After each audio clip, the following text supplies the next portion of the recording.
Bud Crawford is a fight fan, and he's a fight fan's fighter. The Ennis Express is a runaway train. Ain't no pressure when you built for this. Man down, round one. The truth hurts. Ladies and gentlemen, presenting the undefeated super flyweight from San Antonio, Texas, Jesse Bam Rodriguez!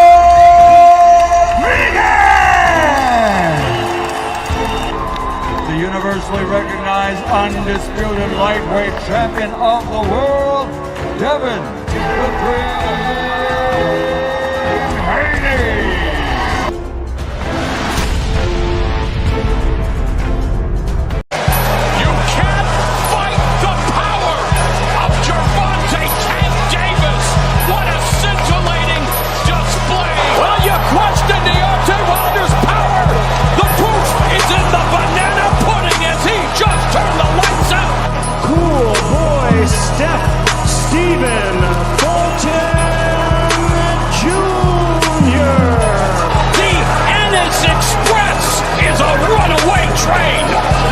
Ladies and gentlemen, fighting out of Las Vegas, Nevada, here is the skilled, the highly regarded Devin the Dream Haney. And so, my fellow Americans, ask not what your country can do for you, ask what you can do for your country. And we shall overcome. Impromptu celebrations erupted outside the White House. The very word secrecy is repugnant in a free and open society. And we are, as a people, inherently and historically opposed to secret societies, to secret oaths, and to secret proceedings. For we are opposed around the world by a monolithic and ruthless conspiracy that relies primarily on covert means for expanding its sphere of influence.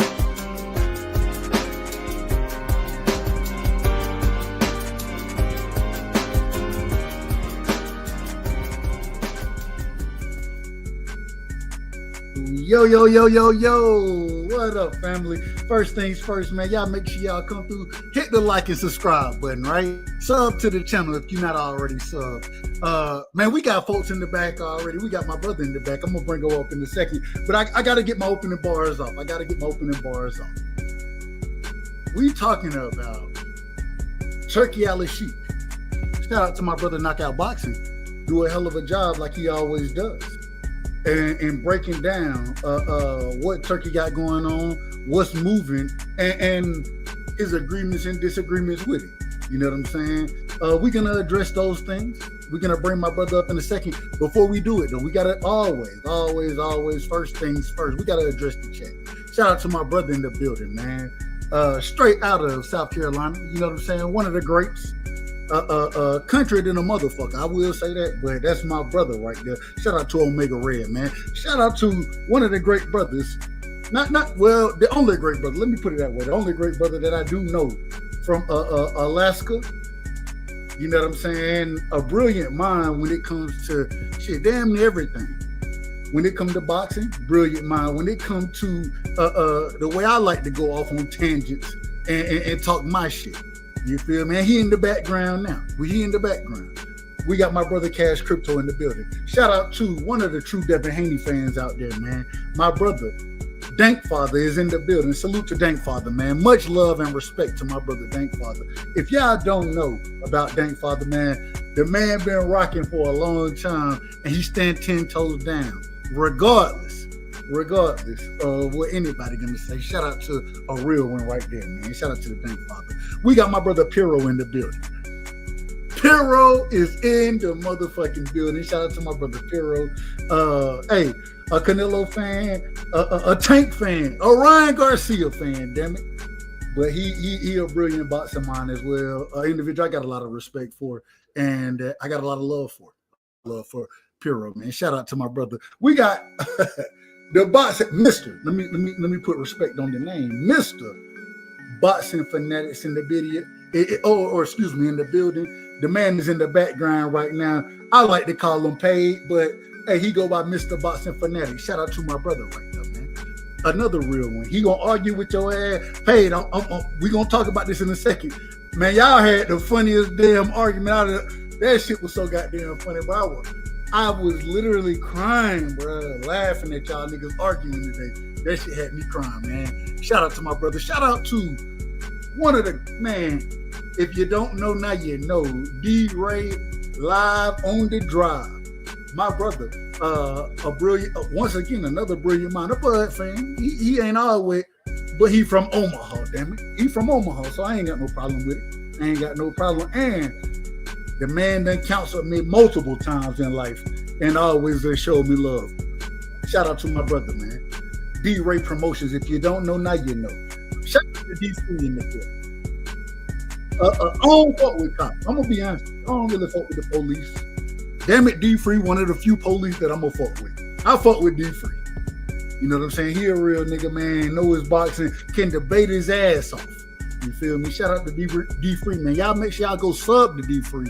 And I gotta tell y'all, shout out to the Sports Talk Network because D-Free, the man is covering the NFL. He's covering boxing.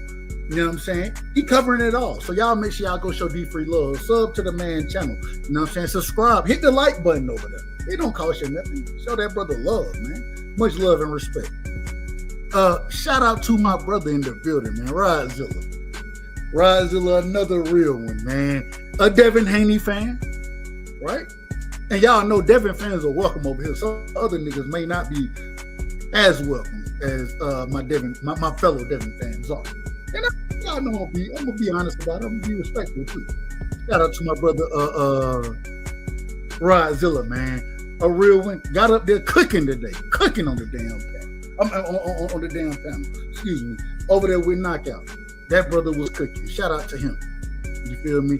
Let's go ahead and do it, man. Let's go ahead and do it. We're gonna bring everybody. Oh, wait a minute. We got Texas G in the building. Now, for anybody that know me, ain't no way you finna come over here and say anybody out of order. If anybody gonna call somebody out of order, it's gonna be me. That's a damn, hey. But that's my brother right there. Shout out to Texas G, man. Much love and respect. Hey, but we gotta do things the right way, as always, over here on the right side, right? And we're gonna bring my brothers up. I'm gonna get their opening words. I'm gonna go into my dialogue in a second. I got a dialogue, but because we get started late over here, we dropped the link early, and it's always a pleasure to have my brothers join me. You feel me? We got my brother in the building, and I gotta make sure I do it the right way. Y'all give me a second, fellas. Y'all give me a second. Now I'm gonna let y'all break it down because I know hell y'all smarter than I am most of the time. So, but we got my brother Paid in Full in the building. We got my brother Cash Crypto in the building. Before I give him the floor, shout out to Bruce Gas. The OG Bruce Gas. If y'all don't know, now you know, man. Y'all make sure y'all go show Bruce Gas love. I watched Bruce Gas probably 2 years ago break down steroids and how they can hurt the body in a way that I wouldn't even understand. Bringing on former boxers, right, to have these conversations. Y'all make sure y'all go sub to Bruce Gas because he do a hell of a job. Shout out to the OG. And he smoke weed like it's going out of style. And I don't even smoke weed. I ain't no weed smoker. That mean Bruce Gas smoking more weed than a motherfucker out there. I ain't got no problem with it. Let me go ahead and go to the panel. We got my brother Paid in Full in the building. Paid, give me your opening statements. I got questions for y'all. But give me your opening statements. And it's always a pleasure to have you on. I appreciate you rocking with me, my brother. For sure, man. You already know it's all love, bro. You know I'm long-winded. You know what it is. No, for sure. I'd rather for you, bro. I'd rather for you to get your go off your dialogue, bro. Hold on. You a little muffled. My bad. I was just saying, bro. I'd rather for you to go off your dialogue, bro. Just out of respect for you and your channel. And I appreciate that. Well, regardless, I always got to give my guests opening statements. I love to have y'all statements, but I appreciate what you said, though. My bad, but bro, my bad, bro. But earlier, bro, that nigga be pissed, bro. He be always saying little slick ass shit, bro. Bro, that shit had me crying, bro. That shit had me crying. That nigga be saying little slick ass shit, man. So I don't be liking that shit. Real quick, I will say, hey, Ronnie, that's a brother of mine, like you're a brother of mine. For sure. I'm not gonna condone black on black crime. I don't know if you black. Respectfully, I say that respectfully. But at the same time, you done said nigga enough that you my brother. So I don't condone it, but damn it, I enjoyed all of it. I enjoyed it. That was John Norrie. Yeah, John Norrie, bro. He be saying, look, man, he be talking crazy, bro. Hey, shout out to John. Hey, he gonna do what he do. Shout out to John. He gonna do what he do. Hey, look, me and him, we ain't always agree. But I got you, D-Ray. I'm glad you said that. Let me turn the music down. Yeah, I just be shit. Even if we don't agree, bro, I just want to be keeping that shit boxing, bro. Cause like my thing is this, bro. Like, oh, you're breaking up. We're gonna come back to you, Cash. You're breaking up just a tad bit. Okay, he cut out. We got my brother in the building, man. Possibly the only Alaskan that I do know. Individual I got a lot of respect for. My brother is in the building. Cash, what's going on, family? What up, man? Yeah, I'm in Alaska, but I get around, nigga. Now I gotta tell you, and we gonna cover it because we missed the topic that we were supposed to come back on, and I had some shit happen and whatever, but we missed the topic, so we're gonna cover that tonight. And I was actually gonna hit you up to see. I was like, man, is my brother gonna come through? Because I want to talk. We was going somewhere, in my personal opinion, with the previous conversation we was having. But before we get to it, I want to say this, and I want to ask you a question as well. When it comes down to Turki Al-Sheikh, shout out to Omega Red, man. Omega, bring your ass up, man. Nigga said his phone overheated, and I say that respectfully. It probably did. You know, niggas in the country, that's a whole nother story. I'm from the country, so. When it comes to Turki Al-Sheikh, in your personal opinion, Ronnie, I said Ronnie, I apologize, Cash. In your personal opinion, do you think that there are certain things that is okay with him doing and then others that's not okay, or is he just bad for the sport? That's my first question for you, Cash. Yeah, I really don't let certain things bother me. Shit that ain't in my control. Like, I'm gonna just sit back and watch what happens. I can understand KO's logic though. Like, if Turki was to get full control, then shit, it'd be like he could flip the script on these boxers whenever he felt like it, like take it or leave it, nigga, and they would have no other option but to deal with Turki. So I can see the pros and the cons that come with it. Now, and we got my brother Cash back in the building. Before I go to Cash, real quick. When you say you can see the pros and the cons, in your personal opinion, we'll do it this way. What are the three cons that you see? The three negatives that you see coming from Turki? I really haven't put more thought into it besides him being able to fuck niggas on prices. Like he could literally do some UFC in the beginning shit and pay niggas like crumbs when it comes down to it. Okay. If he got full control, but I didn't take the time. I don't, man. Everything's gonna play out how it's gonna play out. We ain't got no control over this shit, so I don't let this shit. I don't lose sleep over none of this shit. Yeah, I agree. Hold on now, Paige. You said you agree, and I think we all agree that things gonna play out. We ain't got no damn control. We only talk. Yeah. We ain't got no real control over the sport of boxing, but. I will ask, same thing, Paige. I think you were kind of on the opposite. I think that I'm on the opposite somewhat. Yeah. Right. Like, as far as you think Turki is bad for the sport, which I ain't got no problem with you saying it.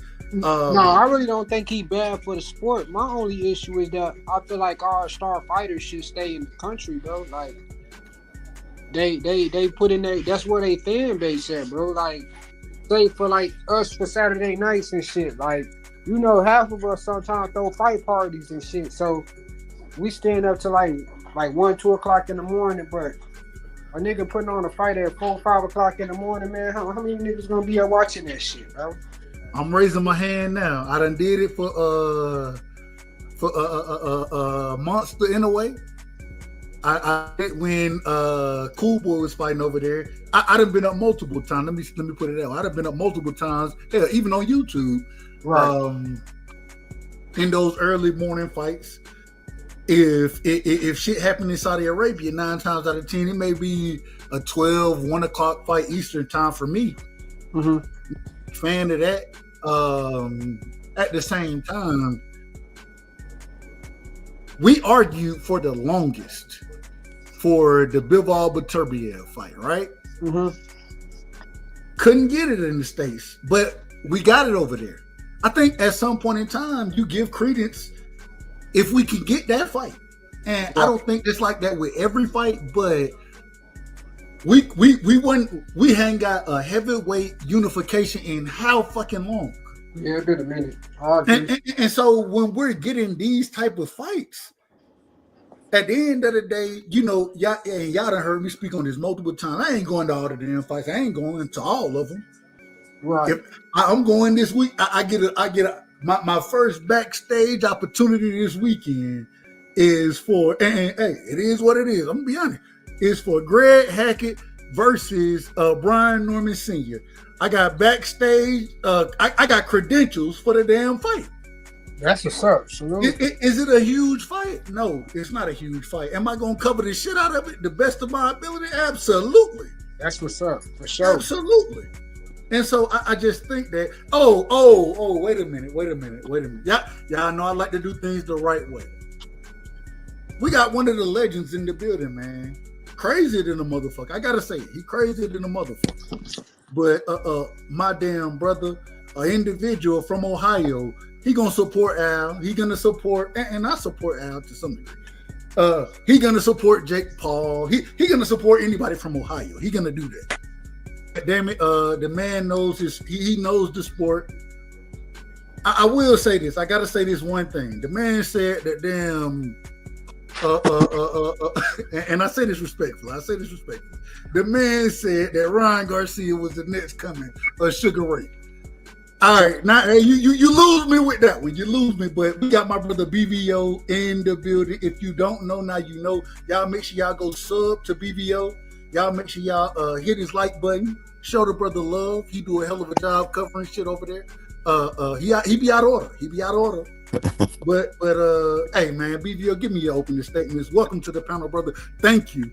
And if you don't know, once again, the Sports Talk Network was and co-authored by BVO. You know what I'm saying? So we got to give a brother a lot of credit. Once again, he be out of order. But damn it, I ain't got nothing but love and respect. Welcome to the show, my brother. Oh, salute, man. Salute to my man Dub, man. Trump's right hand, man. Salute, man. Salute. Hey, you know what's so funny? Cash Crypto be like, bro, how you rock with Trump like that shit? How you rock with him? I be like, man, wait a minute. You out of order too. Bro. You know, all I say is this, man. I wish Big Ma could see you, man, putting his suit jacket on for him. She'd be pissed, man. I wish you could see. Listen, BB, I gotta stop you because we got another great brother, man. I apologize, man. Y'all know I like to give y'all the right introductions, and this one right here, I gotta say,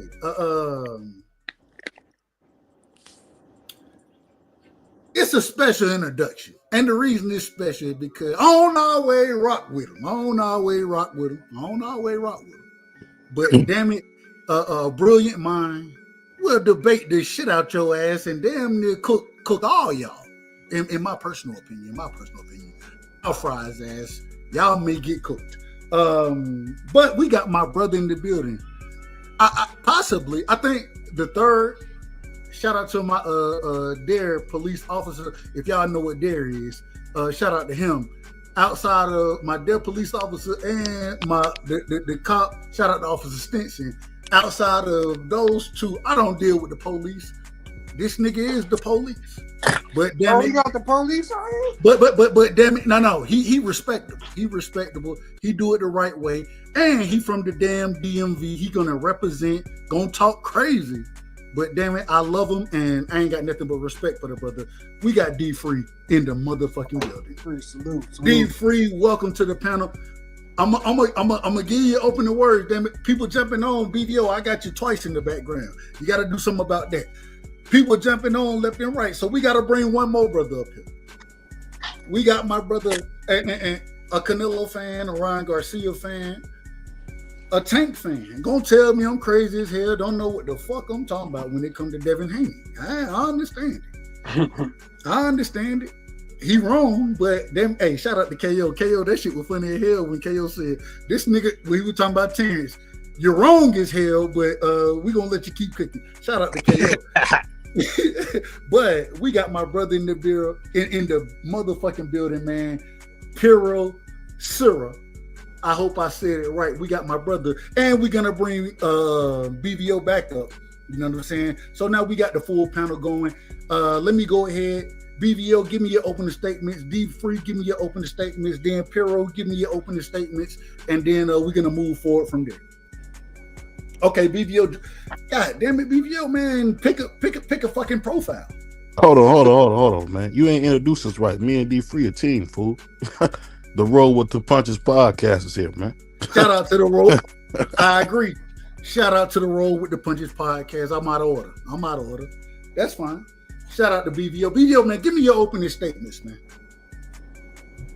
I tell you what, man, I'm excited about boxing, man. I'm definitely excited about I hear Errol Spence is coming back. I'm hearing a lot of good things, man. I got my stuff ready to come to that Tank fight. I want to see him against what's the guy he fighting?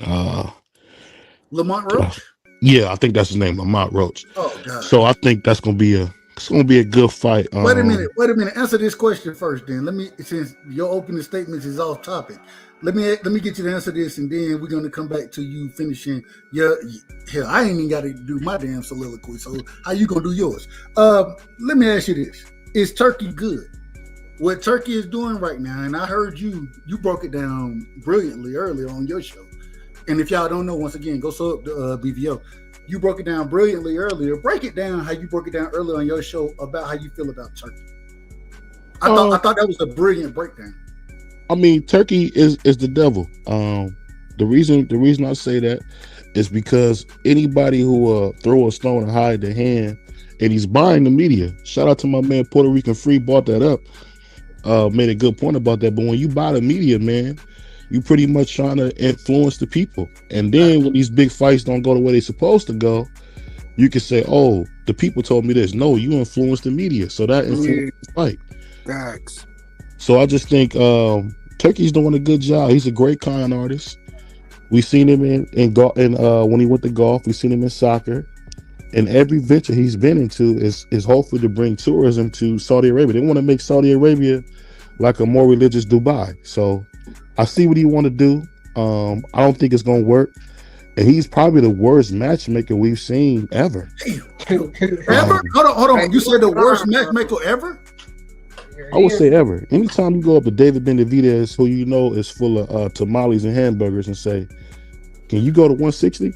Of course not. And he would know that if he was a part of the business.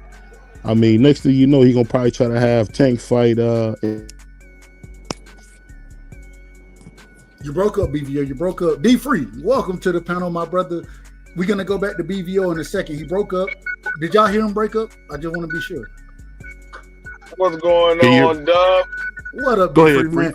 Give me your opening statements. Welcome to the show. Hey, when I call you the police, I ain't saying nothing derogatory about you. We need you. We need y'all. But damn it, I don't really deal with y'all, but I deal with you. You my brother, and much love and respect. Welcome to the show, my brother. I mean, I had to come up here. My man Dub Rightside, the only man I know that got custom-made Cuban zirconians. I mean, it is. Wait a minute. Oh, you told me I need to be doing it. You gave me the advice. You gave me this advice. Hold on. He gonna shit on me. He literally got up there and said, y'all. He said, when you get diamonds and they get drilled and custom, it lose all the value. So I said, okay. Instead of drilling them down, I'm all cubic zirconium. You ducking the test. Am I out of order? I mean, you can get. They got something called moissanite diamonds. You can get those. A lot of players get those moissanites. Yeah. Man, I'm going. Man, damn moissanite. I'm going cubic zirconium because I ain't trying to lose no money on the back end. I feel you. Man, hey, but to your question, I'm gonna say it like my man Prize was saying. Turkey need to be investigated by the FBI. I don't know what this man out here doing. Yeah. This man out here buying up the media. He buying the WBA. He buying Ring magazine. This man trying to buy everything to put them in their pocket. And then lying to motherfuckers and shit blatantly. Hold on, you got a little finish. You got a little finish. Respect. That man need to be investigated by the FBI. Well, all right, D Free. The FBI only investigate crimes within the United States, so possibly the CIA. We'll say the CIA. They sued Al Hammond for less. Shit. Yeah. See, they investigating. I think they got an open investigation. Well, the feds looking at the snack program and shit. Are they? Yeah, they said they got an open investigation on that shit. Yeah, I think that's a good thing. Yeah, Snack and Vada. And Vada's been investigated.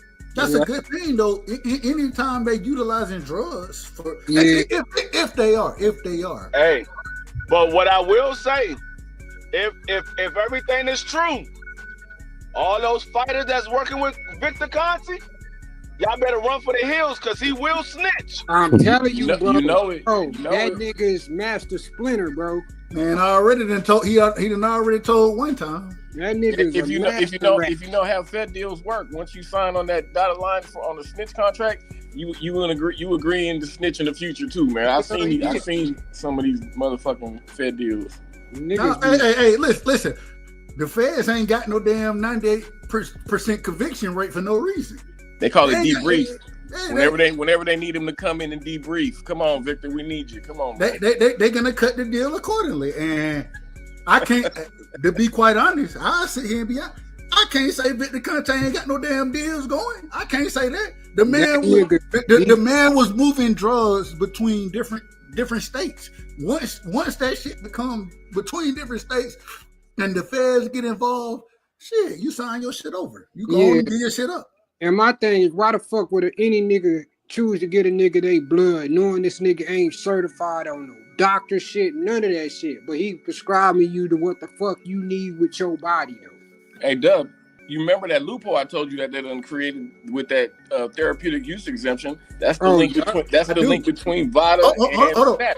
Break that down, and I remember me and you having a conversation about it. I don't think they was on with us at that current moment in time. Break that down again, because I thought this was a very good point that Cash brought up. Break if you don't mind, Cash. Yeah, I mean they got the therapeutic use exemption. So once Victor's quote unquote doctors, whatever doctors he has on hand, says that one of his fighters got a deficiency in something and he need a therapeutic use exemption for like being anemic for instance, then these niggas can use EPO, they can use. Cash cut out. He cut out. But how he was breaking it down, if you get a doctor to say that you're missing these supplements, then think about a doctor saying, well, this man, this fighter, his testosterone is low. So you telling me a fighter can just get injections of testosterone damn near? Bro, that nigga said that shit about Bud, bro. I'm not even bullshitting. Am I back? You back. I'm gonna kick you off on the other one. Well, not kick. Well, I'm gonna kick you off on the other one. You already did. No, I didn't. Well, I switched them out. Go ahead. It don't matter. Go ahead. No, I don't remember where I left off, but you were breaking down how because once they get those therapeutic use exemptions, they can use certain shit that's illegal as fuck. But we will never find out about it because they're not going to disclose. Like Vada got this thing to where once you test dirty, they take you. They don't. What do they call it? They don't. When they put you on their damn website and say, hey, like, hey, Devin Haney is in the Nevada Clean program. They won't put you on there, but they won't put you out there either because you got this therapeutic use exemption. So we would just never know these niggas been taking drugs. So why the fuck they put Ryan out there then? Ryan ain't got no therapeutic use exemption. Got you. Okay. Got you. But I mean, at the same time, just because you have a therapeutic use, in my personal opinion, if you deficient of whatever, I mean, that's your body's way of doing what the body does. Yeah. So just because you're deficient of shit, don't mean you should be able to supplement with illegal substances. Right. Dub, hold on real quick. Here's my problem. Some of these boxers been having doctors their whole lives, and then when they get with Victor, all of a sudden they're anemic. Exactly. And that's my thing, like, and if shit, I'm anemic, whatever, but I take iron pills for that shit. So I'm trying to understand what the fuck is he giving them. Dub, you gotta listen to those interviews, because I'm telling you, Victor, he literally said he has a doctor on call who comes in and gives his snacks guys injections when they need them. Injections, not supplements. Injections. What are the injections of? I mean, you don't inject supplements, my nigga. That's all I'm gonna say. Exactly. That's not true. That's not true. I was gonna say that's not true. I disagree. That's not true. You definitely can. That's not true. Okay, but you're the supplement man. This nigga ain't got no injections on sale on his snack web on the damn snack website. No, but what I'm saying is, like when I was in college and when I played with Seattle, if you have like iron deficiency, they got these supplements they can inject you with to improve it rapidly. They got a bunch. You broke up again, BVO. You keep. Oh my bad. They got a bunch of things. They got a bunch of things they can help you with. Because when people say, people dirty, I don't even know what that means, because if you play on any type of level in football, you're gonna be dirty at some point to keep playing. So it's like I think fans are just being overboard with when they say what's dirty and what's not. I mean, because for instance, when you get the shot to play, that could be considered a performance enhancing drug. I mean, sometimes you gotta do what you gotta do. So I don't really go too hard on guys with drugs, depending on what the drugs are. Now, if it's an antibiotic steroid, that's a different thing. But you talking about something to keep you on the field or keep you healthy, by all means, use it. Hey, real quick, BVO. I want you to finish your point before I let you do that. And I apologize for cutting you off, but we always got to bring our brothers in the right way. And we got one of the greats, man, straight from Philly. Congratulations to him, an individual who is a true Philly fan, just won the damn Super Bowl, allowed me to grace his platform yesterday after the game, and then he graced my platform as well. I really appreciate the brother. We got my brother in the building, straight out of Philly, man. Let's talk about it. Is here in the building. Let's talk about it, man. Give me your opening statements, and then we're gonna go back to BVO so he can finish, and then we're gonna keep this thing spinning, man. Go ahead. Okay, listen, I'm not a boxing phenomenon like you guys, but I do know about health. I like to take my hat off to you guys and just saying what's up. Make sure y'all follow. Let's talk about a 1414. Absolutely. And I'll let my brother finish. Go sub to my brother's channel. And I'm gonna let the brother finish, but I can tell you about the injections also.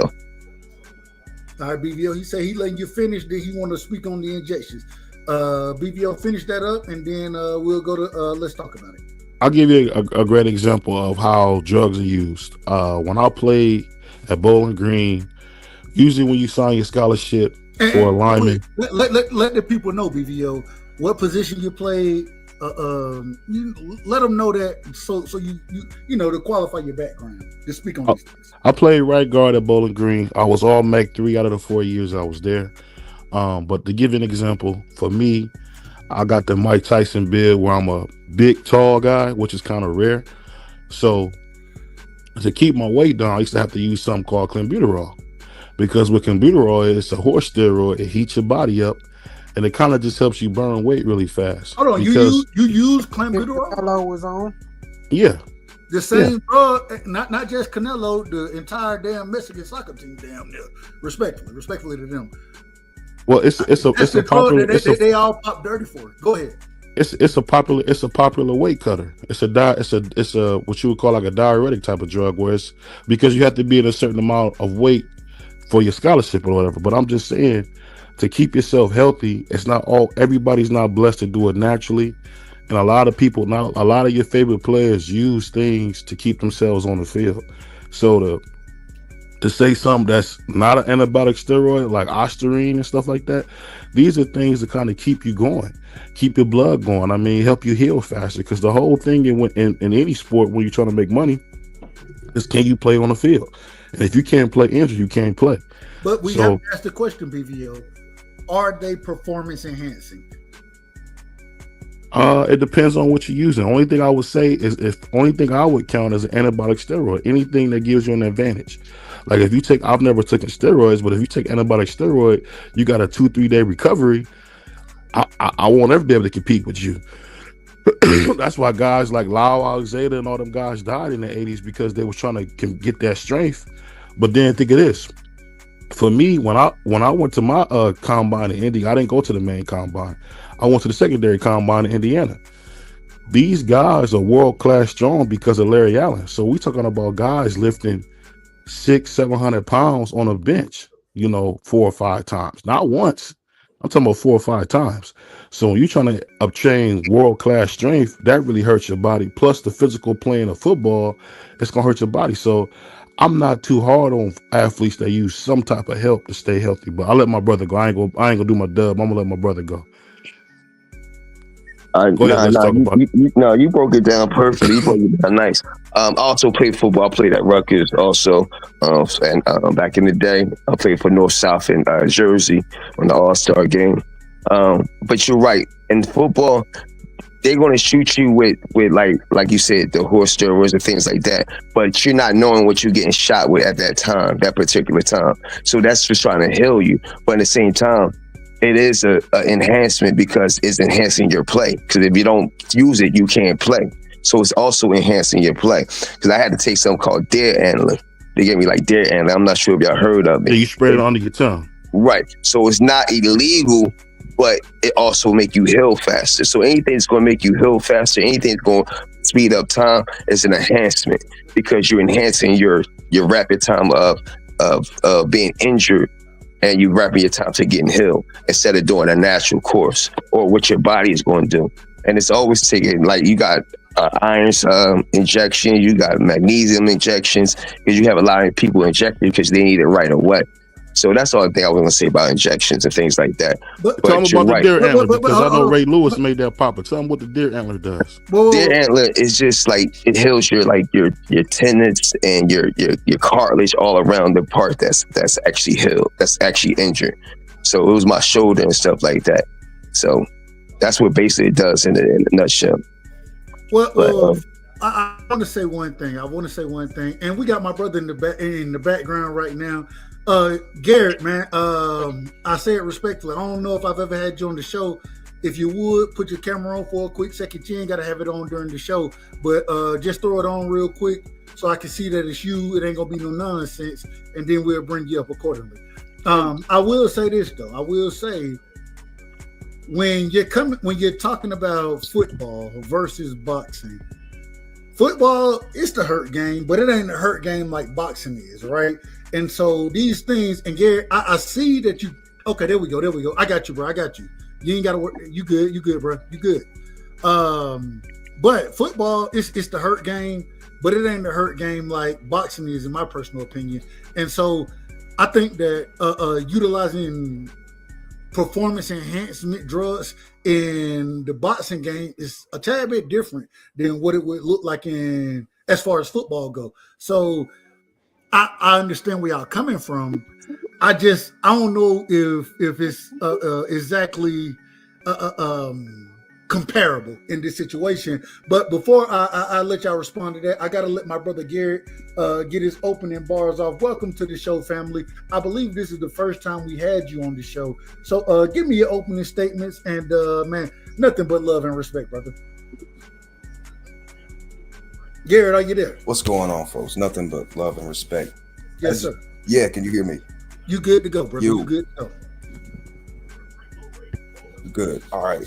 Yeah, man, just checking in. You know, I ain't been up here before. Ultimate boxing casuals. You see, I not too much value to put in on the boxing side of things, but you know, when it comes to performance enhancers and like combat sports, I've seen a lot of that. In all the different sports, wrestling, boxing, MMA, the things I've grown up around, and I mean, I would have a lot to say about that. I got some mixed feelings there, but of course, I want to let everybody get their opinions and all love and respect. Absolutely. No worries whatsoever. I'll let BVO. Let's talk about it. Cash Crypto. Anybody want to respond? Go ahead. I'll say this, Dub. The panel is open. I'll say this, Dub. I think the thing you got to remember is you're a basketball player. Agreed. When you talk about football is considered a combat sport. Football, when you playing football at any level, I would say past high school, you pretty much playing in car. You in a live car crash, at least 60 to 70 plays a game. Depending on how many you play, you might play 70 to 75 snaps a game, and that's a lot of impact. Agreed. I know some guys, especially at the guard position, like you played. Go ahead. I know some guys who played and went on a higher level, end up getting bad shoulder where they can't because you can run out of cartilage, man. People don't know this. You can be bone on bone and be 29 years old, 30 years old, and your collarbone never heals the right way. You can be seriously, you could be 28 and become impotent because of some of the things that happen to you in football. So, and I lost an uncle. You can Google him. May God be pleased with him. My uncle William White played for the Detroit Lions, played for the Atlanta Falcons, the Dirty Bird Falcons, and he lost his life to ALS from playing ball. So, God bless the dead. Anytime you play ball at a high level, man, the risk is you could pass away. It used to be an old saying, we older, so people probably don't remember this, but people didn't mind passing on the football field back in the day. They thought that was an honor. Of course, now in the PC world we live in, now you would never say that. But for me to get a free education, for me to get out of the projects, I would do that any day. I would play football any day. Provide for my family. I mean, it's that simple, man. I would have never went to no because I pay for school now. I didn't know Catholic school was this expensive. My grandmother paid $5 a year. For lunch. That's a fact. No, I'm talking about for the whole experience. She paid $5 a year. Yeah, I'm looking at a semester. It's like $15,000 a year for kindergarten. So, that's what you work for. Hey, go ahead. Let's talk about it. Cash. I think Cash had something he wanted to say real quick. Then let's talk about it. Then I'll just say something about clenbuterol. You were taking clenbuterol when you were playing football because it allows you to gain muscle while you're losing the fat. It's not just a fat burner. So to say. Agreed. Yeah. I think BVO would agree with that. It allowed him to cut weight without losing. You're gonna be gaining muscle while you're burning that fat off. That's true, but it's not. I don't know about gaining. I think you won't gain any strength. I don't think you understand when you playing football. If you playing football at any kind of college level, you can lift at least 415 pounds at least 8 or 9 times. I know. This is what I'm saying. What I'm saying is not so much about strength. It's really about staying in that weight that you agreed to when you took that scholarship. For most linemen, I can't speak for no other position, but for linemen, if you told them you're going to stay at 280, you got to stay at 280, 285 the max, and they really will cut back your scholarship. It's not like it is now with NLL deals. They already let you know before you came. Hey, this is what's going to happen. You don't want your grandparents to pay for school. You do what we say. It's a little bit different. The control is different now. That's a fact. Because you can go Cash. But they'll send your ass home. That's a fact. They'll send your ass home. Yeah, because in my scholarship, I had to maintain my speed. The only way I can either lower my speed if they put weight on me, but I couldn't run less than a 4.4, and that's a restriction I had on my scholarship. So I always had to maintain my speed. And the reason they do that, because on the off season, they still want you to work at whatever for him to work on his weight, for me to maintain my speed. and things like that. So that's why the scholarships on the scholarship tip. But as far as what you were saying, Doug, I have to disagree with you. I think football is more violent than boxing, and I'm gonna tell you why I say that. Because boxing, they fight once every month, right? Once every 3 months, once every 4 months, sometimes later than that. Hell, we done got to the best fighters only fighting once a year. So once a year. We going with once a year for the best. Okay, football players play 16 games. We're gonna say on a professional level, on 16 games, which is like a car crash. They Not run it including the playoffs. Not including the playoffs. I'm not even including the playoffs. Now it's 18 games. Now you got people running 4.3s, 4.4 at 250, 225, going head to head, helmet to helmet. That's worse than a punch. You see what I'm saying? And that's constantly. And you can't train for that. But this is the thing. The reason I won't say it's worse than a punch, every time, and I do agree that football it's a violent sport. I agree with that. But I will say, outside of when it comes to boxing, niggas train on a regular basis in boxing. They getting hit in the head during training. They even with the heavier gloves and headgear, niggas are still taking direct contact to the head multiple times, many more times than any football player, in my personal opinion, is gonna ever take.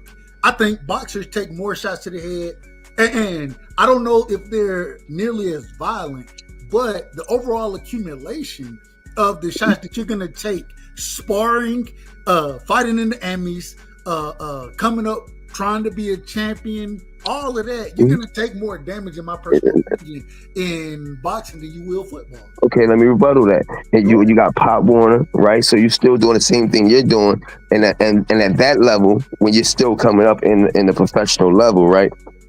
You're still fighting once a year, even though you're training. Football players are practicing. Wait a minute.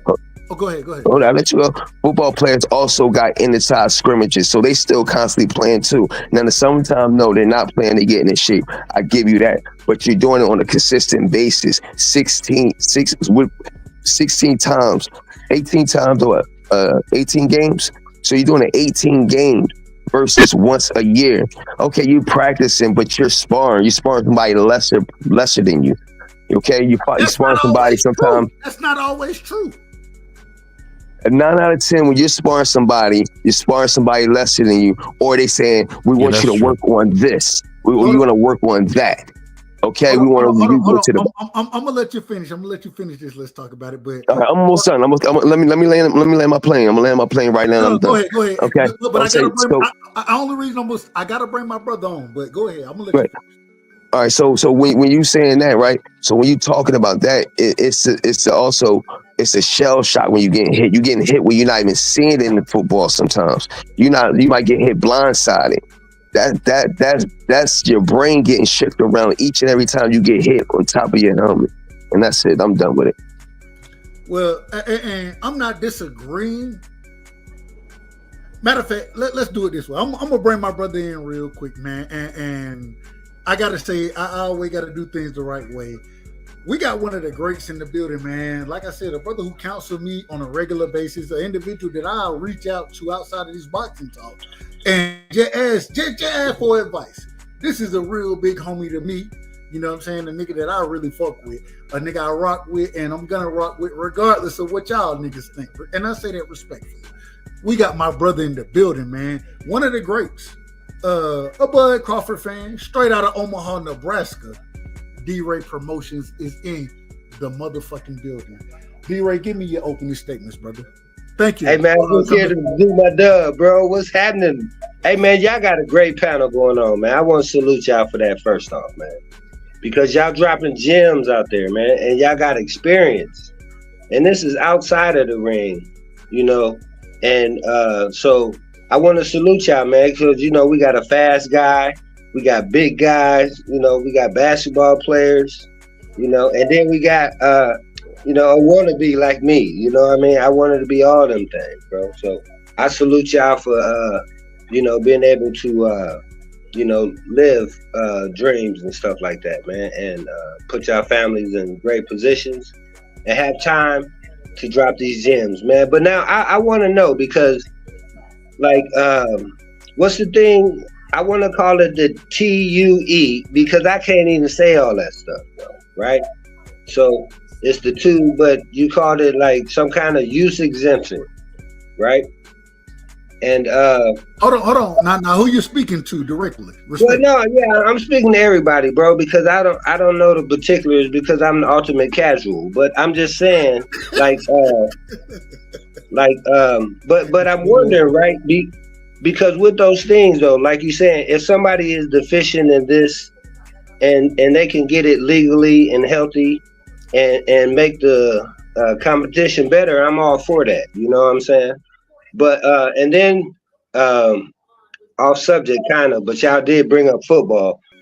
Sometimes though, you know, when they do them head-to-head shots, bro, they gonna throw you out the game. So they don't even want you to do that one time to nobody because they know that could, you know, do something to somebody, man. But now getting back to boxing real quick, I just wanted to know is do you think that it's possible with this like investigation or what have you, is that we can finally have some type of commission or control over boxing? Because like you're saying, I personally think Turkey is good for boxing because we done had some of the best fights we done had over the last 2 years, and people got to stop hiding behind smoke and mirrors, bro. You know what I mean? You either fight the dude or don't talk about him, in my opinion. You know what I mean? You ain't got to fight the dude, but if you ain't gonna fight him, don't say he trash. Don't say he ain't fought nobody.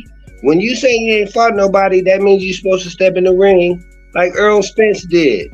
So I appreciated that. It might have been 6 years too late, but I ain't got 6 years for these fights no more. You know what I'm saying? Hey, but for real quick, and I'm gonna land the plane, man, because I want to get back to listening to y'all, man. But so is there a type of way that we can have some type of organization over boxing that can stop people from like kind of picking it apart and you know, doing their own thing, man? But everybody subscribe to the dub. Appreciate y'all, man. Please. I'll just say this when I get out the way. Hold on, BVO. Oh, well, go ahead. But I got to get my brother Garrett back in here. I got to get him back in here. So go ahead. I'm gonna be brief, man. I'll just say this: when it comes to basketball, shout out to my big homie Devin Green from Akron, Ohio. These are all people you can Google and look up. You know, for you people who don't know about real people, shout out to Devin Green. He won 2 championships with Kobe. And one thing about basketball that I didn't know until Devin told me this, they don't watch you in basketball. That's why Zion Williams is fat. That's why Joel Embiid is fat. In basketball, as long as you make practice, as long as you do the few things they ask you to do, nobody's monitoring you. In football, they monitor you because I'm gonna be honest with you, football and basketball revenue is like a whole different planet. The kind of money that they make, the money we would make at Bowling Green playing Ohio State, they would get a university $21 million to play Ohio State. So Ohio State will pay you a university $21 million to play you guys just for the easy win. So when we talk about basketball, we talk about football, there's no comparison. When you see a guy like Shedeur Sanders making $5 million a year, that's the tip of the iceberg. If he's making $5 million, how much is the university making? Hold on. And the craziest thing before, and I'm mad at that too. I don't disagree with you, BVO, but the craziest thing, we just watched an individual like Carson Beck move, and I'm not trying to go this deep into college football. I'm not trying to do it. But we just watched him, because of the NIL deals, move from Georgia, where got injured, did whatever, and now he's going to Miami. Also his girlfriend, in my personal opinion. But for him to make those type of moves, to be able to make the type of money, I mean, it's different. It's different right now. But bro, are you gonna pick to be in Atlanta, or are you gonna go to Miami? Let's just be real. You gonna? Well, nah.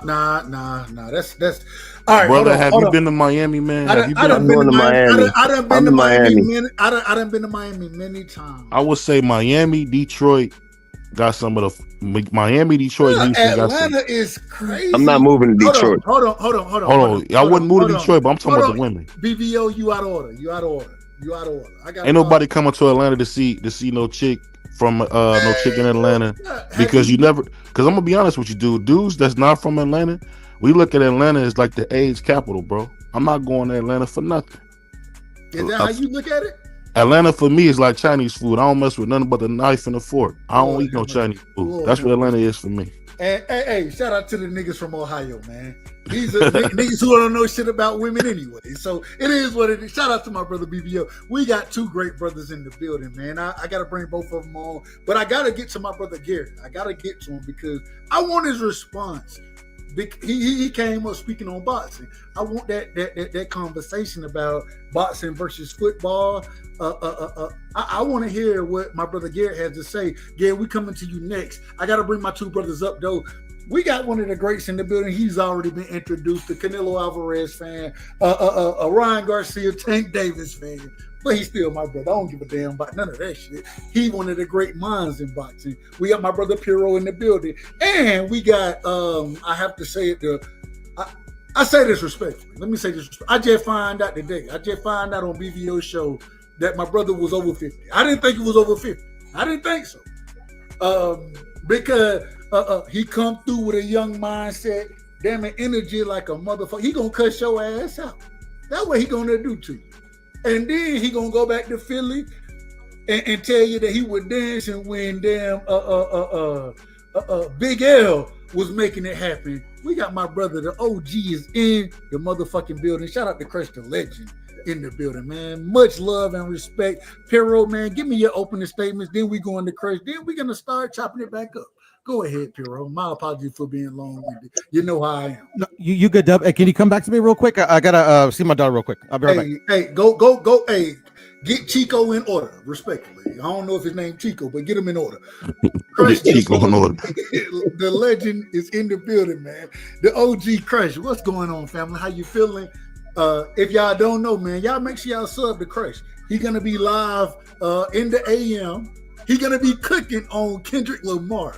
I said, damn, I might have to pull up. I ain't gonna lie to you.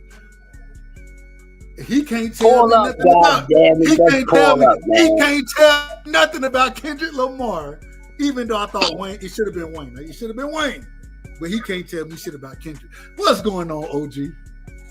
Hey, salute to the panel, salute to the chat. It's the master of ceremonies, man. How y'all doing, man? Everything good? Master of ceremonies.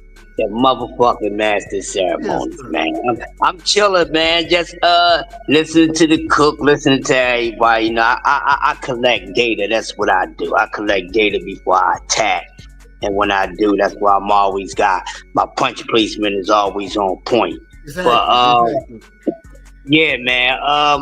I don't know what to say about everything that's going on, man. All this with the Canelo and his deal and who's involved, who he's fighting. I'm gonna tell you what, the OG don't give a damn. I keep on telling y'all gotta get y'all freaking feelings out of boxing, put it more into y'all women and children. Cause y'all seem to get too damn upset. And a lot of us, we are passionate about the sport, but damn it, man. Learn how to separate it. Y'all got us looking like meows out here, and I'm trying to hold this down and defend this, but y'all making my job hard. Stop being so damn personal and hold on, Chris. Hold on, Chris. I think we have in this certain situation. Shout out to BVO. Shout out to my brother. Let's talk about it. But I think that we have an individual who finna shut their ass, and I say it respectfully. I think he finna shut their ass. Garrett, are you in the building, brother? Did you hear how they spoke on football versus boxing? What's your opinion on it? How would you break it down, Garrett? Football versus boxing, man, when it comes to like who's taking more damage, it's hard to add it up because with football, you got to take into account all the different kind of injuries you can run across. You can run across, busted head, brain damage, and then all the way down to your meniscus, cartilage on cartilage, bone on bone. And, that can wear down. Boxing, it's going to be similar, but the bigger emphasis is going to be around brain damage. It's going to be around continued and sustained shots to the head. And so it's hard to add up. To me, I can't really say one is going to be more dangerous in the long term than the other. I think that both of them, to the people who look at it that way, who look down on combat sports and such, I think they're going to look at them both in very similar lights. It's very brutal. And it's hard to judge between the two. Pound for pound football, you're probably going to end up with, a more diverse array of injuries. But boxing, I think you're going to end up with a little bit more sustained damage to the head through years of sparring, years of fighting. And as a football player, I've taken many shots to the head, and this doesn't feel good. But over time, I think it's going to build up in the ring. This is my opinion, and I respect the people who know what they're talking about. Well, hey, I will say it sounds like you know a tad bit more about some of these, and I say it respectful. I say it respectful to them. It seems like you know a tad bit more because I would agree with you.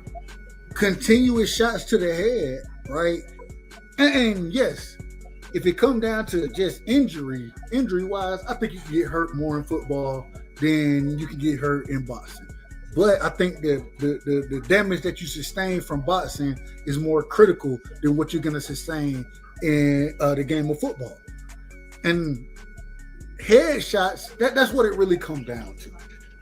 The most powerful part of the human body is what? The brain.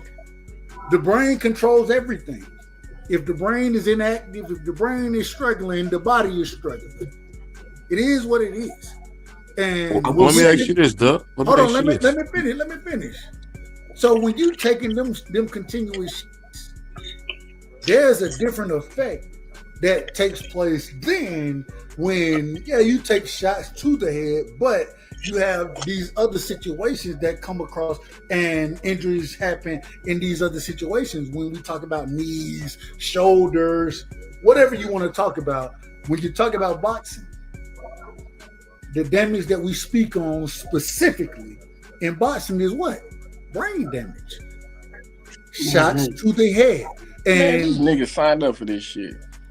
Just because they signed up for it. Niggas signed up for football, nigga. What you mean? I know. Everybody who do what they do signed up for all of it. All this so soft ass shit. But football ain't even the same no more. It ain't soft. It ain't soft to say the truth. Nigga, hey, I ain't saying that I got, man, hey, I agree with you. They signed up for it. At the same time, there's a different impact from boxing than football. Football players, they signed up for the shit too. Basketball players signed up for the shit too. This why I would say, for what they do. This is why I would say the difference between the football and boxing. That I have to agree with what the boy said, Gary. I have to agree with what he said. But in the same token, when you're getting hit, when you're only fighting once a year, and when you can see the punches coming, you know you're getting punched. So your brain is actively knowing, like, I know I'm getting punched. I know I got to get out the way. So you're kind of preparing yourself to get punched. Sometimes in football, you might not see the shot. You might come across the middle and get hit across the head. And in the trenches, they're getting hit combat each and every time. Most linemen back in the day and up to now are all got some type of concussion, some type of slur. Most in boxing nowadays, you don't have that. I would say some people that. Have you heard James Toney talk? Have you heard? I said nowadays they was James Toney. Have you heard Earl Spence talk? Have you heard Earl Spence talk? I would. Earl Spence also had a horrific car accident too. Let's not forget about that. And he had brain damage. Real bad. But what I was basically trying to say real quick is that when we're talking about brain damage, the thing that they teach you in football, which is kind of tough, is if you see stars, they're gonna tell you shut up and get on the field. Hey, look, hold on. I swear to God, BB, I was looking at this yesterday. I swear to God, it was Julian Edelman. Edelman was talking about Edelnut. Edelnut. Go get my Gatorade, Edelnut. But niggas don't know that. They don't know what the fuck we talking about. Anyways, I watched Julian Edelman say, damn it, Amendola would come up to me, especially when I would get hit on especially on punt return special teams. He would come up to me and he would feed me this information. This is the day it is. This is the time it is. This is where we at. This, that. So when I went over and had to go through those medical concussion protocols, I already had the fucking answers, right? Well, the problem is even now he still would tell you that shit. that shit, it helped me at that current moment in time, and I made money off of it. But at the same time, was it good for me at that? No, it wasn't good for me. I was probably fucked up seeing stars. I done seen stars so many times that I done told folks on the team, if I see stars again, I'm done with this. And then 7 years later, I'm still playing. Niggas know what they're getting into, whether it's boxing or football. And the thing is I understand you got to make money for your family, but the more dangerous sport in this situation has to be boxing. And the reason it has to be boxing is because those are direct shots continuously. And then even to speak on the time frame as far as how, let's talk about it, was speaking on only fighting once a year. Niggas scrimmage on a regular basis, and you still get hit in the head in scrimmaging. But you only throwing 25 punches around. In the total fight, you like 56 punches. The thing you got to remember in football, this is the thing in football you got to remember. Not so much now, but they got guys, man, who have unalived themselves because they were hearing the voices.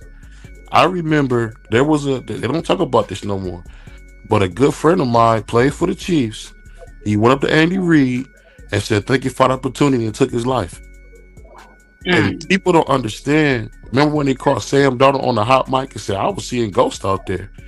Man, the type of mental illness that comes with football at times, man, it's scary, man. There's been times I done woke up and I didn't know where I was. Yeah. There's been times I done woke up and was scared. I mean, we don't talk about it, but I think the thing about football, and I'll be honest with you, man, football is getting to the point where now it's not the same game.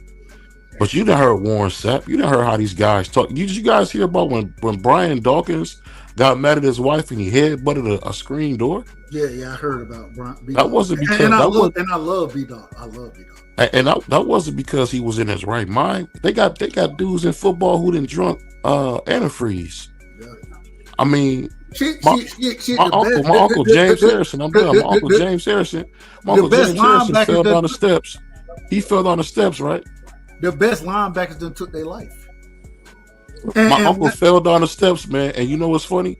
He didn't even know where he was, man. Didn't know fell down. Couldn't recognize his wife. Couldn't recognize his kids, man. They actually had to call his mom. I'm not saying football ain't dangerous. I'm not saying that. Just all I'm saying is I think boxing is more dangerous than football is. No, but he's giving you comparison. He give you data. Give it some people that took their lives in boxing that's had those type of incidents. What he's saying. It never happens. See, you know what it is, man. One thing about them soft ass basketball players, they never want to be honest because all they got to do is shoot a layup and go with their little bum ass defense. But in football, man, you can lose your life, bro. I done seen dudes get paralyzed, man. And you know what the coach told me? We moving on to the next play. This is real stuff you see, bro. Football is the most dangerous game in the world. The women, I like this and the money, and the ball itself, man. You out of order, man. You out of order. No, it's not the most dangerous sport. I can name many more dangerous sports than football. I can do that now. Yeah. I would say UFC, if anything. That's about it, man. Nigga, UFC, rugby, boxing. We can get into the nitty gritty of. Go ahead, Garrett. It's all right because this conversation it's a good one to have because we of course with the boxing we've highlighted, like we said, you get the continuous shots to the head. With football, it's going to be more all over the place. And what BVO, let's talk about it, are saying there's merit there. They're both right in a sense because and another thing to highlight is with boxing, most of what's going to hurt you in the long run, you can avoid or attempt to avoid at least. You can try to avoid, shots to the head continuously, or some of them, or a percentage of them. That's half of the game. That's half of hitting and not getting hit. In football, the stuff that's going to hurt you in the long run, there is no avoiding. It's something that you are locked into. It's a contract. You're gonna get hit. You cannot try not to get hit. You're gonna get hit below the knees. You're gonna take continuous, shots over time.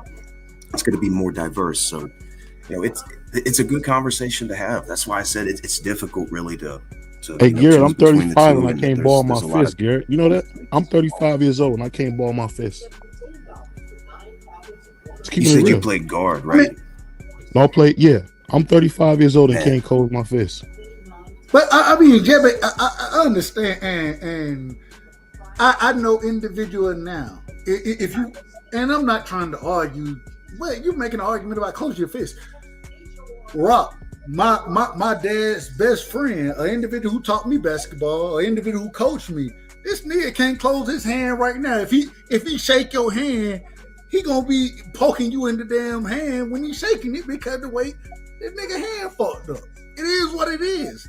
It's part of the sport. And so when you're saying that you can't close your hand, all right, I mean, it is what it is. But think about how many boxers Floyd Mayweather broke his hand. How many fights? How many? Both of them. All the time he broke his damn fucking hand. So I mean, it is Yo, what Ronnie it is. Lott cut his finger off.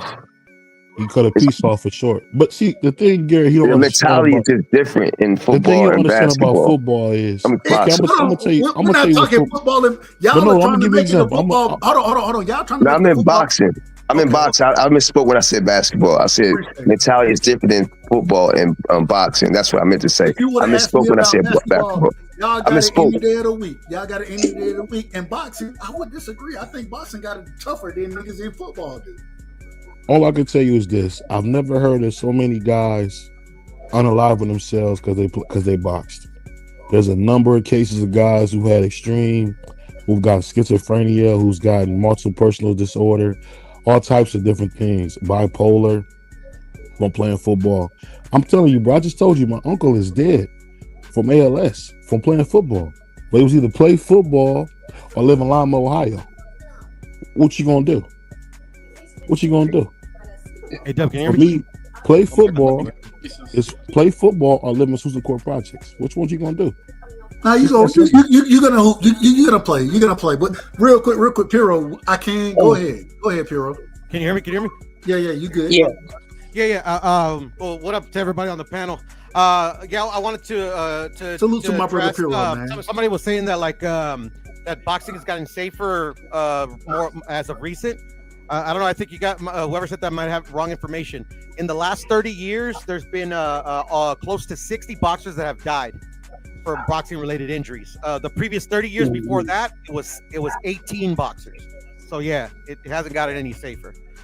Boxing is carries a risk, but like somebody said, I think it was crypto, that they'd sign up for it, but at the end of the day, it's still a sport. Like none of these guys go in there with the intention of permanently hurting anybody. But at the end of the day, in football, like all contact sports are dangerous. They all carry their inherent risks. But in football, to win a game, you don't need to hit somebody. Like literally, like to actually win a fight, you have to hit somebody in boxing and in any combat sport. You know what I'm saying? So, like, you want to put what level is more dangerous? Like, yeah, football's a hell of a dangerous game, but you don't like literally, it's quite the opposite. Like, if you can like run, like say, if you can run a play, like a punt return, like you see these guys like juke and jive and like fucking dodge all these dudes. You get what I'm saying? But they make it and they score without getting touched. Hey, you know, like my brother Piro said you can jive. What? Yeah, that's old school. That's old school. Go ahead. Go ahead. Go ahead. Finish land your plane. Now go ahead, Piro. Finish. No, go ahead. No, that was what I was gonna say. Like, football is one of the most dangerous sports out there. I want to say one thing. It's designed for you to hit the other man to win. Hold on. I want to say one thing. I'm passing it around. I got to get Crush. Let's talk about it. Got to go back to BVO. Got to get Cash in here too. Got to get Garrett in here. Damn. Yeah, I know how it is. I want to say one thing with what Piro said. I don't think anybody is saying that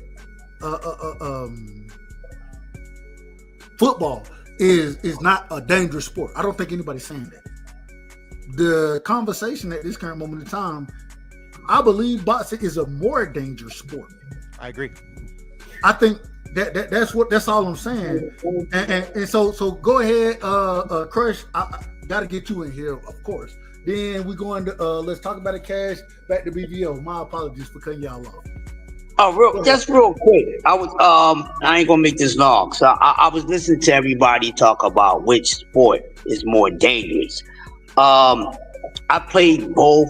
I boxed more than football, but from what I seen, from which sport is more detrimental, from what I seen, which sport did more damage than the other, I seen more damaged boxers. Then I seen more damaged football players. There's tons of boxers that's walking around. They half dead. You know, they can't talk. They a lot of things. Their brains don't operate the same way. And then I seen some football players who got some injuries. But I think boxing to me is a little more detrimental because you're gonna get those you can get those injuries even faster than football. See, boxing it ain't no play by play. It's blow by blow. Football, you know, you gotta hike the ball and this, that, and the other and all that. People get time to get set for you to even get the ball out your hands or escape with the ball or for someone to hit you. But in boxing, when it comes to that, oh no, soon when that bell rings, it's blowing. They flowing and they flowing back and forth. And you can catch injuries in boxing, not just in the head, but just down in the stern center area too. So to me, in my opinion, I see more damaged boxers than football players with injuries. So I would have to say boxing.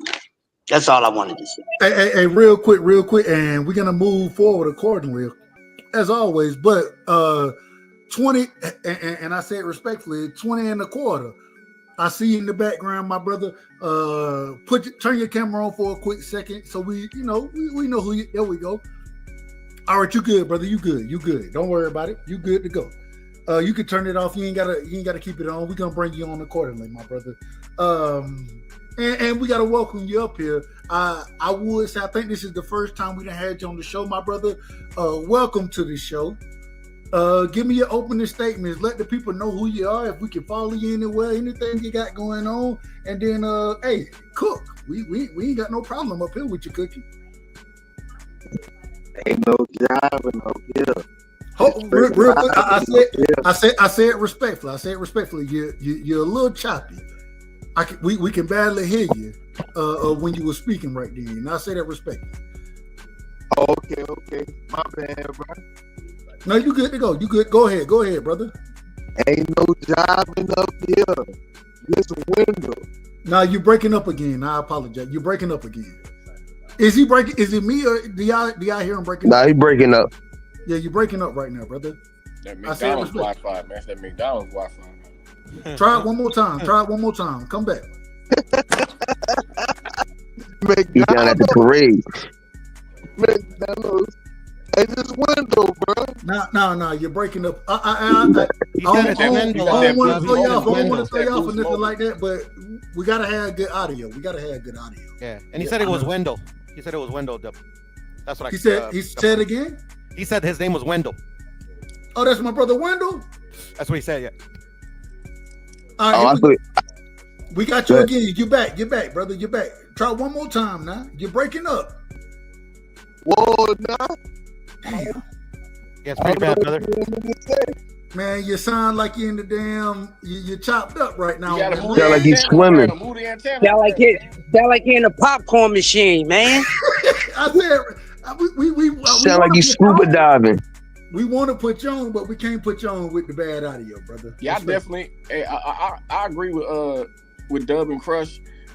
I'd say boxing a little more dangerous, but it's definitely debatable. But your football players would have a better argument if the game didn't have so many changes of the rules. Like these dudes getting more and more rules where they're getting more and more protected. The game ain't it's not the old school football game that I grew up watching. That's for damn sure. Y'all have a better argument if y'all was talking about the old school game, but this shit ain't the same. And that's my other problem with it. And mind, y'all understand they want to be safe in football, but some of the rules, even in football, that they done brought out here. Well, the reason they putting them in football because the game was too violent. Because people was killing themselves and not walking around drunk and brain drunk or whatever the case may be. They killing themselves. They hurting other people. That's the difference. Robin going so they're not walking around. So you see other boxers because you're around other boxers. You said, why did you stop playing football? Football probably made you quit because of the type of contact it was having. So boxing, I can avoid some shit because I'm good at this. And most people that's punch drunk can't box. That's why. They get hit too many times, right? It's to not get hit. So when you start talking about things of that nature, it doesn't really comparison. When you talk about taking breaks, you have to take a break because the way the violent sport is, and also it's a weight requirement in boxing. Ain't nobody fighting nobody bigger than them. In football, there is no weight requirement. So you taking shots from other people that's way bigger than you. So it's a little different. So and you're like I said, you're playing all year round. When I say the season start, boxers is fighting once every 6 months back in the day. If we're gonna go back in the day, once every 6 months, right? That's how they used to fight. There's really no comparison, man. I mean, it's a comparison. It's a close comparison. Let me not say it's a close comparison. But when you start talking about the violence of it, I can make you miss me. I can run around the ring. I can clinch you up. I can cover my face. There's a lot of things I could do to get void and not get hit. And also, you only throwing punches 25 times in a round. And they're not all head punches. They're not all head shots. Some are light jabs, some are to the body. So when you're saying that, it's like, okay. So it tallies up and maybe they throw 100 punches and maybe land 30%. No one lands 50% in boxing. It's always 25 to 30%. I'm done. I wouldn't say nobody. I mean, I'm talking about, when I say nobody, I'm talking about the masses. We're talking about majority. We're not talking about one or two people. I will say this though. I will say I do understand. I understand. Yeah. It's football is the hurt game. It is. Boxing is the different. It's on the boxing hurt game is on a different level than what the football hurt game is, in my opinion. Let me do this. I want my brother Crush to respond to this. We got my brother 20 back in the building. We want to bring him on. Make sure. I think he went in and fixed his audio, so we're gonna bring him back. 20, you in the building, brother? Whoa, nah, can you hear me? You still choppy, bro. What you hunting? Say something again. It sounds like you're underwater. You sound choppy. Whether it's probably even your microphone, whatever area you in, but you sound choppy. Hey, salute to the whole squad, to the whole set. Hey, look, everybody sub up, like up. We got all kind of motherfucking boxing going on that's coming up. And you know Dub in the corner for you. Everybody on the panel, salute. Everybody in the chat, salute. It's your boy Win, bro. Shit, I'm full of that shit, bro. I'm off tomorrow, Dub, bro. Shit. Man, I know it sounds like a hell. I'm gonna be honest with you. We need you up here. We ain't got no problem. We want you up here. We just can't tell what the hell you're saying. That's it. It ain't no disrespect. We just can't tell what the hell you're saying. You're breaking up still. We had to put the closed caption on when you was talking. Let me do this though. Let me do this real quick, man. We got one of the greats in the building, man. Just go hit the round. We got the OG in the building, man. He ain't gonna call you a motherfucker like I will, right? But he'll call you a Mickey Freaky in a damn second. God damn it, we got one of the greats in the building, man. We got my brother Thomas Hill in the damn building. Thomas, welcome. Salute, family. Audio test, please. Audio test, please. Audio test. Well, check one. Microphone check 1, 2. Who is this? You sound good, brother. Go ahead. Welcome to the panel. Give me your opening statements, brother. Hey, while I ain't got no shooby-doo-bop, computer love going on with my mic, let me say my brother. Well, you got a tad bit. You got a tad bit going. Try to turn your volume down a little bit. You got a tad bit going. You staticky too, nigga. Turn your volume down a little bit. I'm staticky now. Am I staticky now? A little bit, Thomas. Hey, let me just get off of these damn earbuds. That's what I'll do. I'll get up off these bad boys. Hold on. It's the beats, dog. Yeah. The beats is kicking in like that, dog. But anyway, shout out to my good brother Cash Crypto, the futuristic of cash flow. You gotta get your mic. You gotta get your mic together, man. I'm out of order. I'm out of order. I'm out of You out order. of order. I'm You out of order. You out of order right now. All right, Mark. We're gonna call the truth the truth. I ain't gonna lie to you. Let me see. Let me disconnect that. Oh, wait. No. Keep it right there. Right there. Go ahead. Am I good now? You're good to go. Yeah. I'm good to go. I got the damn thing in the box. That's a damn shame. I'm talking through a box right now. I guess I gotta get filtered through a box. But anyway, shout out to my main man, Cash Crypto, up there in Smoke, dog, out there all the way with the Northern Lights shine Now bright. you're breaking up again. See, man, let me go out and come back in. I'm gonna go out and come. He took the shit out the box, and now we can't tell what the hell he's saying. Y'all go ahead. I apologize. You was about to say something, Dub. You was about to ask me something. I can't remember. You never got a chance to get it out. I gotta get some good. Can y'all listen, family? What's up, bro? Just come with good audio. Oh, a nigga can come. Y'all can call me anything y'all want to in the world. You can disrespect me. I ain't got no problem. I'll throw your ass off. But at least come through with good audio. That's it. Here we go again. Got the big homie, and he's still my big homie regardless. Here we go. Let me hear you, T Hill. Testing. 1, 2, 3. Testing. Crispy than a motherfucker. Crispy. Hey, pulling crispy like the muffin rice. Crispy, dog. You finally in order. I'm in order, dog. So now you can hear me nice and clear, right? Shout out to my brother for being in order when he jumped back on the show. You see, I got right back in order. I was out of order. I got in order quick, man. My man Crush the Legend told me that. She said, don't be coming up in this bitch fugazi. So I had to come correct, dog. Shout out to my main man. If you're not on the right side, you're on the goddamn wrong side, man. Mr. Respectfully in the building.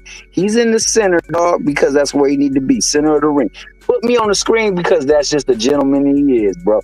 But not just him. Shout out to Puddle Sword. South. He's from that pure South. That boy good. You know what I'm saying? You get nothing but the 100% clean cut when you dealing with that. He crazy than a motherfucker, but that's my brother. He crazy. A little bit. But he know his ish, though. Shout out to my main man, Cash Crypto. Much love. Like I said, the Mickey Freaky Northern Lights of Northern Lights fame, where the lights shine bright and the smoke is airtight. You know what I'm saying? Hey, people don't know this, T Hill. It's still daylight in Alaska, where Thomas Hill is. It's still daylight right now. It ain't no damn daylight, nigga. It's dark as fuck. Hey, you at that? You in a part of Alaska where it be no light that touch the earth? Nah. That's way up north. I knew somebody that was up there, man. They said it was a whole different lifestyle because it's like that for the night, but it's also like that during the day. Like they'll go like looking at the northern lights at this current moment in time. You didn't even know it. Yeah, when it's up, if you way up north, you get 1 hour of daytime in the winter, in the 1 hour in the winter, and then you get 1 hour of nighttime in the summer. Facts. I heard that. I heard the food out there is legit, like different out that way too, man. Because of that. They got Asian food. What kind of food they got in Alaska? No, like just the crops they grow and things like that. I think because of the light being be seafood. It gotta be seafood. Man, we got some of the best fish you ever tasted. Yeah, it gotta be seafood. It gotta be. My man be out there ice fishing. That's how you know he a fishing. He a cold brother, dog. That boy go out there and cut out in the middle of the ice and go grab something. Nah, I ain't doing no fucking ice fishing.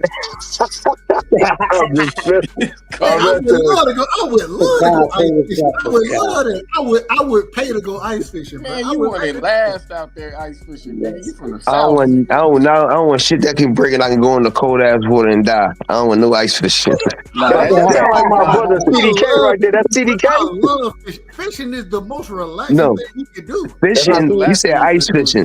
You ain't finna. I would want ice fish. I'd try it. I can try that. Hey, you like the cold? Because that's serious cold out there, bro. I hate the cold. I do hate the cold. Yeah, that's some serious cold out there, bro. I would rather be cold than hot. Because I done lived in the South so long, the one thing I done realized is that At least when I'm cold, I can continuously put clothes on. When you're hot, shit, I'll be ass naked out this motherfucker, still sweating. Nah, nigga, I'd rather be cold. Hey, Dub, I rock with that opinion, bro. And I've been to a place where it get extremely hot and extremely cold, bro. That extremely cold hit a lot different, bro. Like I ain't never been in no cold like that ever in my life, dog. I figure that out over being nigga. I can if just think about it this way. It get to a point where it's so fucking hot that your ass, nigga, it ain't shit you can do. All you can do is lay in front of the motherfucking air conditioned fan, whatever you got, man. That's the only thing you can do. Hey, when they get extremely cold, at least when it's cold, I can put shit on and continue. I feel you on that. But when they get extremely hot, do your skin melt off? Hell no. But if it's extremely cold, your finger will froze straight off. Not if I'm led accordingly. Not if I'm led. You must be talking about in your house, man, because there's some places in Alaska it's so cold, nigga, you can't walk outside. Like if somebody's hitchhiking, you get a charge for driving. Why the fuck am I gonna be hitchhiking in fucking Alaska? Man, you get a charge. You get charged. You cannot drive by somebody hitchhiking. You got to pick them up. That's how cold you said. You get the charge. You got to pick up the hitchhiker. Wow. Wow. There must be some nice people out there. I might be out of order. What's your murder rate out there? What's your murder rate? What's your murder rate out there? It's getting worse and worse every year because all the damn degenerates from all the other states come to Alaska.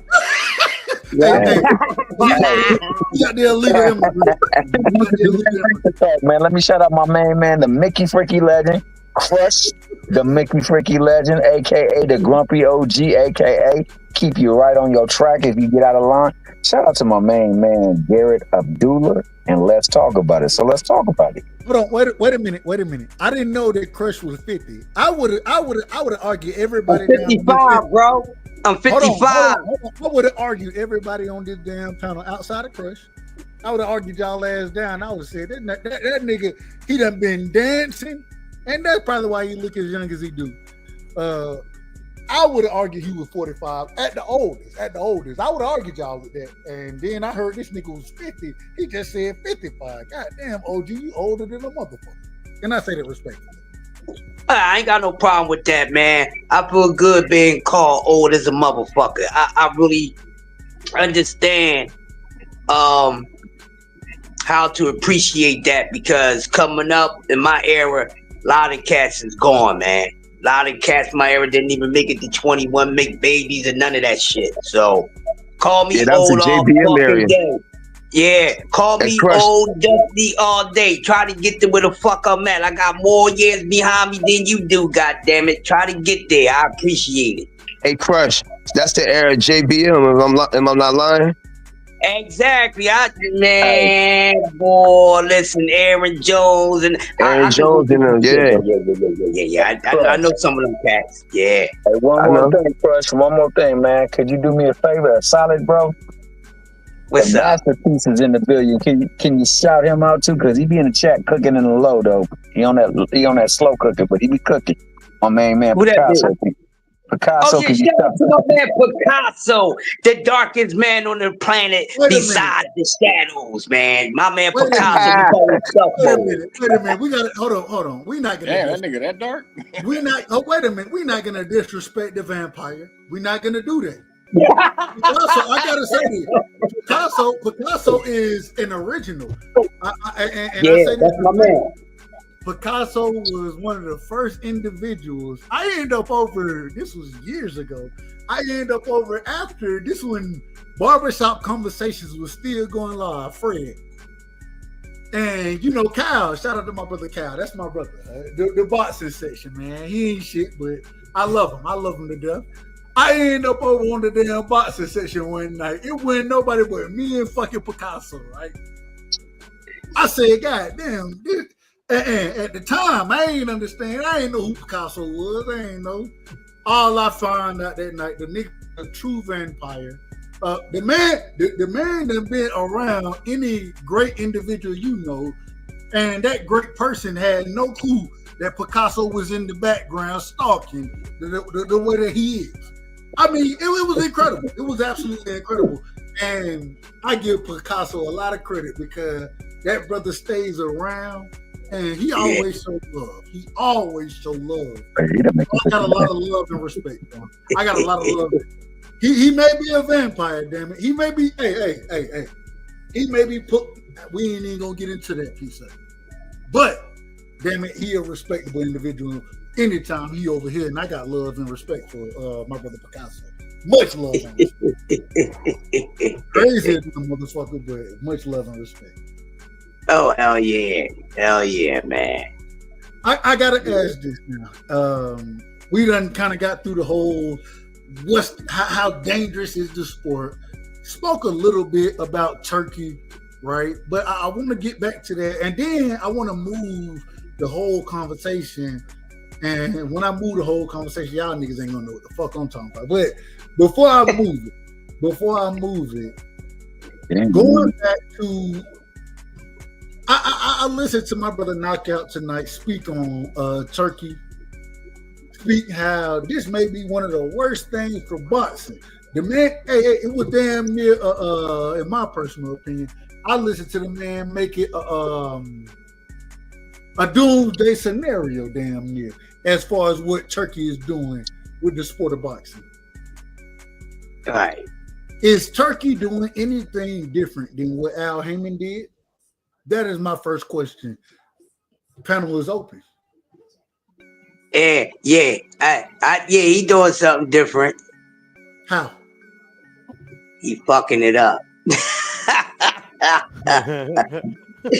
Cause listen, man, I'm gonna say this real quick, and I want the panel to cook more, cause I'm tired of talking about this turkey bacon dude, man. Listen, they keep saying I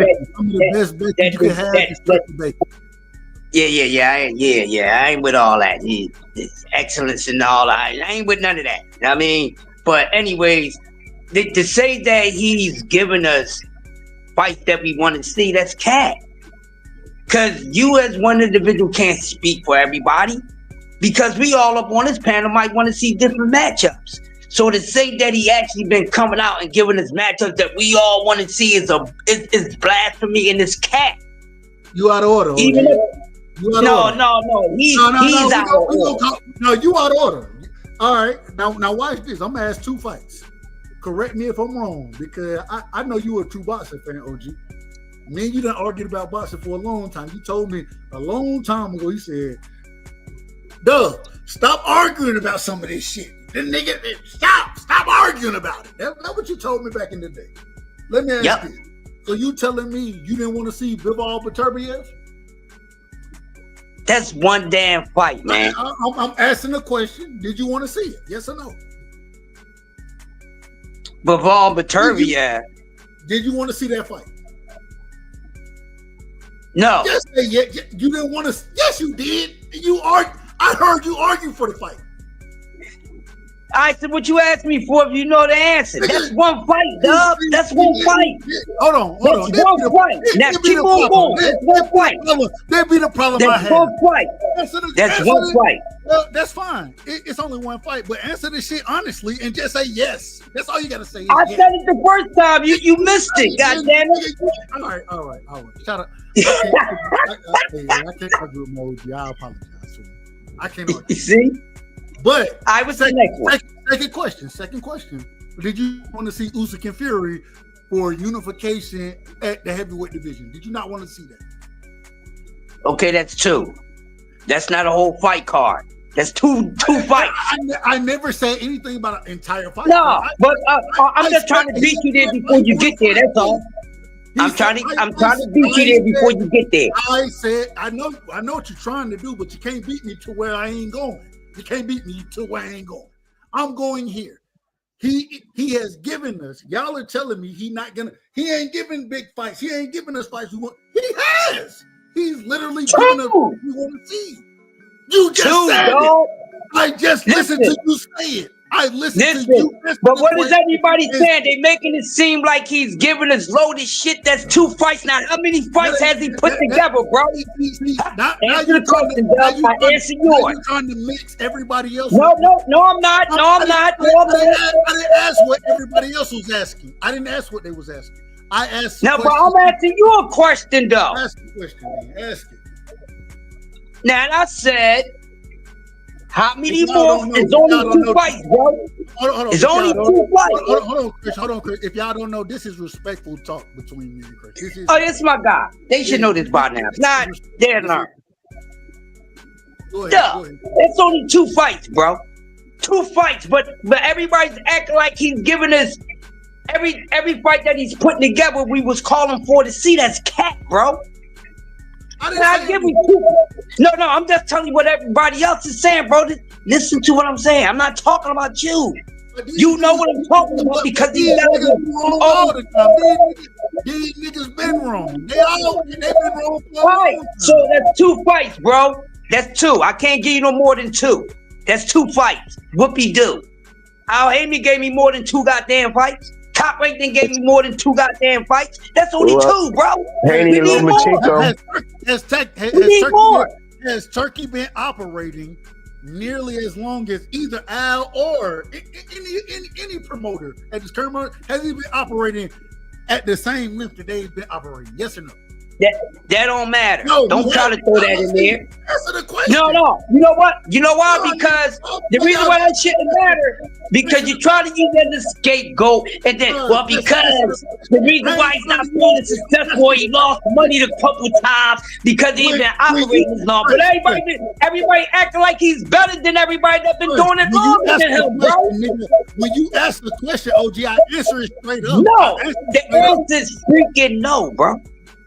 All right, go ahead. Y'all, me and we probably out of order right now. Y'all go ahead. We out of order. Man, we always get out of order when we talk, bro. That's what we do. I ain't mad at it. I ain't got That's what we do. Y'all go ahead. Y'all go ahead. Yeah, y'all go ahead. Oh man, I mean, shit, give me something else, man. You know. He doing a little something, but it ain't like he's saving boxing. Like they need to stop that. All right. Name at this current moment in time, Crash. Who putting on better fights than Turkey right now? PBC.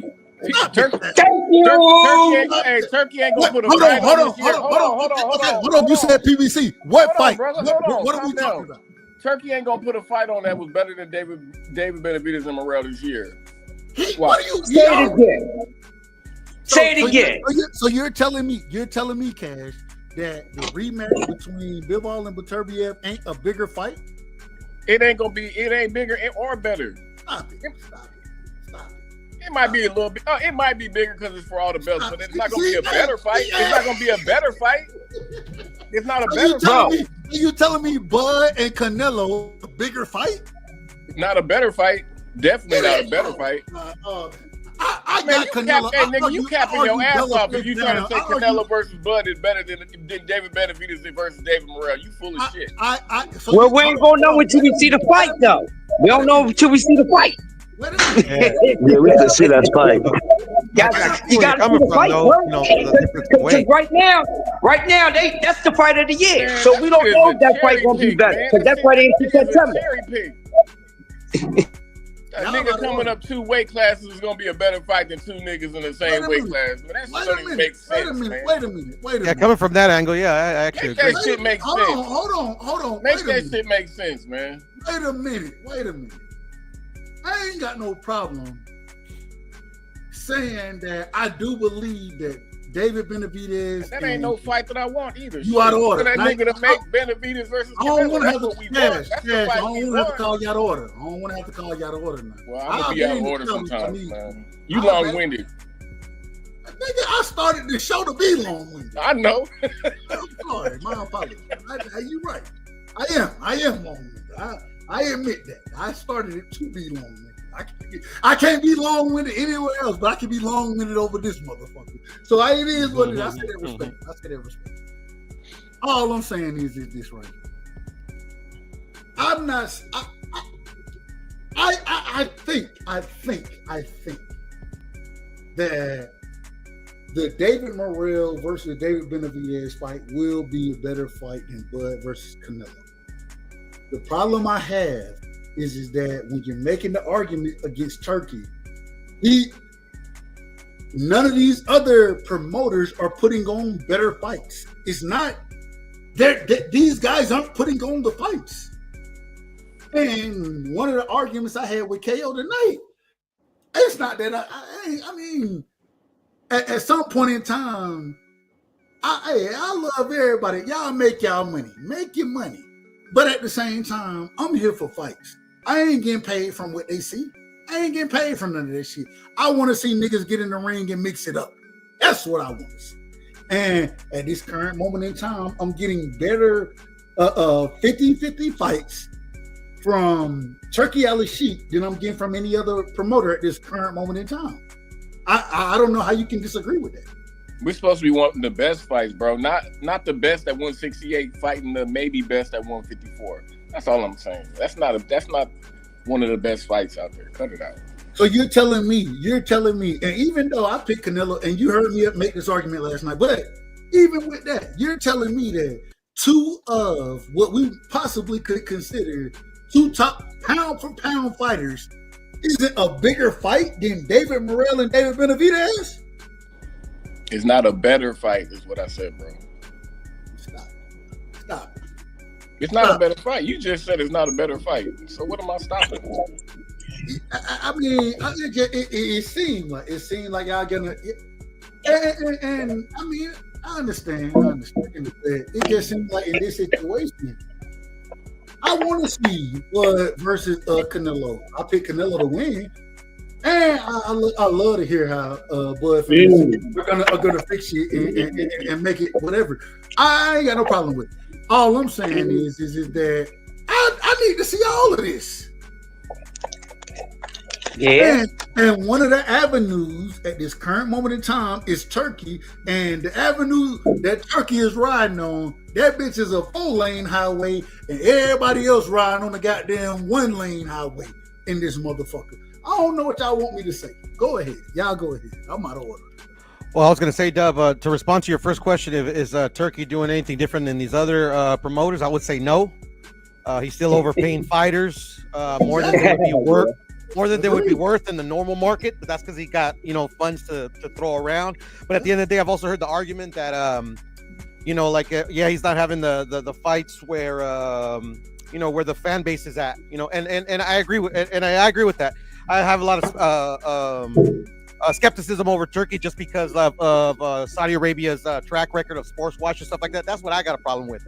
But I've heard some people in the supposedly journalists out here and the YouTube channels try to blame that on the fighters, like a Bud Crawford, a Canelo, or anybody else that's doing business with Rahadi Caesar, I forgot how you say it, or Turki Al-Sheikh. And at the end of the day, it's not their fault. The only two current fighters, in my opinion, that are like true free agents is Terrence Crawford and Canelo Alvarez.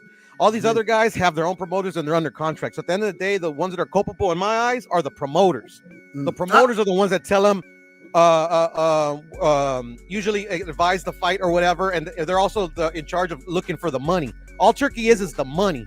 So at the end of the day, just because they're using their money and these boxers to sport wash, in my opinion, or whatever you want to call it, that's on them. Like the money has to come from somewhere. And at the end of the day, just because they're going with this dude, can't put that on the boxers. The boxers are going to go.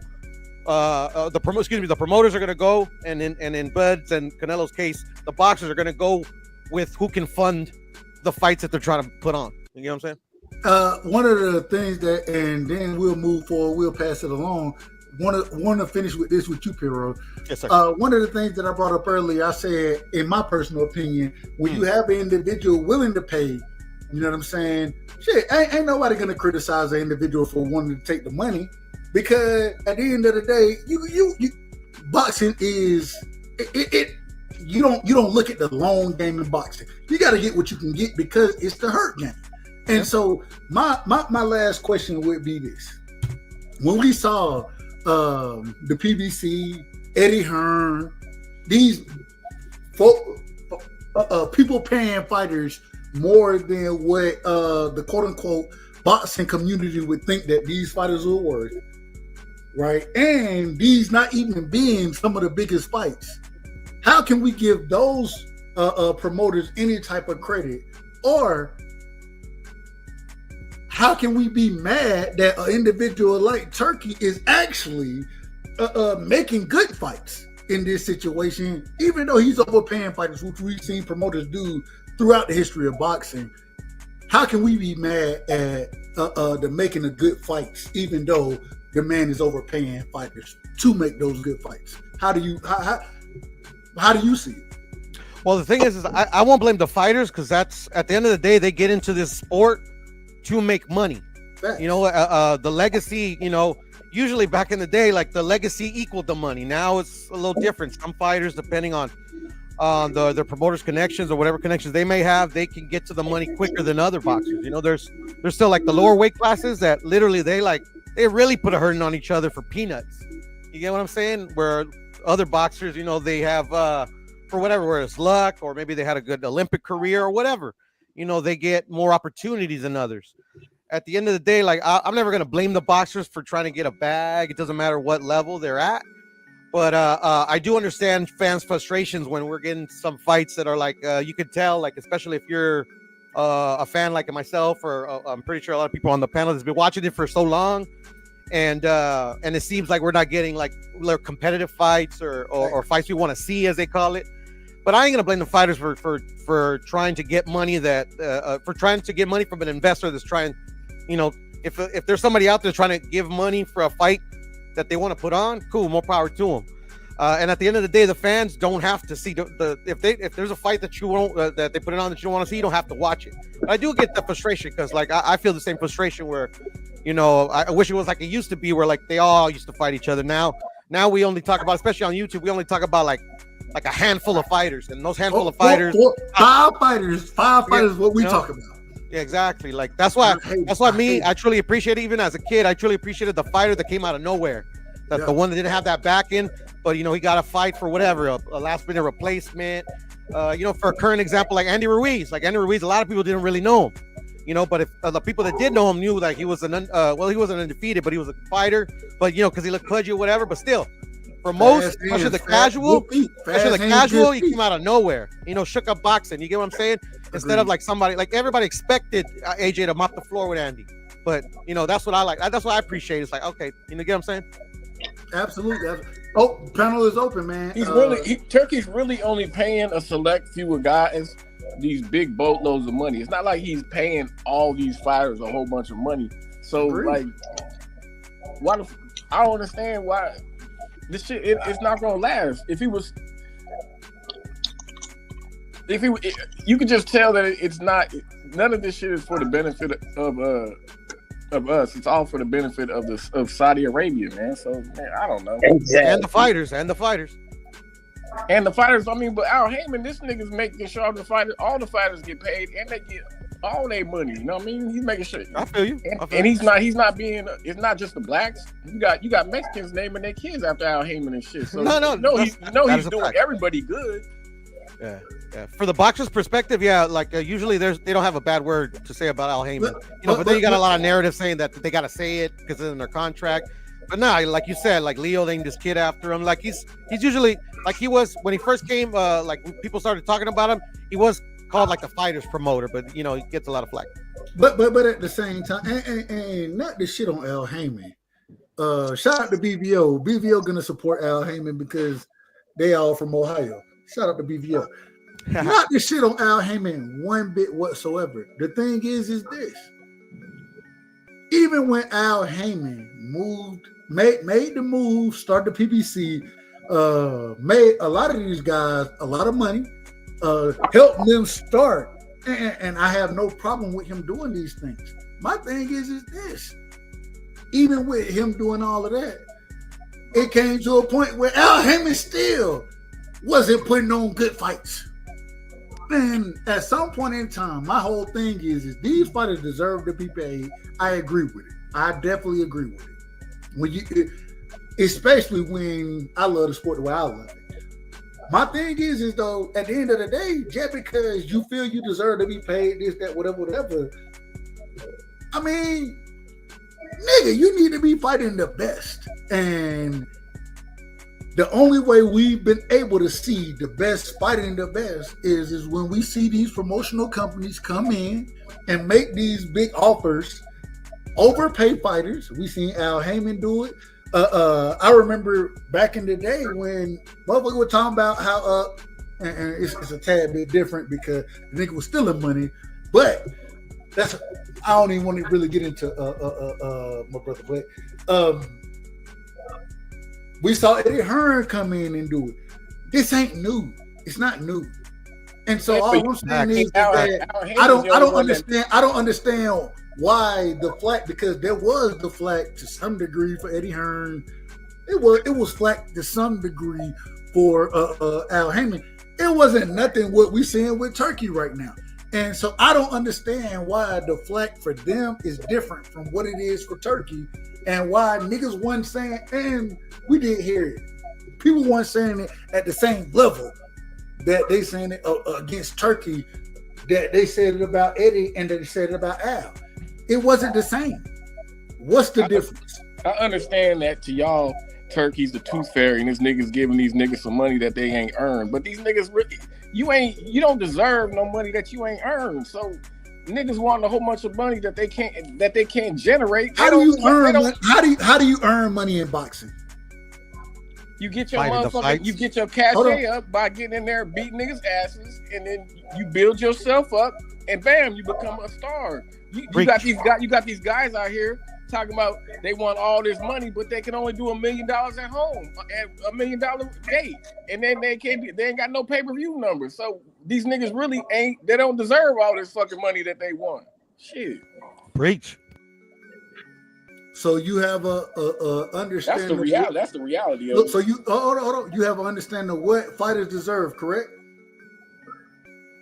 I mean, you can have some inflated self-worth, but that's not reality. If you're only generating $1 million at home. If I were to ask you now, what does a Shakur Stevenson deserve on a fight? Hey Dub, if you can only generate $1 million, and me and you about to fight, and you can only generate and we fighting in your house or on your home turf, but we can only do $1 million gate. How much money do you really deserve, nigga? You deserve 5-10 million? Hell no. Doesn't even make business sense. That don't make no fucking sense. So I'm gonna ask the question again. And what is Shakur deserve? What's he doing? $1.5 million? I don't know what he's doing at home, but it ain't no $2 million. He's doing around what 1.2 at home. The nigga don't deserve no $2, $3, $4 million a fight. So to get a Shakur and Tank fight, what had, in your opinion, because it always seemed to be about the money. I think me and you would agree that making fights is 9 times out of 10 about the money. We would agree on that, right, Cash? Hey, Dub, nobody's complaining about what they got paid when they fight. I got no. I'm not saying that. I'm asking a question. We would agree that making fights come down to the money 9 times out of 10. We would agree on that. I'm following you. So in Shakur versus Tank situation, what does Shakur deserve in that? Honestly, I think if Shakur should take whatever Frank got, maybe a little sprinkle a little bit more on there, because he ain't got no pay-per-view numbers. He's doing $1 million in the alligator home. So take your 30% of the back end, which is gonna be a whole bunch of money, and whatever guarantee they give you. I mean, what the fuck is wrong with that? You've only made your biggest payday is only 3.5. What the fuck do you want, nigga? Like, Shakur ain't did much, really, in the sport. What did Frank do to deserve what Frank got in that fight? That's why I said give him the same thing Frank got. Shakur has done hands and feet over Frank Martin. At lower weight classes, when you get to a different weight class, you know all that shit you did before don't count. Nigga, you get reset button. Come on now. Crazy. This is the craziest. That's the problem with y'all type of fans. Y'all on that Bud Cropper shit. You niggas want to get paid for belts that you got 2 weight classes to go, man. I got you. The craziest part is this right here.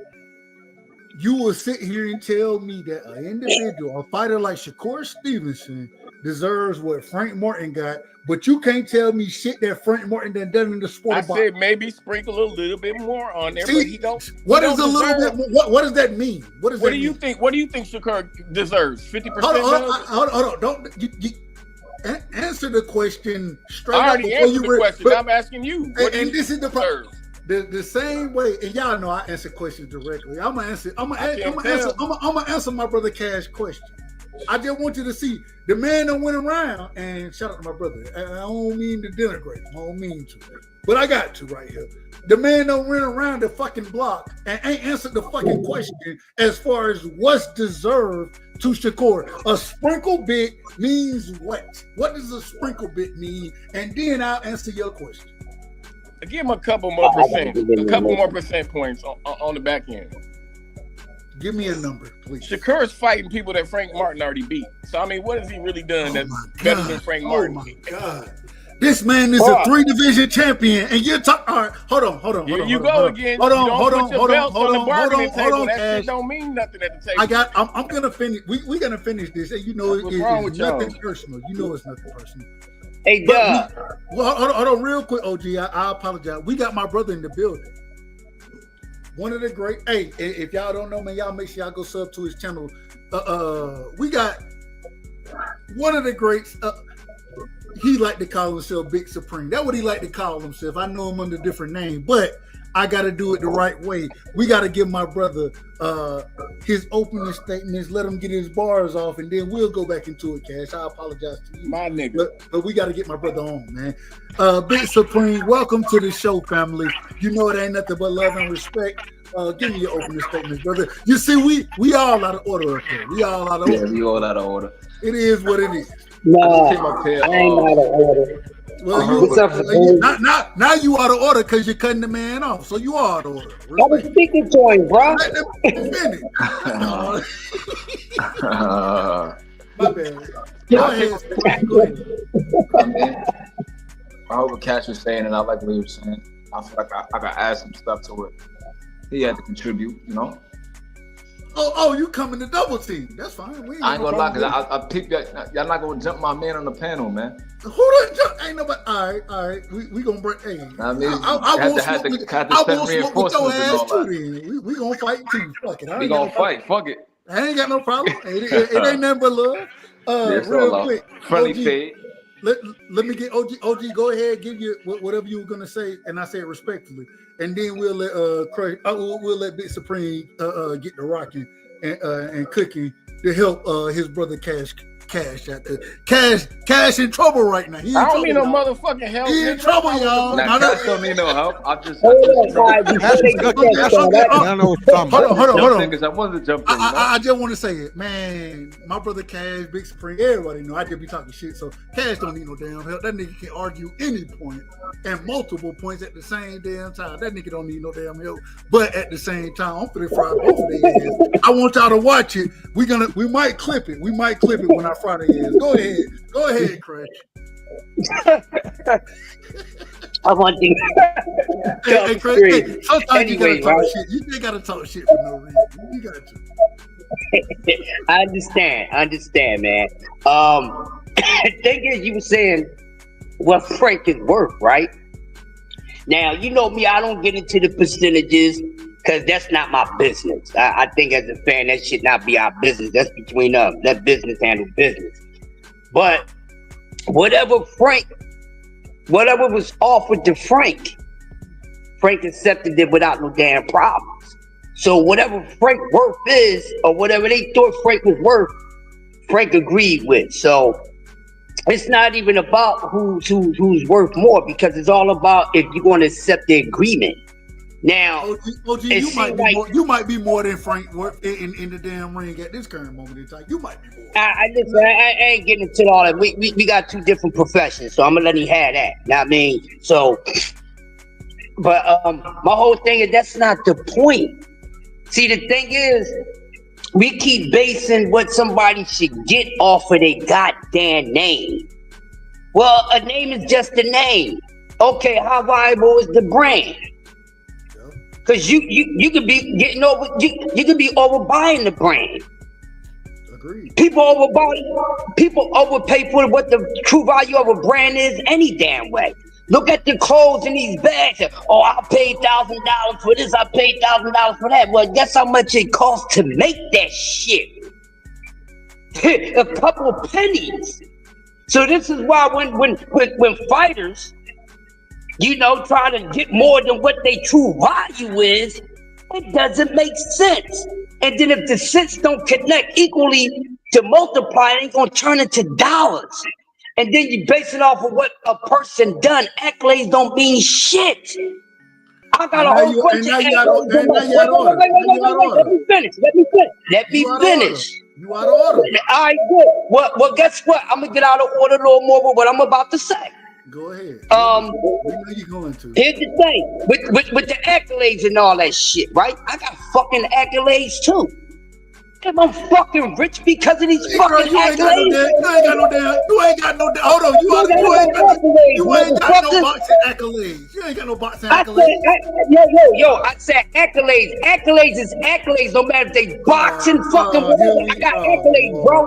No, don't try to twist it. Accolades is accolades, bro. What are you talking about? A nigga don't get accolades for boxing for singing. A nigga ain't get accolades in boxing for singing, nigga. It ain't happening. Listen. Let me land my plane, bro. You ain't gonna move no goalposts. You ain't saying nothing slick to an over the plane over the Pacific. You done flew the plane over the Pacific, man. Listen. Accolades is fucking accolades. Basketball players got accolades. Boxers got accolades. I got accolades. It doesn't matter. Accolades are fucking accolades, but that doesn't mean that because of your accolades, you're gonna get paid a certain amount of fucking money, bro. Man, out of order, man. That's what they're basing it off of because he won this title or he did this and did that. But if that was the motherfucking case, then it wouldn't be no fucking argument about how much they fucking worth, bro.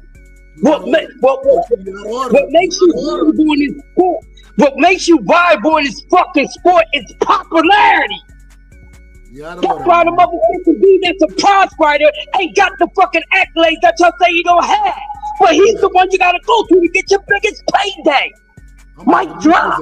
I'm gonna have to mute his ass. Mic drop. You out of order. You out of order, man. You out of order. Yeah, I'm always out of order. I'm always out of order when you drop the fact, bro. I'm always out of order when you drop the fact. You keep telling me bullshit. That shit don't get nobody paid, bro. That shit don't get nobody paid. You gotta perform. That's what gets you paid, my nigga.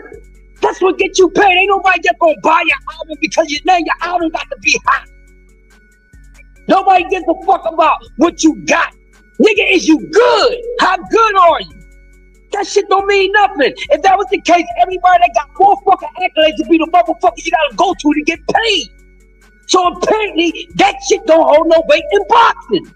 Because Tank don't have no fucking accolades, but he's the one you gotta go to get your biggest payday in that fucking weight region. That's facts. That's not out of order. And then if Ben out of order is Ben with 50 facts, that ain't true. You lying. And I'm sorry. That ain't true. That ain't true. That's facts. You out of order. You out of order. Jake Paul is not any good, and he gets paid a lot. That ain't true though. What Craig just said ain't true. It is true, bro. It is true. You think you agree with it because you don't like the truth. Talking about I'm not. We gotta base this shit on somebody supposed to get paid off for accolades, but them accolades they get them paid. That's fact.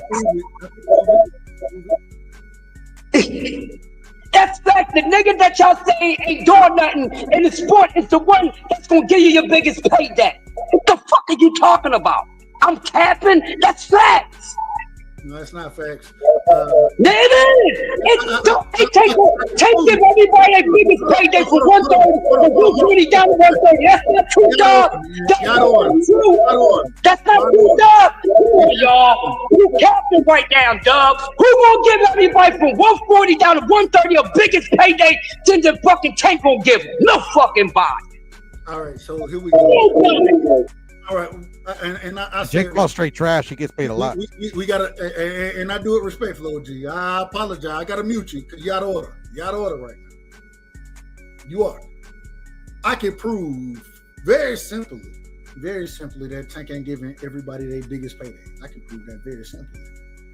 And the way I prove it is to go and look at what individual were getting when they were fighting a Devin Haney, right, versus a Tank Davis.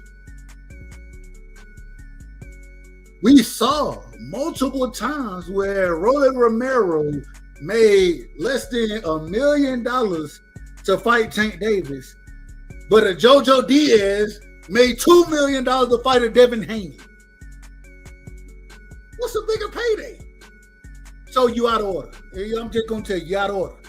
Go ahead. That's man. one fucking fight. Give me some more. You out of order, man. You out of order. When you come with one fight, you got to come with more with one bullet when you fucking with me. That's one bullet. They ain't gonna take me down. Bring some more. You haven't told me one fighter that made more money fighting Tank Davis than another fighter fighting Devin. You haven't even made that point yet.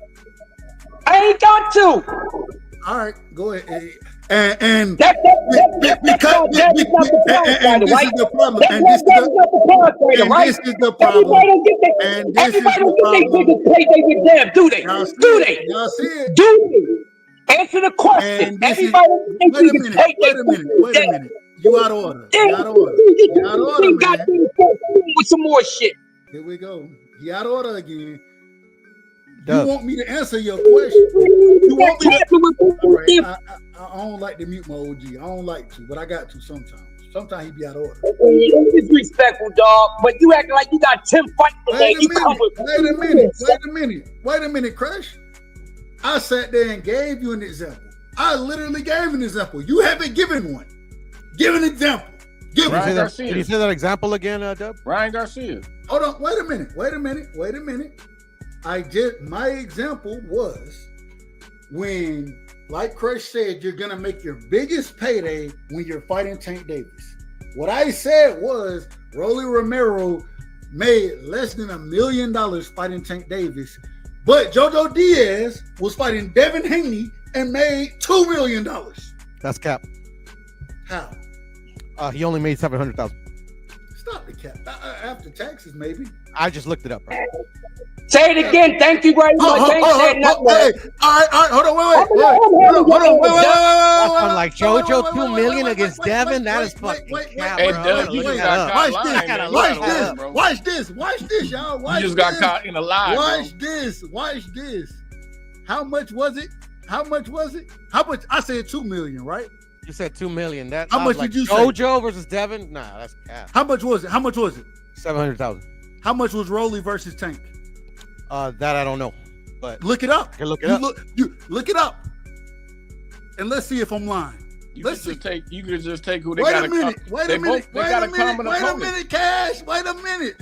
If I'm lying, he gonna come definitely back and lying, tell me. nigga. If I'm lying, he gonna come back and tell me that Rolly Romero made more than $750,000. Okay, well, while he's looking that up, you can take Ryan Garcia. Devin didn't make more money.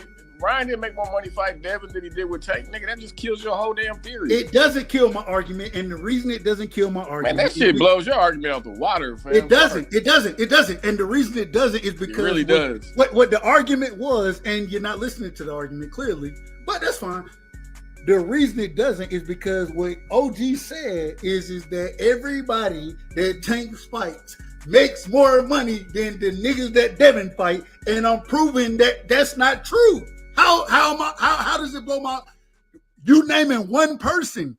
How when he says that, and then I prove that somebody made more money fighting Devin than Tank? How am I out of order? How? Because your shit was capped. Mine's fact. Yeah, you were capping a little bit. $2 million. You said $2 million. You said $2 million, and then you only named one motherfucking goddamn fighter, bro. All right, cool. You said $2 million. You was always. I was wrong. Hold on. See, the great part is I don't have a problem saying when I was wrong. I have no problem saying it.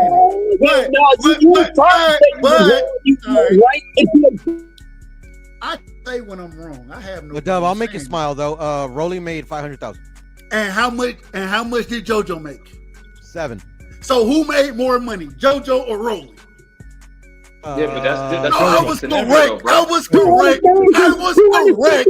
Yo, Yeah, but you were correct. But you were correct after I researched it. When you actually made the argument, you gave a wrong. You gave a wrong amount. We'll do it the right way. We'll do it the right way. You know what I'm saying? We'll do it the right way. I was absolutely correct in saying that niggas have made more money fighting Devin Haney than they made fighting Tank Davis. I was absolutely correct. Was I wrong about the absolute numbers? Yes, I was, and I have no problem saying it. I was absolutely incorrect. I want this. Hey, y'all, somebody clip this. I was absolutely incorrect on the amount of money that JoJo Diaz made fighting Devin Haney. I was wrong about that. The problem is I was still right that he made more money fighting Devin Haney than Rolly Romero made fighting fucking Tank Davis. I was still right. I was still fucking right. Stop it, man. All right, we're gonna bring the folks back. There's no goddamn 2 million. You was capping. Put him back. Put him backstage again. Fuck it. Now we're gonna bring OG back. That's what I thought you was going to do, crazy ass. You knew what you was doing. All right, Dev, I gave you a rare win. Backstage. I don't remember that. Hold on. I gotta say one thing. I'm out of order, y'all. I was out of order. Yeah, you out of order, bro. I'm out of order. I was all the way out of order, and I apologize for being out of order. I do apologize to y'all, but sometimes, damn it, I can be out of order a little bit. Can I get you.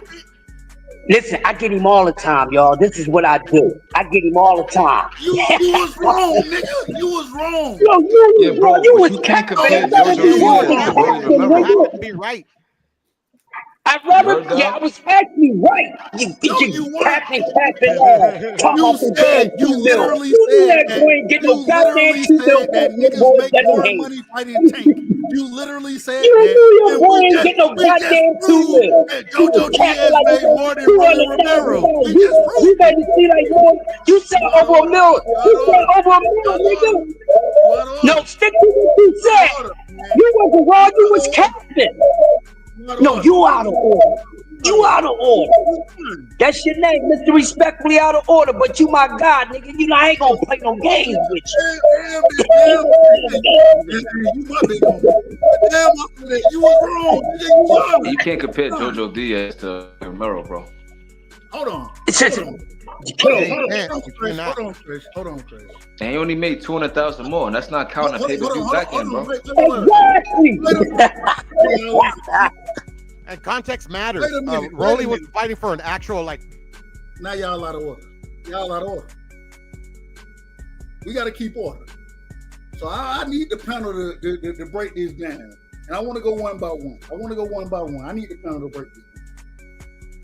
Was I capping? Was Crush capping? Were we both capping? Was neither one of us capping? How do y'all see this? I want to hear it one by one. We going to Big Supreme first. All right, so you gotta put things in the context, like my man was saying, right? When JoJo Diaz made that money, this is around the time when the zone was spending absorbent amounts of money, and they were trying to scale back. Tevin Farmer was making 2-point-something million. JoJo was making 2-point-something million. Before, all these other dudes was making exorbitant amounts of money on the zone because they were trying to establish a base, right? So JoJo getting 700,000 can't be compared to Rolly, who wasn't a champion at the time, didn't really have a lot of boxing experience, wasn't a name. He got 500,000. That's not counting pay-per-view back end. So he probably got more than that. He probably got 900,000 or 1.5 million. We don't know. JoJo getting 700,000 at a flat rate, flat fee, no pay-per-view back end, no nothing else. I think Rolly got paid more, in my opinion. Now, if you could find some information that can contradict what I'm saying as far as like the pay-per-view back ends and stuff like that, then I'll stand corrected. But to my understanding, I'm sure he got some back end money. So you're guessing on the back end? I'm not guessing. I'm saying based on what we know about pay-per-view, I'm sure he got a little something, bro. Well, wait a minute. The only reason I say guessing is because you can't give figures, you can't give any accurate figures on what he made on the back end, can you? No. Okay, and because you can't give those accurate figures, the question is, I want to go be very specific, and I want you to answer this one more time. So you're saying that, in your personal opinion, even without being able to give these numbers that you're speaking on, that $250,000 more, or excuse me, that 170, or damn, fuck it. $750,000 isn't more than $500,000. Again, you can't. Wait a minute. You can't give. You already have acknowledged that you can't give any accurate figures on anything else. So you're telling me that $750,000 is less than $500,000. That's what you're telling me. That's not what I said, bro. You trying to like put me in a corner. I don't know what you're trying to do. What I'm telling you is, who would you rather be? Would you rather be the former champion fighting Devin Haney getting $750,000? Or would you rather be the mandatory challenger fighting Tank getting $500,000 up front? But the only reason I got to stop, you're changing the argument. I'm not changing the argument, bro. If that's the conversation you want to have, that's fine. But that wasn't the conversation that was being had in this situation. If Jojo Diaz got $750,000 up front, of course you would probably want to be that. But if you're Rolly Romero, who's relatively obscure and unknown, you're not a champion, not a former champion. You're getting $500,000 up front. Who's to say he didn't get money on the back end? Now, I will have to research and come back and give you answers. Who's to say he did?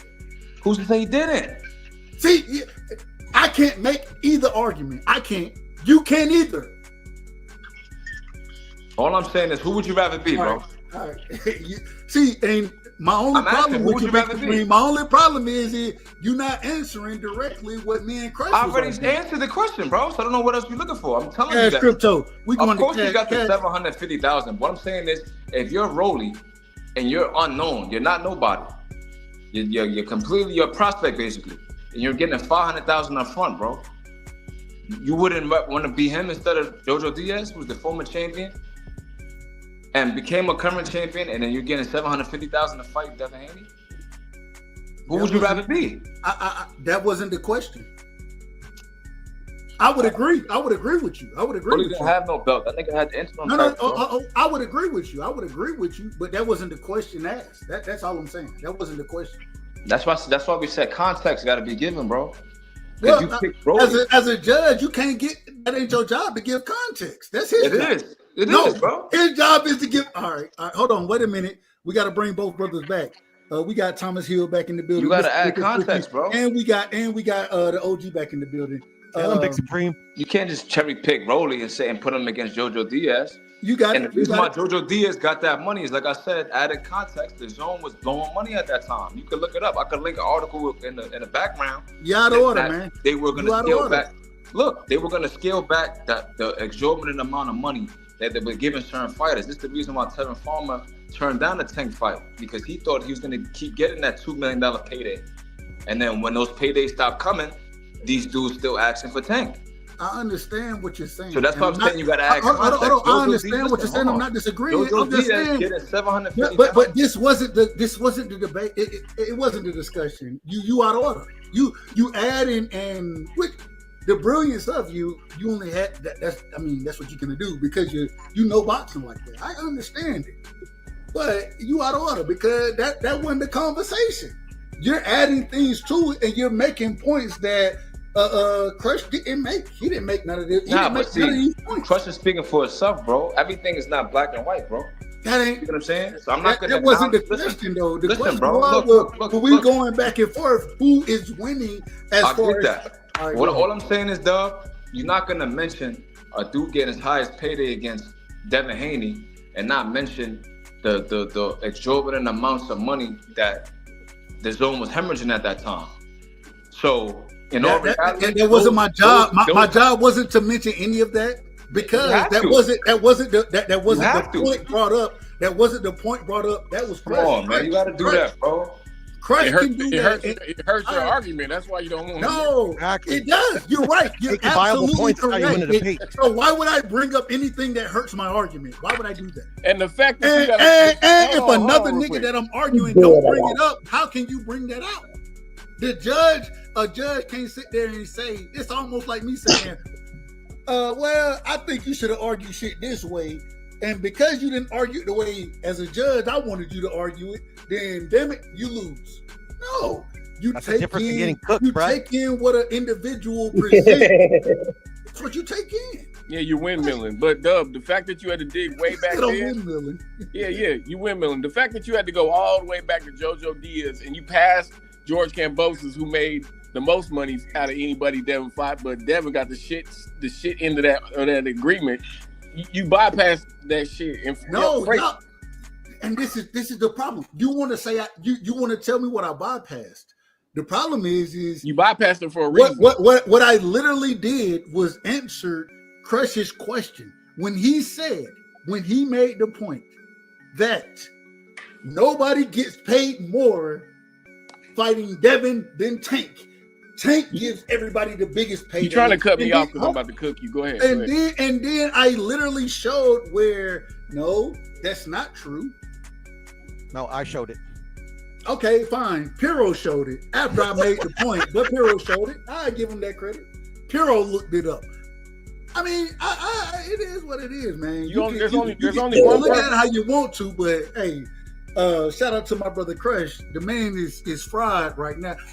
Hey, because I love him so much, I had to take him off the skillet. You know what I'm saying? I love him too much, and he my OG and the master of ceremonies as well. So. And possibly the greatest man alive at the current moment in time. So because of all these things, I have to finish, man. Damn, you long-winded as hell. Nigga trying to filibuster, all this filibuster and shit. Yeah, I know it, man. I'm finna have to fry all y'all niggas. Prototypical Donald Trump, man. Hey, I'm finna have to fry all y'all niggas in the pan. He ain't gonna learn, man. I'm used to this behavior. You know what I mean? I'm used to it. I used to pull out a cane. I just pull out a motherfucker. You used to losing or debates against me. You used to it. Man, I ain't never lost no debate against you, bro. What are you talking about? You out of order. What are you talking about? You can't beat me in a debate. If you think so. I know so. I know that. All this filibustering and gerrymandering and delaying. All that shit. I might filibuster. I might gerrymander. I might do all of it. Okay. I ain't gonna lie to you. I might do all of that. You know, I think you fucking with what you want to challenge or something. That's what you trying to say on the low. I mean, long-winded ass nigga. No. I'm just asking a fucking question here. I'm just asking a question because you just basically told me to my face I can't fuck with you. So what I'm supposed to say? You right, Dub? I can't fuck with you, Dub. I will fuck your shit up. I'm vicious. I've been doing this shit way before these niggas got it in these tournaments, nigga. Hey, I got challenge shut down for tearing niggas' asses up, bro. So the Abbott will come out of retirement if he has to. Is that? Hold on, wait a minute. Hey, I said that if the Abbott got to come out of retirement, he will. But if he don't, leave him the fuck alone. Like most people do. Okay, you ain't like most people do. Nobody don't fucking bother me. Can I ask a question? Are you my big homie? Another question? Are you my big homie, Crash? Man, I ain't trying to hear that right now, nigga. You talking some enemy shit right now. So we enemies, ain't no friends, nigga. When you get to throwing shots, ain't no friends, nigga. You loaded up the clip. We ain't homies. You loading up your clip and putting your scope on me, nigga. What you talking about? We homies, nigga. You better move that motherfucking laser before what you ain't gonna be able to run from it. You know what I mean? If you my homie, you ain't gonna fuck with me. Cause when niggas know when I jump on motherfuckers, it's the fuck over. They don't even bother me no more. That's why I keep it peaceful. Hey, so we homies, nigga. We ain't throwing shots. But if you want to become enemies, then we can go to a fucking shootout. That's what you want. You can never be my enemy. You can never be my enemy. Okay. A lot of people said that shit. But set it up since you think you can bust my ass. I think I'll bust my ass. Set it the fuck up. Let Cash and Thomas talk. That's all I got. You're Dub. I'll break you down. Let Cash. All I got. If you think you can bust my ass, set it the fuck up. Yo, Thomas you gotta pause that, No, bro. Wait a minute.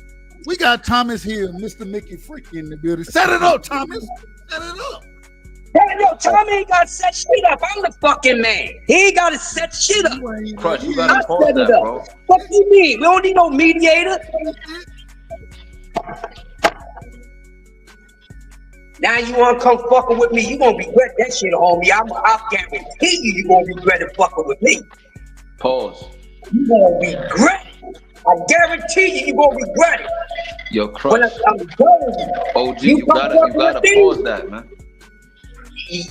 I'll pause or whatever. You gotta pause that, bro. You can't be running around talking about niggas trying to bust your ass and all that, bro. You out of order. Crush ain't got to pause shit. Nah, he got that's a no Diddy gang. I ain't gonna lie. It ain't nobody, man. We say it over here, so we ain't got to say no Diddy. Man, You gotta say well, you don't gotta say no homo, but you gotta pause that, bro. Man, y'all old school niggas be tripping. If you thinking that way, that's on you. I ain't thinking no way. You don't think that sounds crazy? We talking boxing. You talking about you gonna bust somebody's ass, nigga? We talking boxing, nigga. What the fuck? And when come on, man. Hold on. This is the craziest thing, Crush. When I say bust your ass, you don't look at that no other type of way. Listen, man, I bust my bitch ass, man. I don't know what the fuck you talking about. Y'all niggas start that. I tell you, boy, this new generation wild, bro. Real niggas don't defend gay shit because real niggas know it ain't about that. You talking shit, nigga. Like, man, stop that shit, man. Man. You talking like that I got to fucking worry about you. You comfortable with your sexuality because ain't nobody crooked over here.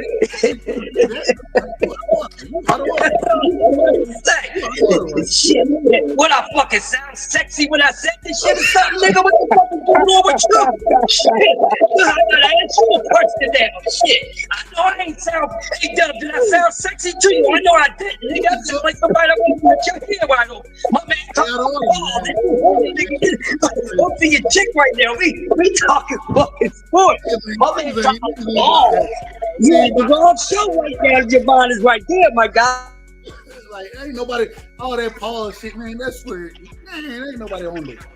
It was the joke, bro. You going too far, gang. But go ahead, though. Go ahead. That's why he pressed the Mickey Freaky legend right there, bro. That's a legend. You gotta watch the words you say. You can't say this word. You can't say that word. You say this way, nigga looking at you suspect. Get the fuck out of here, man. I'm gonna say what I say the way I mean it. You look at it the other way, that's on you. As long the person I know I said it to know the way that I fucking meant and all this other shit. You motherfuckers worry about this big program and all that shit you fucking goddamn much. I don't know nothing about it, and I ain't participating. Ain't no damn ball. If that's what you want, so y'all, you're not on none of that shit over there, bro. You're not on that. So ain't no damn balls. We real niggas, man. Real niggas know how real niggas are. Real niggas do real things. But anyway, bro, I don't know what I want to into, man, but no disrespect. I know what I left off. I know what I left off. I left off when my man Porter was cooking about Turkey and what he's doing and what everybody else is doing and who's really to blame and this and that. What's your opinion? I agree with his statement. I think that the fighters they get it. He's out of order. He out of order too. I'm out of order. He might be out of order. I don't know. I ain't even give an order yet, dog. How did I get out of it? Well, I just had to say it. Just I'm just saying that, man. If it's about Turkey, man. I mean, I know a whole lot of people say that like he's giving us the fights we want to see. I think that is the anti-PBC, the anti-Al Heyman, and the anti-Tank movement. Also somewhat the anti-Canelo movement. Because I guess they feel like these people don't give them the fights that they would like to see. And you know what? I'm not mad at people to feeling the way that they feel, man. I can't tell nobody to believe what they believe.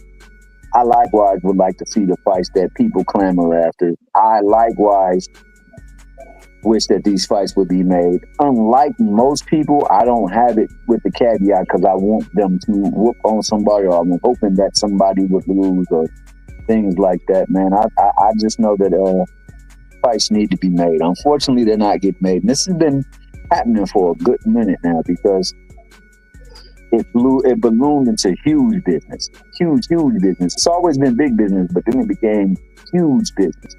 And these people, like Piro said, that make the most money don't happen to get in the ring. Most of the time, them Mickey Freakies ain't.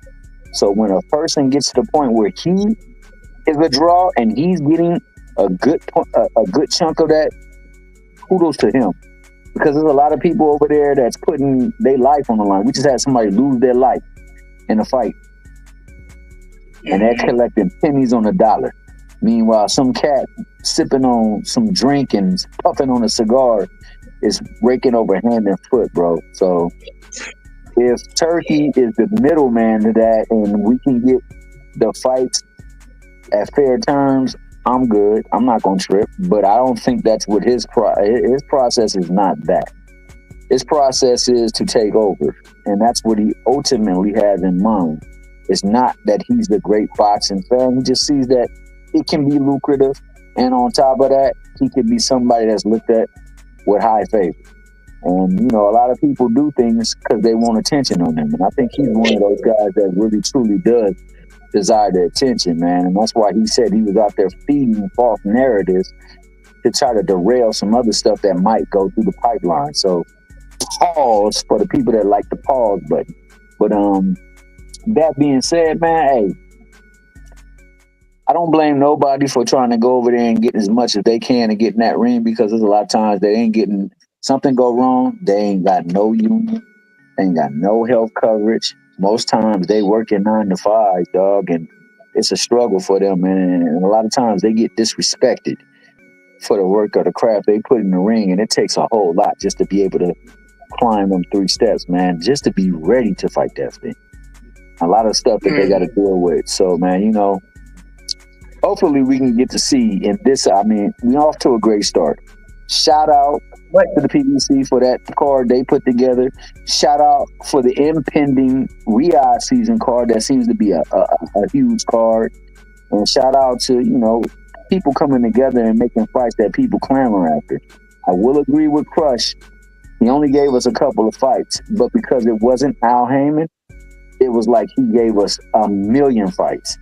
And we got to start that ish out, dog, because a lot of times that the people that's hating on us is us, dog, and we got to get past that monkey, dog. That monkey right there that T.O. was talking about, we wear that monkey well, bro. We got to stop that, dog. We got to stop hating our own people and start appreciating our own people like we appreciate other folks.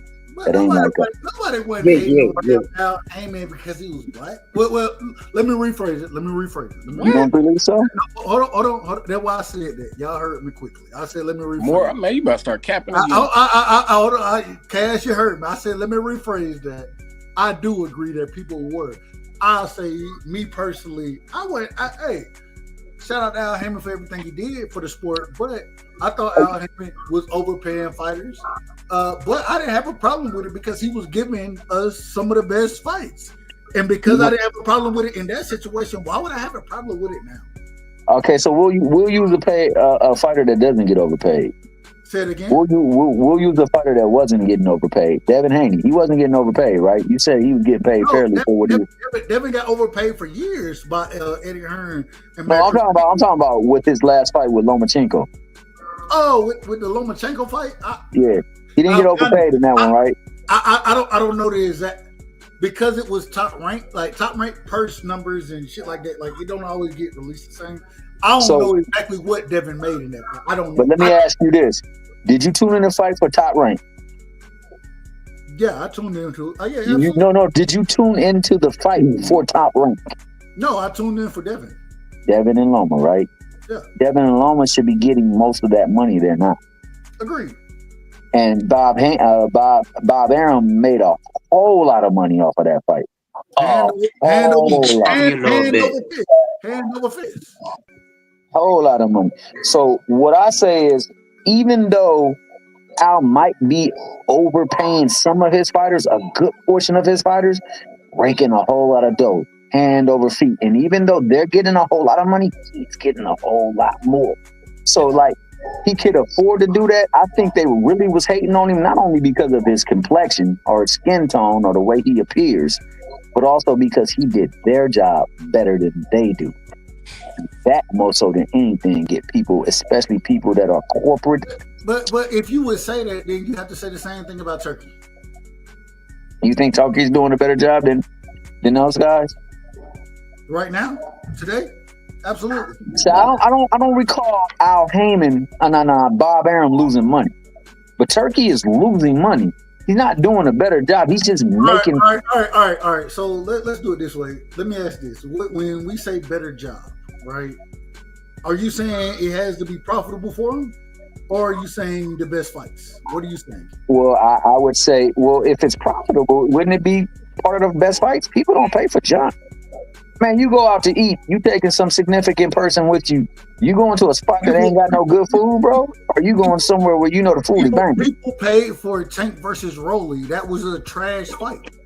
People pay for that. But why ain't nobody paying for these fights Turkey putting on? Nigga? They ain't doing no big numbers. I'm not. See, y'all are missing everything. You ducked my question about Shakur too, nigga. I could care less. I got quiet. I hold on, T here. I got you. Going to what my brother Cash just said. I don't care if people are paying for the fights or not. If they're the best fighting that bet, what fight was better in 2024 than Beterbiev and Bivol? What was a better fight? If these fights are so good, why ain't nobody buying these motherfuckers? You at least answer my question before you say. You ducked my question, nigga. You still ain't answer my question about Shakur, nigga. Ask the question. You want me to Go answer ahead. another question? I answer questions directly. Ask the question again. I apologize for not. How much do you think Shakur deserves, nigga, in the Tank versus Shakur fight? You know what the damn question was. How much do I think he deserves in that fight? I would say whenever someone repeats your question, man, that means they just getting ready to say a whole bunch of cap. Go ahead. Understandable. I would say I think for a Tank fight, I would probably say I couldn't give you direct numbers, but I'd say he deserves somewhere around 8 to 9 million for that fight. Frank Martin got more than that. So why are you? Did Frank Martin get more than that? He reportedly got 30%. 30%. If they did, how much money did Frank Martin get? If they did 450,000 buys, that's $36 million. Shit, 10%, 30% of that's 10.8. Plus, he got the 1.25 guarantee. Plus, the gate was 15 million. I mean, there's a whole bunch of money made, nigga. So you're telling me you believe that he bought a goat. Hold on. So Frank Martin made 30 million. That nigga made some kind of money. No, Frank probably got like 12 plus million. Yeah, close to 12 mil. Yeah, close to a little over 12 mil, I think. I say close to 10 million. So what's the problem? What's the problem with me saying Shakur should make 9 million? What's the problem? No, I'm not saying there is a problem with that. There is no problem with that. He just wants more than what they got because he says he brings more to the table. Nah, I said Shakur shouldn't. I said he should get a little bit more than Frank, and you had a problem with that. And you're telling me he should get a little bit less than Frank, nigga. So why'd you have this problem? Wait a minute. The first things first. When have I ever had I don't even give a fuck what they make. You stuttering again.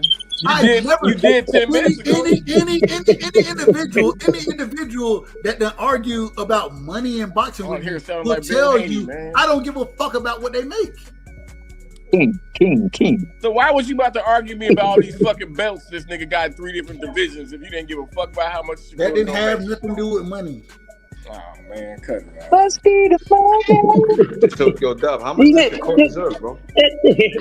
My whole thing is like I said, I think that's something that real quick, us fans, I think That's one thing we should not worry about. I don't give a fuck Us about as money. fans, we shouldn't be worrying about arguing about who's making the most money, man. We sound like a bunch of fucking groupies. What shit, motherfucker? Whatever offers that accepted to them, the motherfucker should just take it. We ain't getting none of that money. I'm not gonna say who should make more money. I'm trying to make motherfucking money. Think I'm worried about some grown ass men pockets? Worry about my own goddamn pockets. They all making money that we ain't the fuck making. So why should we be worrying about that? It's up to them to decide, not us.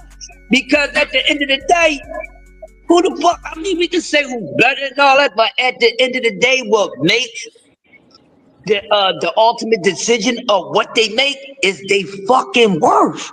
So whatever they worth is, that's what they should get. But a lot of these guys are asking for a little more than what they actual worth is. Doesn't matter if they got a belt or not, or this or that and other. That's just what it is. That's why a lot of fights are not getting made. And it's because people are asking for more than what they motherfucking actually worth. They feel like they are entitled. They act like these goddamn women out here, like they are obligated to get more than what the fuck they worth. But sometimes you got to put in the work. You gotta put in the goddamn work. You can't go to your job and say you need a raise. Well, what type of performance are you going to give me to show me that you deserve a raise? So that's because the money comes so easy. Because the money is so easy to ask. Real quick, let me put it out real quick. Because see me, I don't know what it's worth. I'm not the businessman. This is what I'm saying. As a fan, it's not about business. Let me finish out. That's the whole thing. As fans, we shouldn't be worrying about that. I just want to see, just because what I think he's worth doesn't mean he's gonna go get what he get. It's up to them people business. Let the business decide what a person is worth. And that's what I mean. When business handle business, then most likely we're going to get some fights we want to see, or we're going to get some we don't want to see. That's why I say as fans, we be out of order a whole lot of times because we worrying about shit that's not in our control, that we don't really get to say to make the ultimate closing decision on it. This is the point that I'll be making. So to say what they supposed to be getting, none of us got the right to say that. We people who consume the business, but we ain't the business. The business has to be done between the two people that's going to get in there and do business together. So it's up to them to say that. Now we can say, well, this, that, and the other, but if the business don't agree with what we saying about a certain fighter, then what type of fucking weight do our argument hold? Because the business can say, well, I understand what this whole panel was saying, that they all agree that Shakur should get 40%, but us as the business saying he should only get fucking 30%. So our argument don't mean shit. That's why let the business take care of the business. But our problem as fans, we think we the fucking business. No, we just consume the business, y'all. We ain't the business. That's why I get what you're saying, and I ain't even trying to rebuttal that. But this is why as fans, we always gotta fall back and get put in our place, because still at the end of the day, they're gonna decide what a person is worth, because we all think a fighter deserved a certain amount, but they didn't get it, did they? And the fight didn't happen. So it is up to the business to do that, bro, because that's going to decide the shit. So who's going to get the ring? When you finish, let me get the floor. That's what it is. You understand what I'm saying? I ain't trying to be funny. I want nobody to be butting up, but you got to let the business take care of the business. Hold on, Kurt, real quick. Man, everybody in the chat, make sure y'all hit the like button. It's free. Hey, hit the like button, man. Ain't nobody, we gonna do this thing regardless if you hit the like button or not.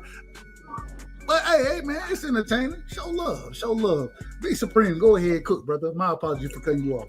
All right, the reason why I disagree with what Crush is saying, I understand where he's coming from. The problem I have is, we've seen this happen time and time after again. We've seen fighters price themselves out. We've seen fights not get made because fighters can't agree with a split, because this network wants this amount of money and that network wants this amount of money. So we didn't get an Andre Ward versus Adonis Stevenson, or Adonis versus Kovalev, or Juan Ma versus Gamboa, or Mayweather versus Margarito. Like we've seen these things play out time and time and again. So now, us living in a moment, seeing Shakur, seeing Tank, these are the best fighters at 135. They have history. We want to see them fight. We want Haney to fight Tank. We want Tank to fight Lomachenko. But the same thing keeps happening in the business of boxing. Now, my thing is this, right? Y'all might disagree with me on the panel. I might get in my Farrakhan bag a little bit. But what I don't like with a Crawford or a Shakur or a Haney, these dudes will give Tank, they'll give Errol, they give any black fighter that has any kind of leverage a hard time. And then they'll turn around and capitulate and take peanuts on a dollar for a white fighter. I agree with you, bro. Thank you for saying that. Go ahead. I agree with you. The reason why I'm saying that is because you look at Haney, he took a crappy deal to fight Kambosos. Not once, but twice. Same thing with Lomachenko. He capitulated to Eddie Hearns. Eddie Hearns then came out and said that he's arrogant, he's disloyal, I don't owe him no money. He's not gonna get the Sandor Mom fight. And what happened? He's back on the zone and fighting on a Turkey undercard. But you won't go hire Uncle Al to get the biggest pay that you can get. This is what I don't like about these fighters, bro. Like a lot of these dudes, not to be disrespectful or nothing like that. Mm-hmm. I'm just gonna say they house niggas. I'm not gonna say they coons or nothing like that, but I see how they move, bro. They'll sit there and capitulate to any white fighter, any white promoter, any white businessman. They'll sit there and they'll take his side and they'll capitulate and fall in line. Whenever it's Tank, it's all these different concessions come out. Or what did Tank do? Or Tank doesn't deserve this, Tank doesn't deserve that. But when it's these Yoshino or fucking Artem or anybody else, you willing to capitulate. You willing to capitulate to William Zepeda, and he's never been a champion. What venues is he selling out? What pay-per-views does he have? So I think we got to check that. For example, Madrimov. I'm going to give you a perfect example. Madrimov had 10 fights, bro. I'm the only person that said Madrimov was dangerous. Everybody was clowning me. I was getting timed out. I was getting laughed at. And then all of a sudden, Madrimov is the most dangerous fighter in 154. But then you look at a David Morrell, they say he's inexperienced, he's not ready. So my thing is, a lot of the fighters, a lot of the fans, they have this, what the white man's ice is colder thing with them. Lomachenko is still a prized possession. Everybody wants Lomachenko on their resume, but when it comes to Tank, he's too old. He's washed up. When you look at the pound for pound, everybody on the pound for pound list is older than 33 years old. Lomachenko, all of a sudden, that the Tank fight's supposed to be made, he's too old now. He's washed up. He's not in the mood. We clown Tank for saying that he needs to go see a therapist. We don't know what he's seeing in Baltimore. We don't know what people get shot and killed. Nah, real shit, bro. We clown Tank for saying that he wants to go to therapy. But then when Lomachenko says he's not in the mood, everybody said that, yeah, Lomachenko deserves his rest. He needs a mental health respite. Hey, everybody didn't say that. I've been very critical. Yes, they did. I'm sorry, bro. I ain't gonna lie. I have a hard time disagreeing with what a lot of the stuff he said. I think I talk big shit about Lomachenko. Let him finish cooking, man. You more of the exception. Finish up. I like what you saying, Frank. I just was saying that, like, for example, Al Heyman don't do no interviews, bro. We probably got Al Heyman on camera 3 times, right? We got the Vernon Flores fight. We got the fight with Victor Ortiz when Mayweather was complaining to him. And then I think the Mickey Bay fight, right? This dude is getting demonized and vilified. Then you got a man that comes out and said that I intentionally put out this information to stir up controversy, and people are agreeing with that. They're saying that, yeah, Turkey could do whatever he wants. So this is my thing, right? They got a lot of the fans got to check themselves. Another thing too, right? I don't want to mention that certain community, but they not realizing they pushing that man's agenda by promoting certain fighters through proxy. If you're pushing a Haney, if you're pushing a Crawford, you're pushing a Shakur Stevenson, and you're calling everybody else sellouts, nigga, and house niggas, and this, that, and third, but these dudes is falling in line with Frank Warren. They falling in line with Eddie Hearns. They falling in line with Oscar De La Hoya. We know that these dudes are staunch racists, bro. We have a lot of evidence to prove that. But then these dudes are still capitulating. You out of order. I'm not out of order. Nah, bro. I think cooking. He out of order. He out of order. Listen, let me hear what you gonna say. Wait a minute. I want him to finish. Go ahead, big. I'm gonna land the plane with that, man, because I got more ammunition. But I want to hear what you gotta say though. No, you out of order. You out of order. And the reason you out of order is because I don't think any of this, and I fuck with Trump, so hey, niggas gonna tell me I'm wrong anyways. I don't think this have anything to do with racism or this. That nigga's a racist, bro. All right, in your opinion, I disagree. They all racist. Every president is racist. All right, that's fine. Y'all out of order. Now y'all out of order. Y'all out of order. Man, you don't want me to get on Trump ass, man. Well, I would invite you. Because you said, hold on, wait a minute, Big Supreme. I would invite you out because we're gonna have a conversation. We have a debate. We have a debate. Hold on, man. Calm down. You out of order. I'll smoke you on that, nigga. Calm down. We're gonna have a show where this gonna be the topic of conversation. Donald Trump, and shout out to my brother BVO. We're gonna have that show, so we invite you to come through. I'll smoke anybody on that topic. We want your opinion. We want you there. We want to hear dissenting views. I'm gonna say one thing. Hold on. This ain't the show. No. I'm just gonna say one thing with Trump, and I'm gonna leave it alone. One you thing. Out of order. One thing, bro. He gonna be out of order anyway. Go ahead. Be out of order. Go ahead. The nigga Trump. Look. The nigga Trump, right? They had something in the end zone that said "kill racism" or something like that. He gonna be out of order. You know that they had that removed. Trump was gonna attend the Super Bowl. If you're not a racist, why you need that removed, bro? What the fuck does that have to do with anything? My nigga, if the NFL is promoting inclusivity, so you telling me Trump runs the NFL now? Trump no, can tell what I'm the saying NFL is what the to fact that Trump is there, and they say that we have to remove that because that might make Trump uncomfortable.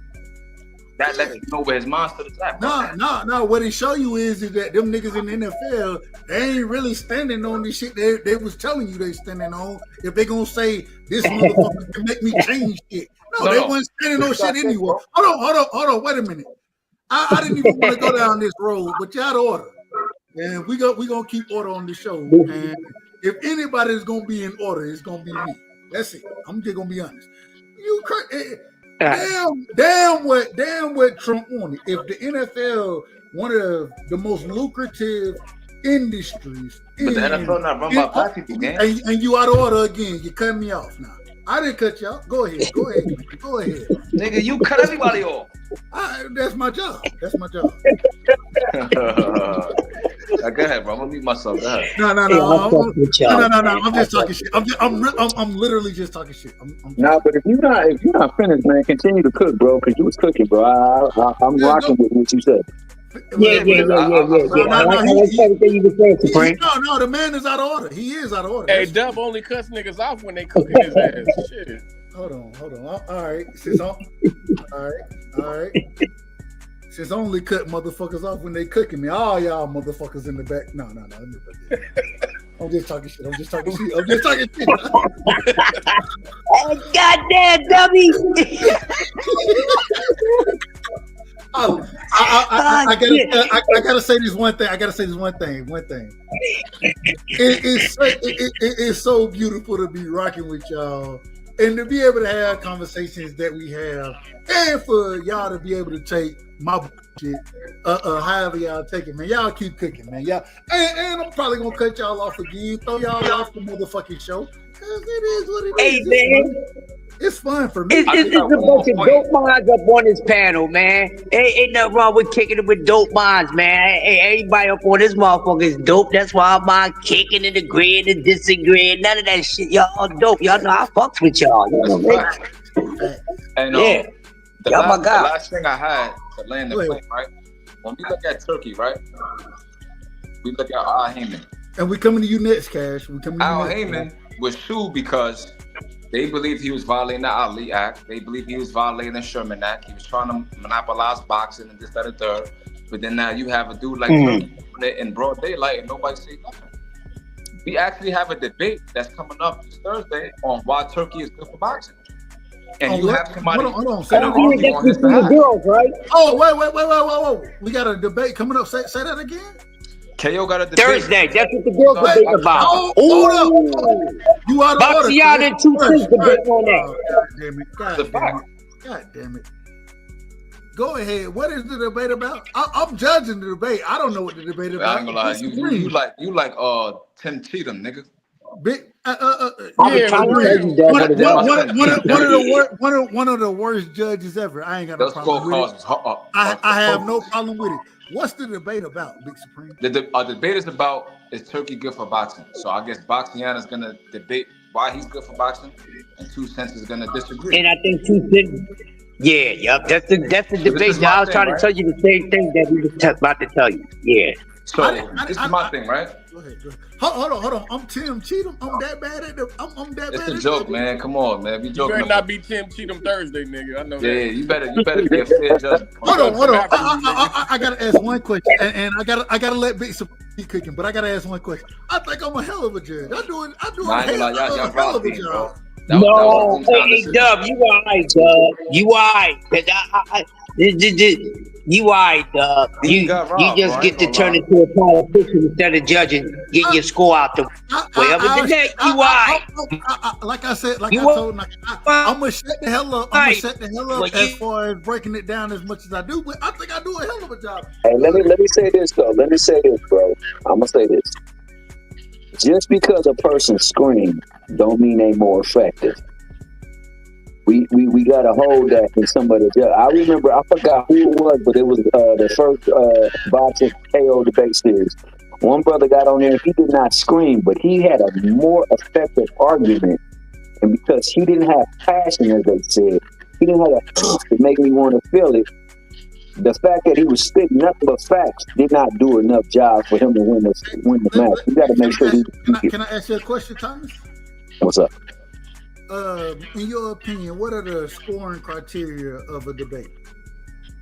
The scoring criteria of debate, first and foremost, the information needs to be factual. That trumps everything. If you go into the court of law, Nick Rowe can have this amazing. Man, give me your 3 criteria, man. You out of order. Oh, so yeah, effectiveness. I am ability to challenge the opponent's main points and pretty much mute them, and then also just to have pizzazz in the way you deliver it. That doesn't necessarily mean you got to scream, but the way it's like when you speak. A storyteller don't always scream. They just use a different tone of voice. Yeah, you don't have to always scream. You can change up the pace. You can change up the tone. You can do all kinds of things to make it engage. But ultimately, it's if you are giving them facts, bro. That supersedes everything. Let me say something real quick, man. Say something real quick, man. How you gonna tell us? You out of order? You out of? No, I'm bullshit. Go ahead, Cash. Nah, because I had Dean beating the fuck at a BFTB. You had Dean. Hold on, nigga. Damn, hold on. I'm asking. I looked at it and I had Dean with it too. I'm about to tell you, you guys. Sometimes you guys will disregard a whole bunch of good ass points that have been made, and then you'll look at one little fucking thing like that shit about the rule in the rule book when we all know that these goddamn sanctioning bodies do whatever the fuck they want. So anything in that fucking rule book, that's not true. The IBF out of all sanctioning bodies, the IBF is a tad bit different than any sanctioning body. And we can hold on. And we can agree that the shit that the IBF do, they are the one sanctioning body that kind of stick this shit versus any of the other ones. You said kind of. You said kind of. So you're not really. When have they? In your personal opinion, when have they ever moved against their rule system? When have they done it? Man, they gonna do it. They gonna do it for the big name. When? Name it. Man, that's irrelevant, nigga. See, and this is the problem. So when BF make the argument and you tell me that this shit is irrelevant, and I sit here and say, I can't tell you when the IBF done did shit out of order. I can't tell you when they have been always a strict sanctioning body. And when he brings these things up, I have to give him credit for it. Nah, the IBF, they are the most strict, but they be do when it comes down to it. If they want to do something, they gonna do what they Didn't want to name it. Didn't name it. Nigga, didn't the IBF president get indicted for money laundering and bribery? What does that have to do with boxing? It does. It has. First of all, it has to do with boxing because. All right. Hold on. Let me rephrase rephrase the question. Let me rephrase the question real quick, Big Supreme. I don't mean to cut you off. The only reason I'm rephrasing it is because I don't give a fuck what they did in that that scenario. It's relevant to the conversation. Hold on. What I'm saying is that when we're speaking, and if you go back and look at what the arguments being made were at that current moment in time, it was about the IBF sanctioning body and how they order fights and their rule system. It wasn't about the corruption that some nigga that you naming right now. I don't know if it's true or not. I haven't looked it up. It is true. Could be. I'm not saying it's not. Yeah, what I'm I just saying speak is facts, bro. when it came down to, I'm not saying you don't. I'm not saying that. What I'm saying, when it came down to how he broke down the rulings and the sanctioning body, it was accurate.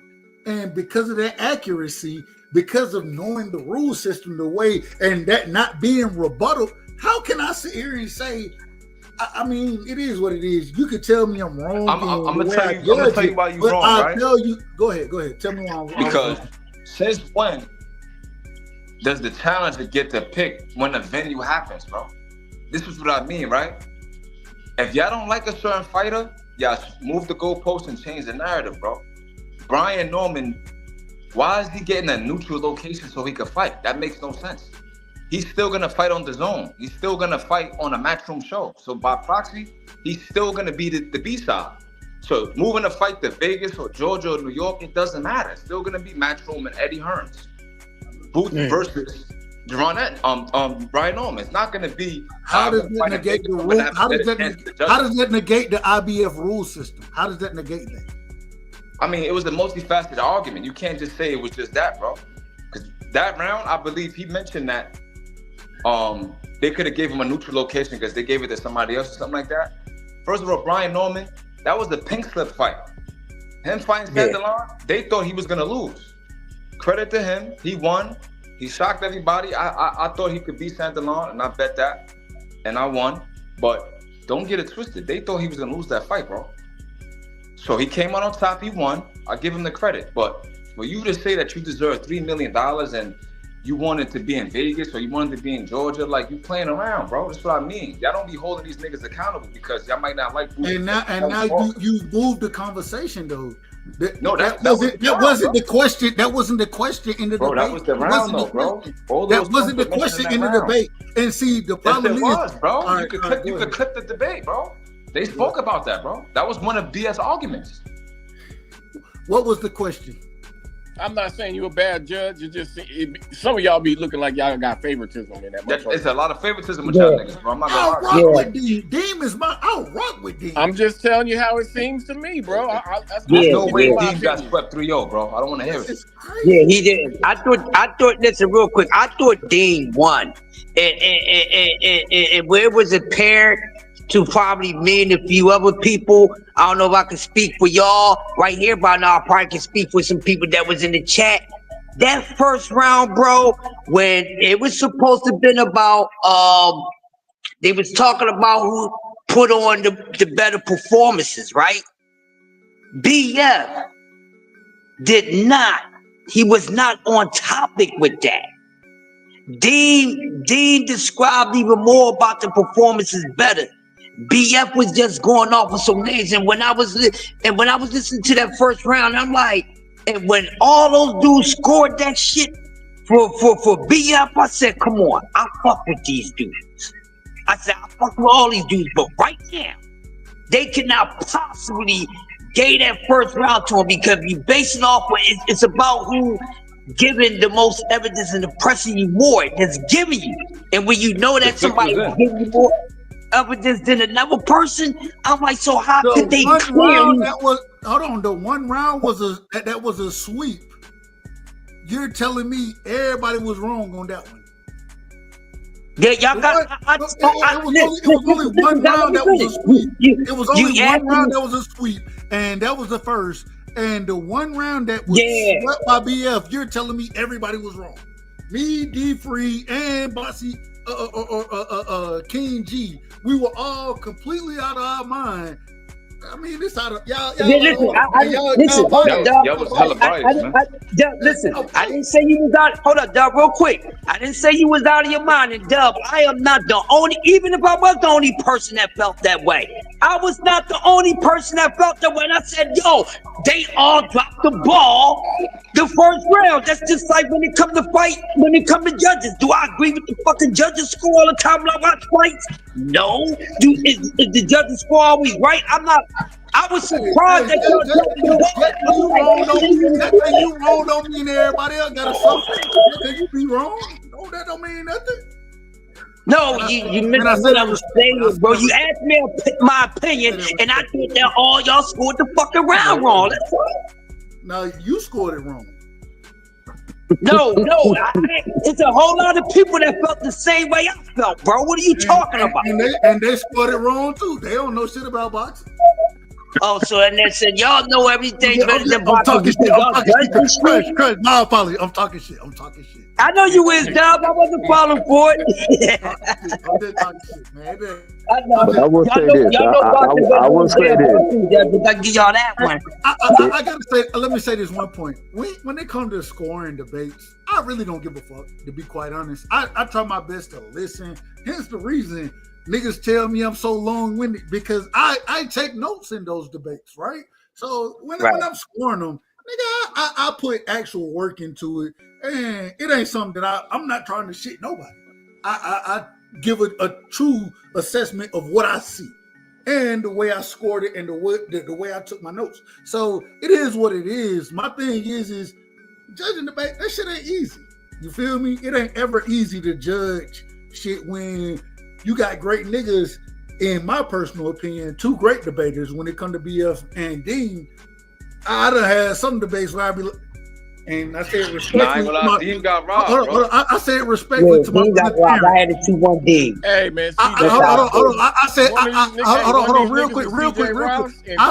I scored my brother Terrence, and if y'all don't know, Terrence's best videos is that I ain't got nothing but love for Terrence. Oh, Terrence. I scored this man debates. I done scored his debates. And guess what? Even though I love him to death, I be like, bro, you get your ass fried on a smell like regular mothballs. So, I mean, I'm only trying to give the best reasoning behind the rate. That's why when nigga be like, oh, this nigga be talking too long when he's scoring this. Nah, I'm gonna tell you what I seen, what I heard, so you know that I was listening. And hey, I ain't just making this shit up. Or nah, I fuck with Dean, I fuck with BF, I fuck with both of them. So I ain't give a fuck who won. I ain't give a fuck who won. But I thought BF did a better job than Dean did. But at the same time, I think Dean is dangerous. I want to see Dean and D free, bro. That's man, what I want. Dean killed that nigga, man. I'm sorry, man. Yeah, you from Alaska. So you was in there. Let me ask you this, Dub. Let me ask you this, Dub. I want you to be absolutely honest too, bro. Real quick, I'm bullshit, Cash. You know you my brother. The debate between KO and BF. Yeah. That BF won. Did you have BF really winning that round, that debate? I scored. I scored. I believe I scored that debate for KO. So then that there was so many people who scored it for BF because of his aggression. No, I scored. It's not battle rap. No, man, that nigga can't fuck with KO on no level, man. KO smoked him on that debate, bro. I thought he won all 3 rounds. I believe BF lost that debate, and he mentioned like Dean moms or some weird shit like that. I'm like, what the fuck? No, he be bugging. That nigga's a Chester, man. Who gives a fuck what that nigga gotta say? Well, I'm saying he mentioned Dean moms, I think, bro. I ain't like that. I ain't like that in one of them rounds. Yeah. I'm just saying, like that's what they kind of hinting at.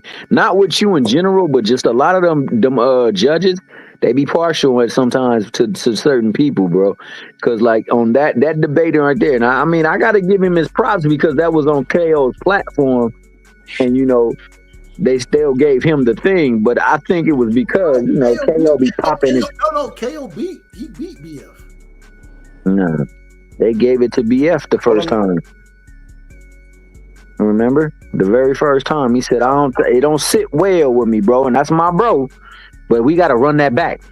You saw how he was on my man round 2 today. That nigga was thinking about that when round 2 popped up. He couldn't wait for him to speak so he can tell him what he was gonna tell him today. Man, that shit was Hey, yo, don't be letting that stuff fly. Right? That shit was Huh? That shit was so funny. That was funny. My nigga got amnesia. Yo, what round was it where he said that Tank could have fought Haney? It was the second round? Yeah. Yeah. All right, so look.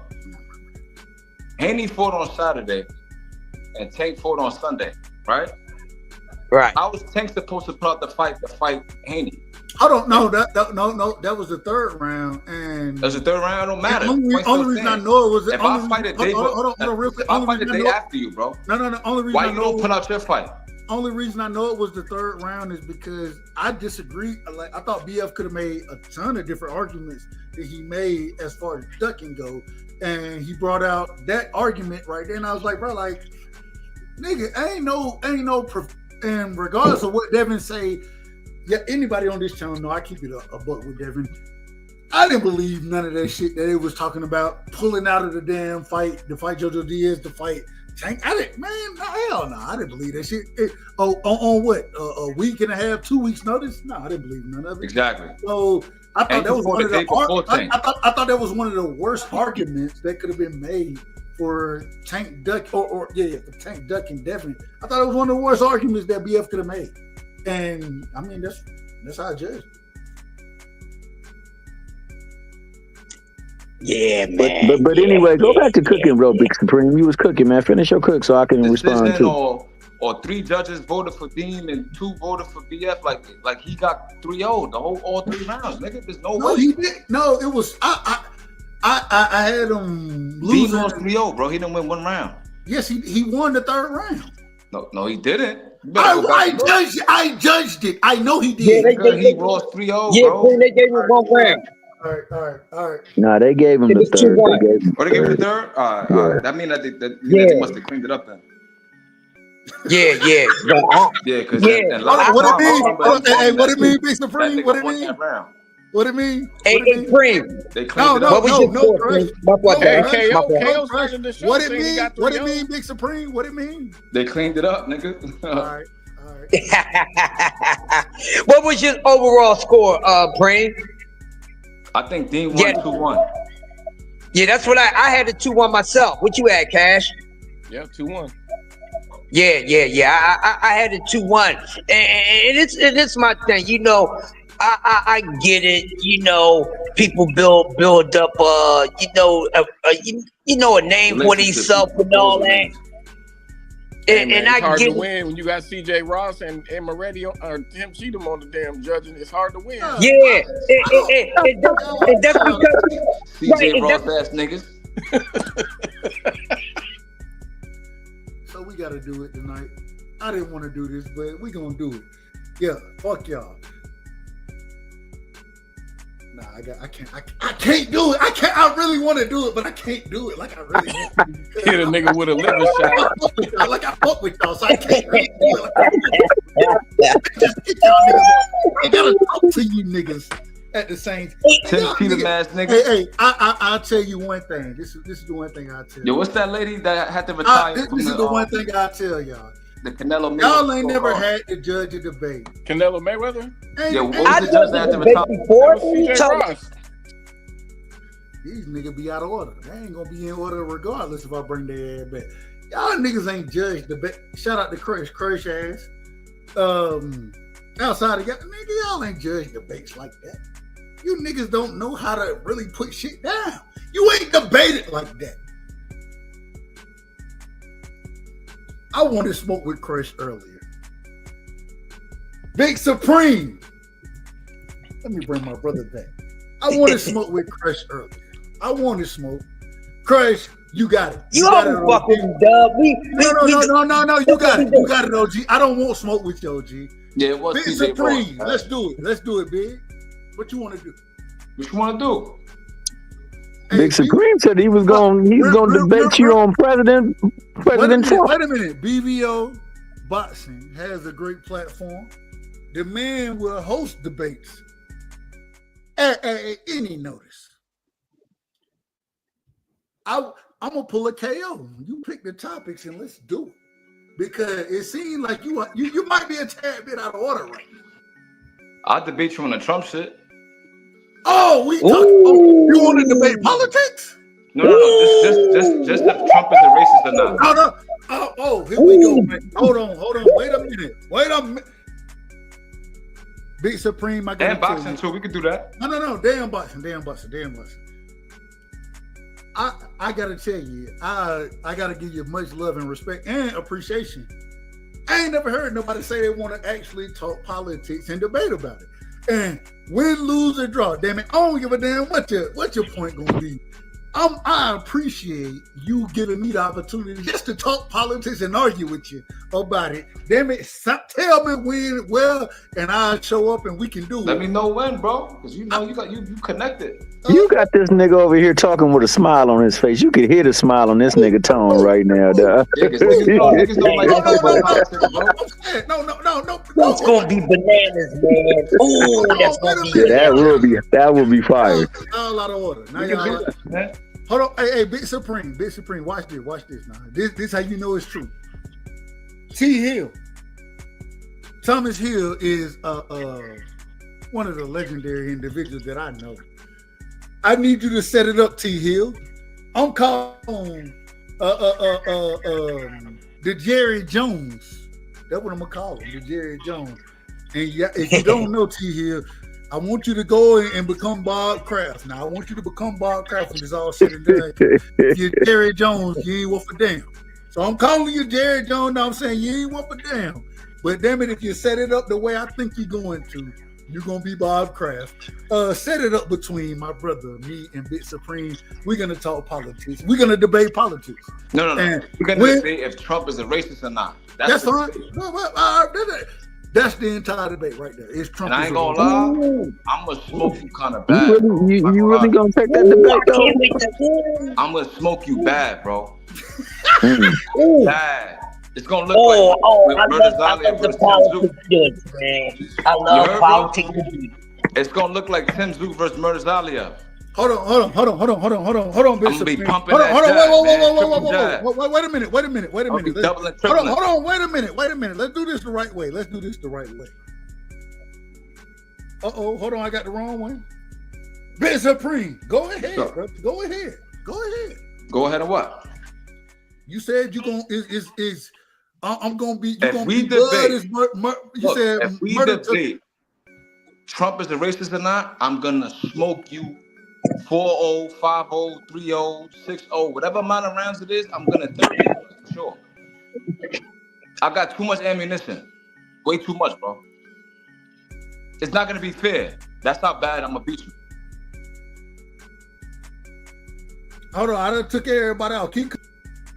All I'm saying is Trump has a long history of racism, bro. So that's the debate. If you're really gonna take that debate, you better come with your best, bro, because I'm gonna smoke you. I have too much ammunition to prove that Trump is a racist, bro. T. Hill. Set it up. It's set. We gonna set it up. That's gonna be fire. That's gonna be fire. Real quick. Hold on, Mr. Supreme. Wait a minute. I'll let you go. Put your information, whatever you want to put in the background, in the back chat. No, don't put it in the the private chat. That's what they call it. Yeah. Put it in the private chat. Thomas Hill. I'm Thomas Hill. I'm calling you out right now. I'm putting you on notice. I'm looking for you to make this shit happen. Rocky or Ferg, dog. Rocky or Ferg. It's gonna be on the Thursday, I believe. Rocky or Ferg. Hold on, you said on the Thursday? It can't be on Crush. What's the format again?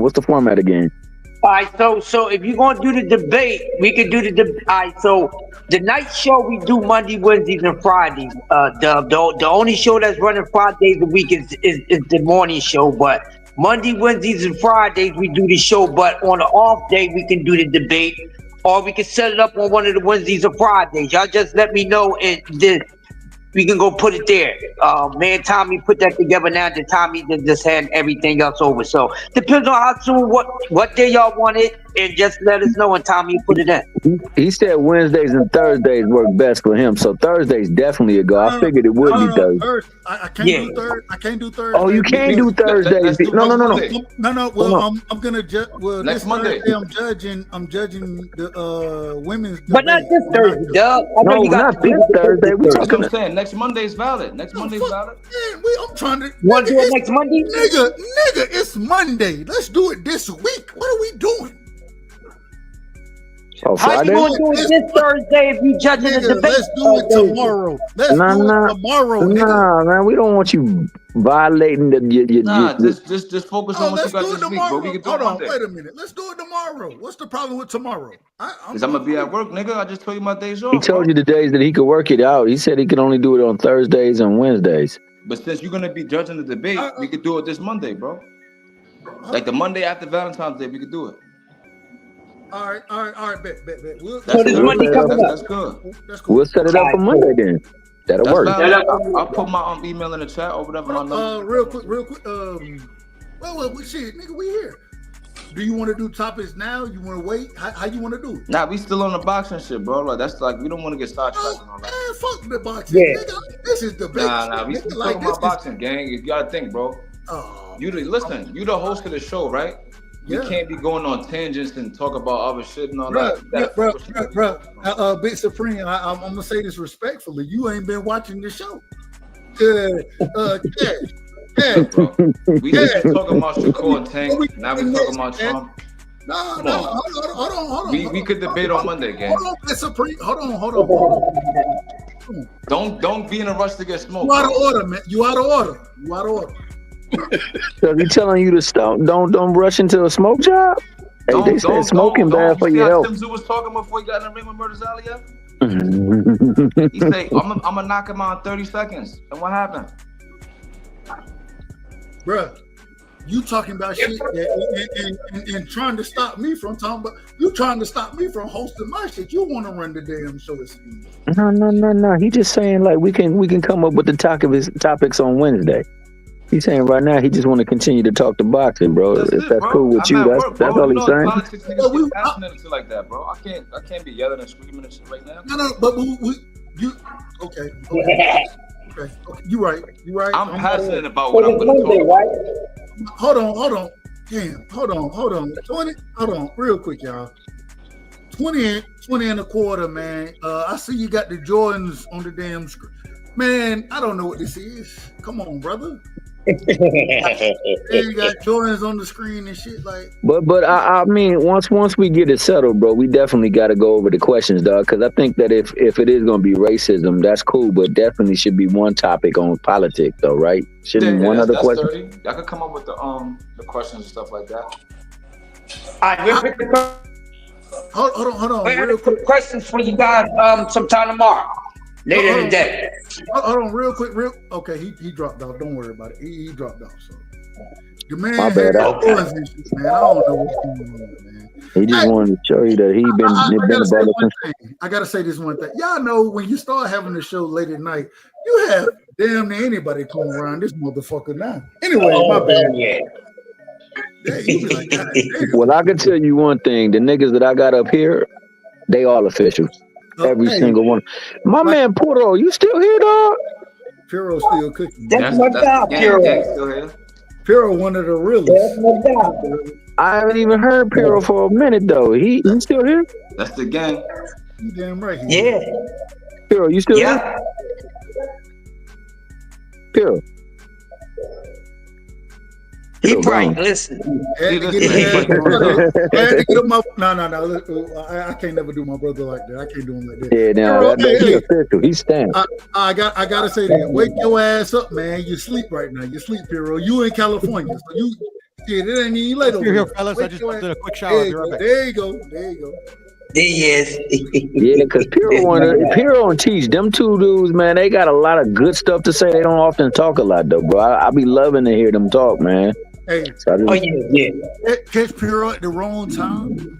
This nigga, he'll be Oh, I talking seen all him. type of crazy shit about you. And the funniest thing is, after he didn't talk bad about you, be like, I still fuck with you, right side. I fuck with you too, Piro. That's why I be like, hey, I say anything to him because, hey, nigga didn't say anything to me. And I say that respectfully. I respect Hey, that is respectfully. No, that's my guy right there. I like Piro because he level headed, bro. He don't. No, he's one of the few. Yeah, he's one of the few people that don't be letting bias. This man, if the man is a crash out Canelo fan, he a crash out Ryan Garcia fan, a crash out Tank fan. Hey, is that? Am I wrong about that, Piro? Am I wrong about that, Piro? If he said that Ryan was gonna beat Devin Haney, he probably was thinking about the same thing that I was thinking about with some of the things that Devin really don't do well against. That he was gonna cheat. That he was gonna cheat. That what you were thinking too, huh? I mean, I know you not a Haneyist, so I won't say that you practicing Haneyisms right now, but usually the Osterine is cold for the left hand, the left hook, and the mandrillon is cold for the straight right, dog. I'm just letting it be known, dog. Hey, the Osterine and mandrillon, them bitches got cold. That nigga got his ass whooped. Hey, and the cold part about it, this is the thing though that really swung the fight. On his ass. Go ahead. I mean, if you go back to watching the original production of it before the fight came, they showed Haney training with DJ, and DJ was working on him timing that jab with the left. Not Haney. That's the hook, the left hook, and that's the only thing that changed that fight right there. Ryan with DJ.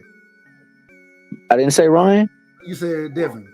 Yeah, timing the jab of Haney, his jab with the left hook. No, you said Haney training with James. You meant oh my bad. Well, Ryan training with him right before the Haney the fight. You understood exactly what you were saying, and you absolutely correct. And I think that was the one thing that swung it, because if you look at all the other rounds that he didn't get knocked down in, for the most part, he won those rounds. Drugs didn't mean anything in that fight? I don't know, bro. I honestly don't know. I didn't think that Ryan looked that good in that fight, to tell you the truth, bro. I didn't think, the only thing that I thought was that Haney didn't adjust to the fact that he had to do something different to close the distance. He couldn't use the jab no more. Hey, Big Supreme, did drugs mean anything in that fight, Big Supreme? Honestly, I'm gonna say yes, but I think Big Supreme always maintained that. I didn't expect that. I didn't expect No, he always maintained that he cheated. That's what he's always said. He said he cheated, but he said that it wouldn't have mattered anyway. And if you think about it, like he wasn't. Was he super? But was he super spectacular in that fight, bro? The performance you saw. I'm gonna tell you what I think, right? Hold on, T-Hill. You out of order. Okay. Only reason you out of order, I ain't saying you wrong. I'm saying you out of order. Cause I want to hear Big Supreme say what he gonna say. Okay. My bad. I'm out of order. I'm a mute. Right? I'm a mute. So, well, you ain't got to mute yourself, but you are out of order, and I say that respectfully. It's crazy, yo. Hey, I think Ryan cheated, right? Look, hey, Big Spring, I'll be the most out of order nigga calling niggas out of order. Out of order. It's kind of, it's the funniness in it. That's part of the show, I guess. Like a stick. It's the show. So I think Ryan did cheat. Me and Cash disagrees with this. Cash be out of order too. He be out of order. One, he came from Eddie Reynoso camp. That nigga from Alaska. Respect. So we already know what Eddie Reynoso's on. He had Canelo test positive, Valdez test positive, Luis Neri test positive. Will Ryan went back to?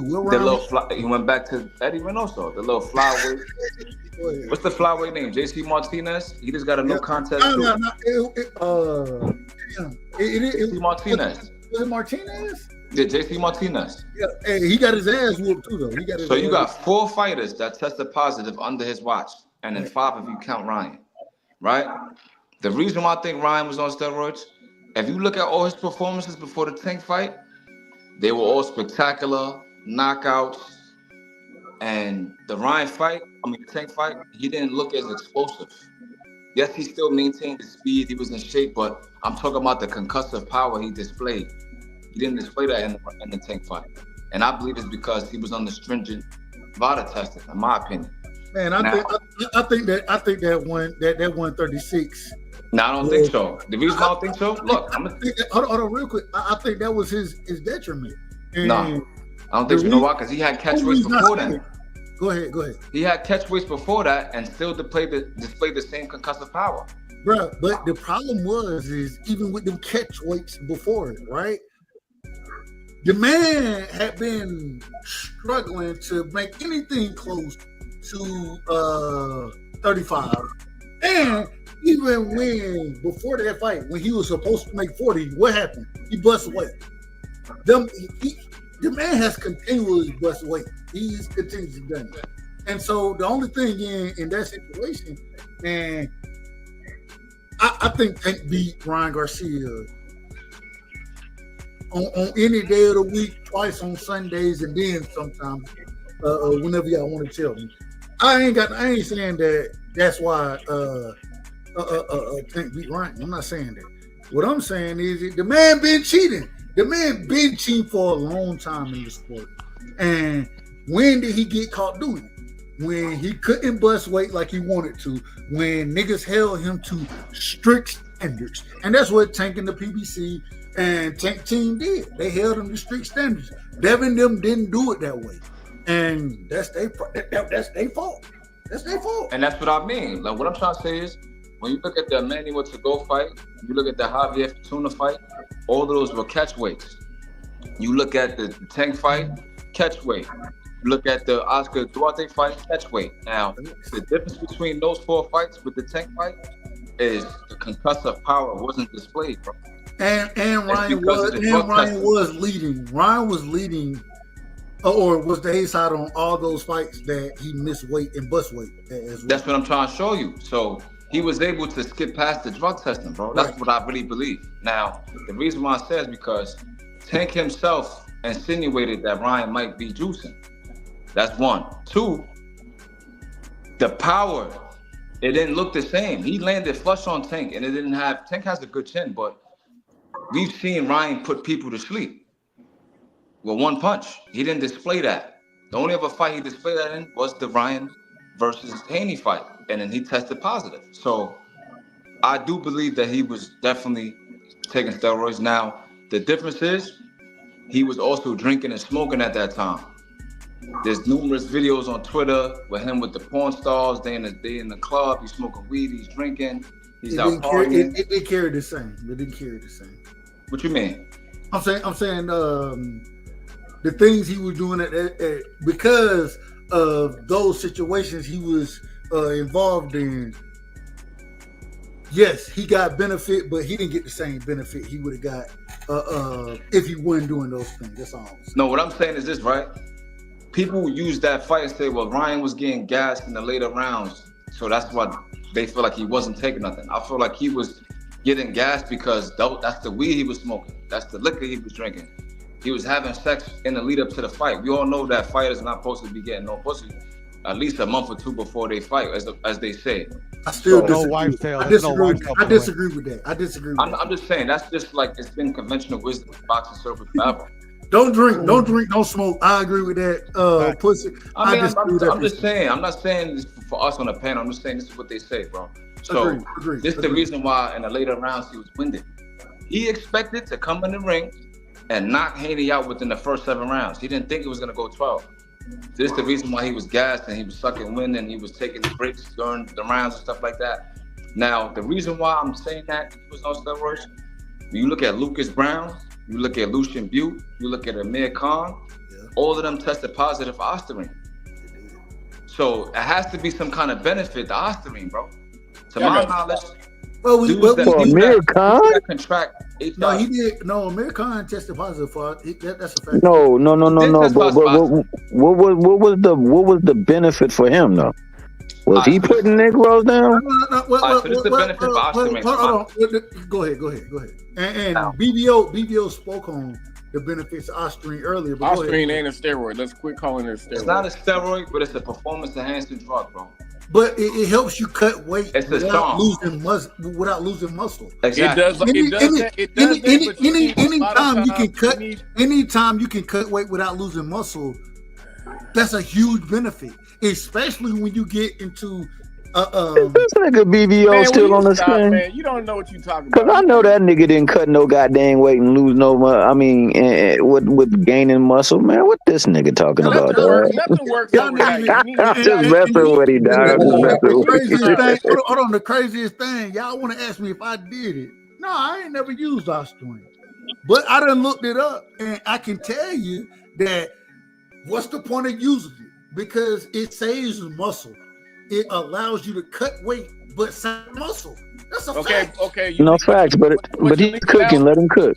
What you're leaving out is the time needed on this shit. Oh my god. You don't. Yeah. So wife did. Then what's the time that Ryan was taking it? What's the time? It's time to get in. Hold on. Time. What's the time that He passed all his vital tests up until the day before the fight, right? That's when he get tested hot. That's not what I asked. I said, what's the time that he was taking it? Shit, the day before the fight. I don't know. Go ahead and say I don't know when he was taking it. You don't know when he was taking it. No, they got Nobody the knows. supplements, nigga. You have no clue. Nobody knows. The only one who knows is the Mickey Freaky that was helping him try to lose the weight. That Mickey Freaky knows. Which was the night before the fight.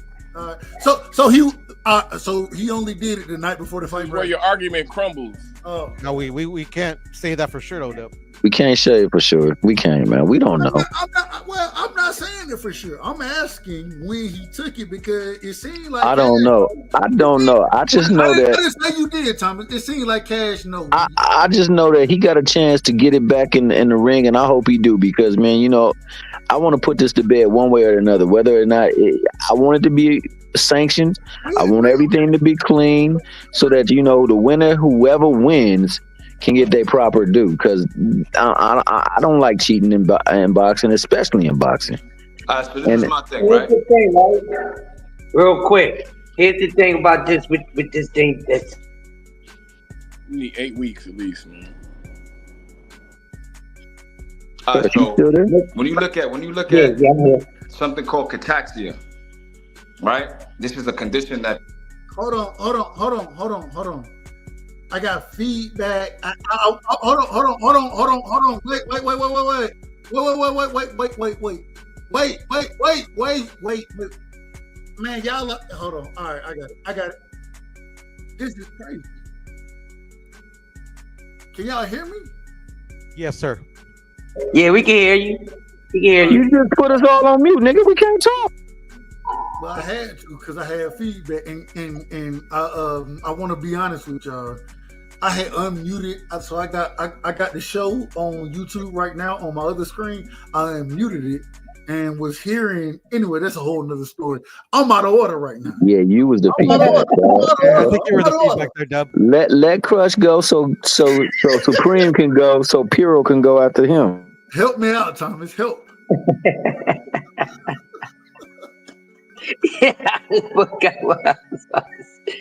Oh man, here's the whole thing, right?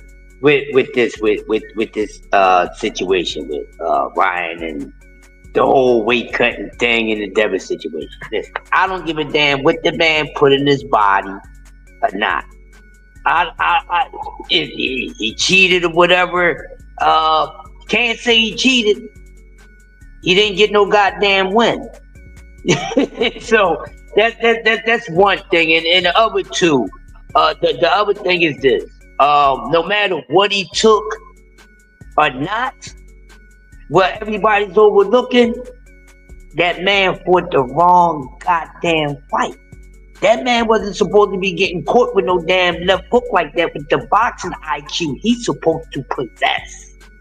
So we're not overlooking that, Chris. We not right. Not y'all. You know, this is always for the people way in the back. It's never for y'all. You know what I'm saying?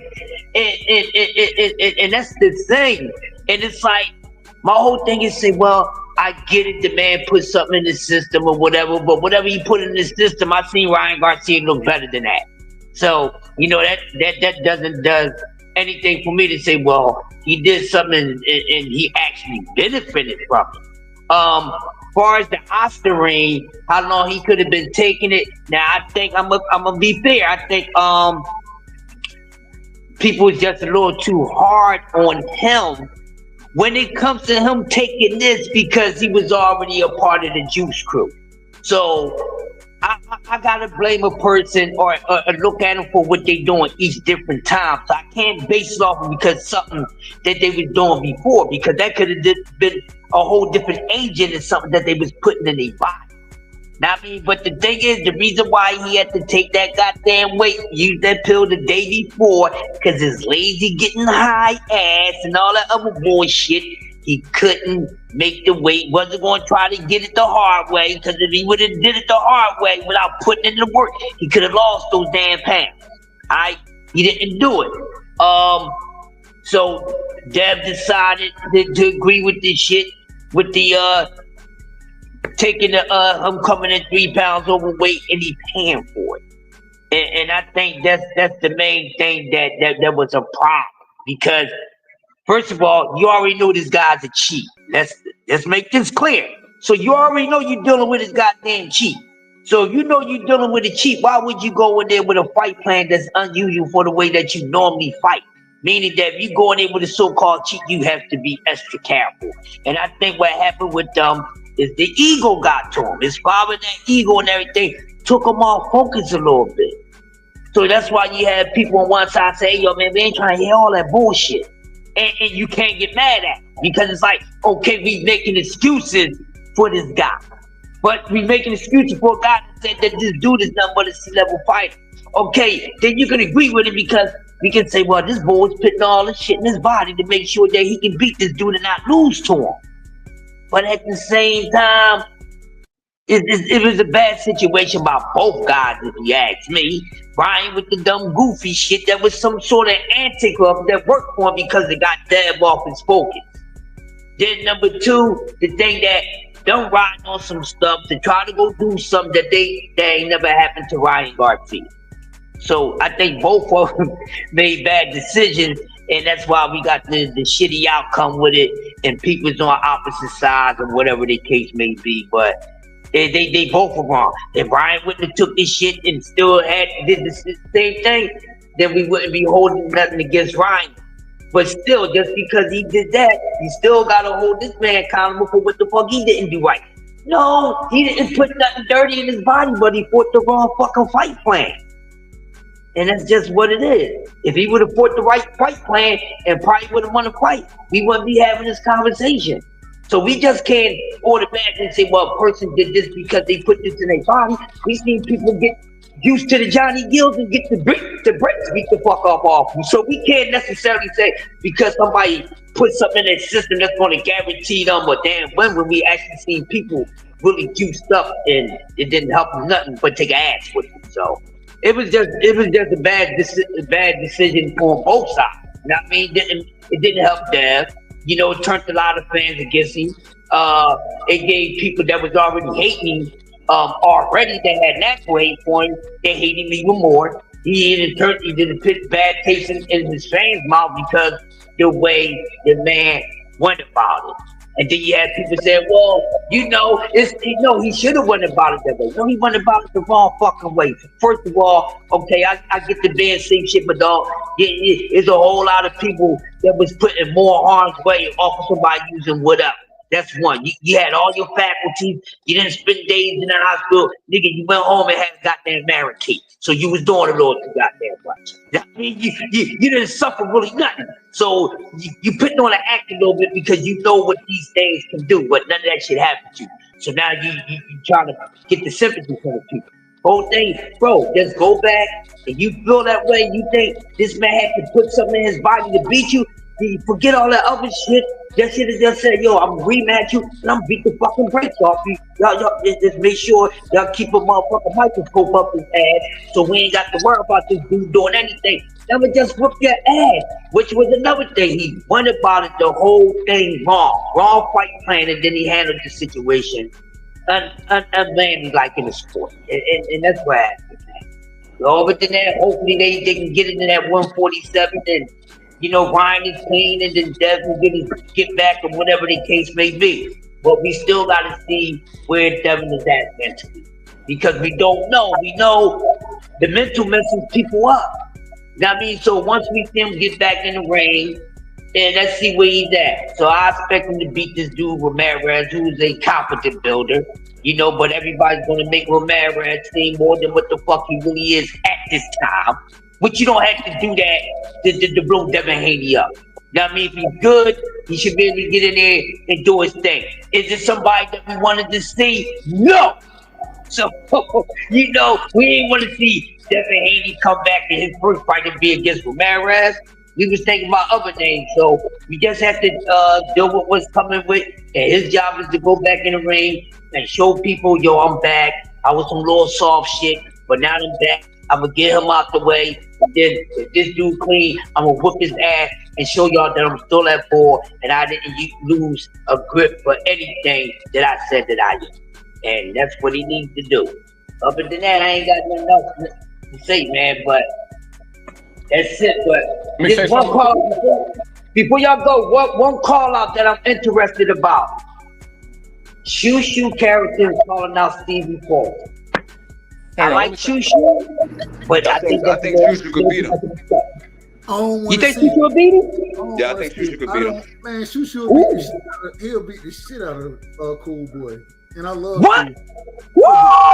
He'll beat the fuck. Y'all know this Cool Boy, he struggles with boxing with good hand speed, bro. I love Cool Boy, bro. Carlos Castro was touching him up something crazy. Let me say something real quick on this damn off stream quick. Go ahead, bro. Yeah, go ahead.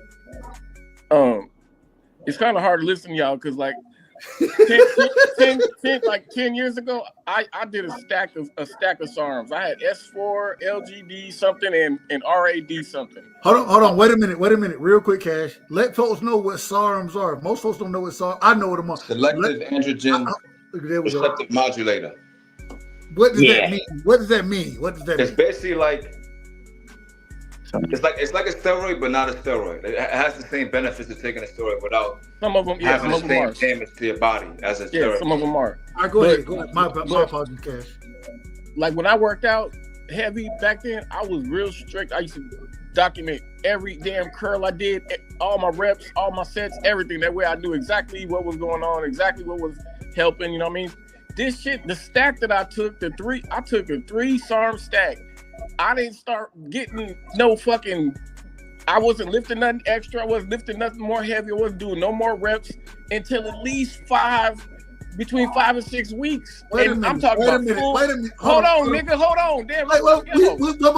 But you speaking on it and you going in. I ain't got no problem. But you gotta let him flow though. Hold on. When he said, hold on. But when you say a 3-star or 3 SARM stack, niggas don't know what that shit means. That means on top of one another, my ninja. Come on, 3 different SARMs at the same time. I'm taking 3 different SARMs, and the ones I was taking, they were liquid. So these ain't steroids. You just taking. They steroids. They're steroids. I'm taking stronger SARMs than Ostarine. Hold on. So are they PEDs, bro? Are they steroids? They're PEDs. They're PEDs though. But and they're not the thing is, you have to take full. I was taking full doses. If I was taking nanograms, I could took nanograms of this stack for 20 years and would have never got no goddamn benefits from this shit. Like you don't get no benefits from nanograms of fucking SARMs. Is what I'm trying to tell you, motherfuckers, man. So this whole he was taking this shit for a day. Let's just say he was taking this shit for a month, even though he passed those tests. Let's just say he was taking it for a month. He didn't get no benefit from no goddamn nanograms. Is all I'm trying to say, man. Like it don't even make no sense. So and this is you're gonna look at me as a novice. You can take take nanograms of fucking saline solution too, but you're gonna get the same amount of benefits as you get from some nanograms of Ostarine, man. So what you're saying, Cash, is you can't do what, and I've heard, I don't know nothing about the shit. I'm asking very honestly at this current moment in time. So you're saying you can't even microdose something like no, microdosing SARMs would be like microdosing water. Okay. I don't know shit about it. I don't know shit about it, so I can't say yeah or nay on it. I can't say. Let me rebuttal Cash when he's done. Man, you can't rebut me. Go ahead. You can try though. Oh shit! He said he I got some shit for you. Not on no shit that you ain't got no life experience on this shit. I got some shit for you, nigga. I got some shit for you. Go ahead. Hold on, wait. Now finish up. Go ahead. Nah, he said he was done. That's on you, baby boy. I'm excited. Man, I love this shit. Yeah. I'm learning something, so I'm listening, man. You know what I'm saying? I'm excited. Go ahead. I ain't took nothing. I was in the gym. It was all natural, my nigga. So I don't know. I wish I would have took some stuff that would have benefited my ass. My shoulder effed up. I just gotta say, I want this to be on the record. Everybody said, and correct me if I'm wrong, Cash. Ryan Garcia was and I don't know what he was doing. I don't know. If he was microdosing anything, like people claim, He said it wouldn't have given no benefit. water. He was microdosing water, in your opinion, correct? Hey man, I'm just saying microdosing. You're gonna get the same benefit. Microdosing water that you're gonna get from microdosing. I don't know. Ostarine. I don't Yeah, know. for sure. But that's what he said. But Big Supreme, what say you though? Real quick, Big Supreme still on mute. Piro came off mute. And even the microdoses. No, yeah, Piro's supposed to be going after Big Supreme, but hey, Piro got something to say. Go ahead, baby boy.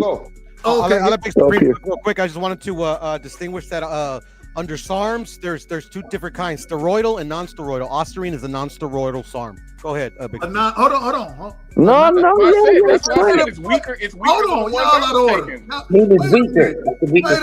Wait a minute.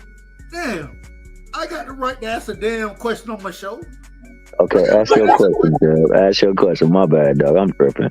I'm out of order. Hold on. What you said was, Piro, you said it was a non-what? Non-steroidal. There's two classifications, steroidal and non-steroidal. Can he answer the question?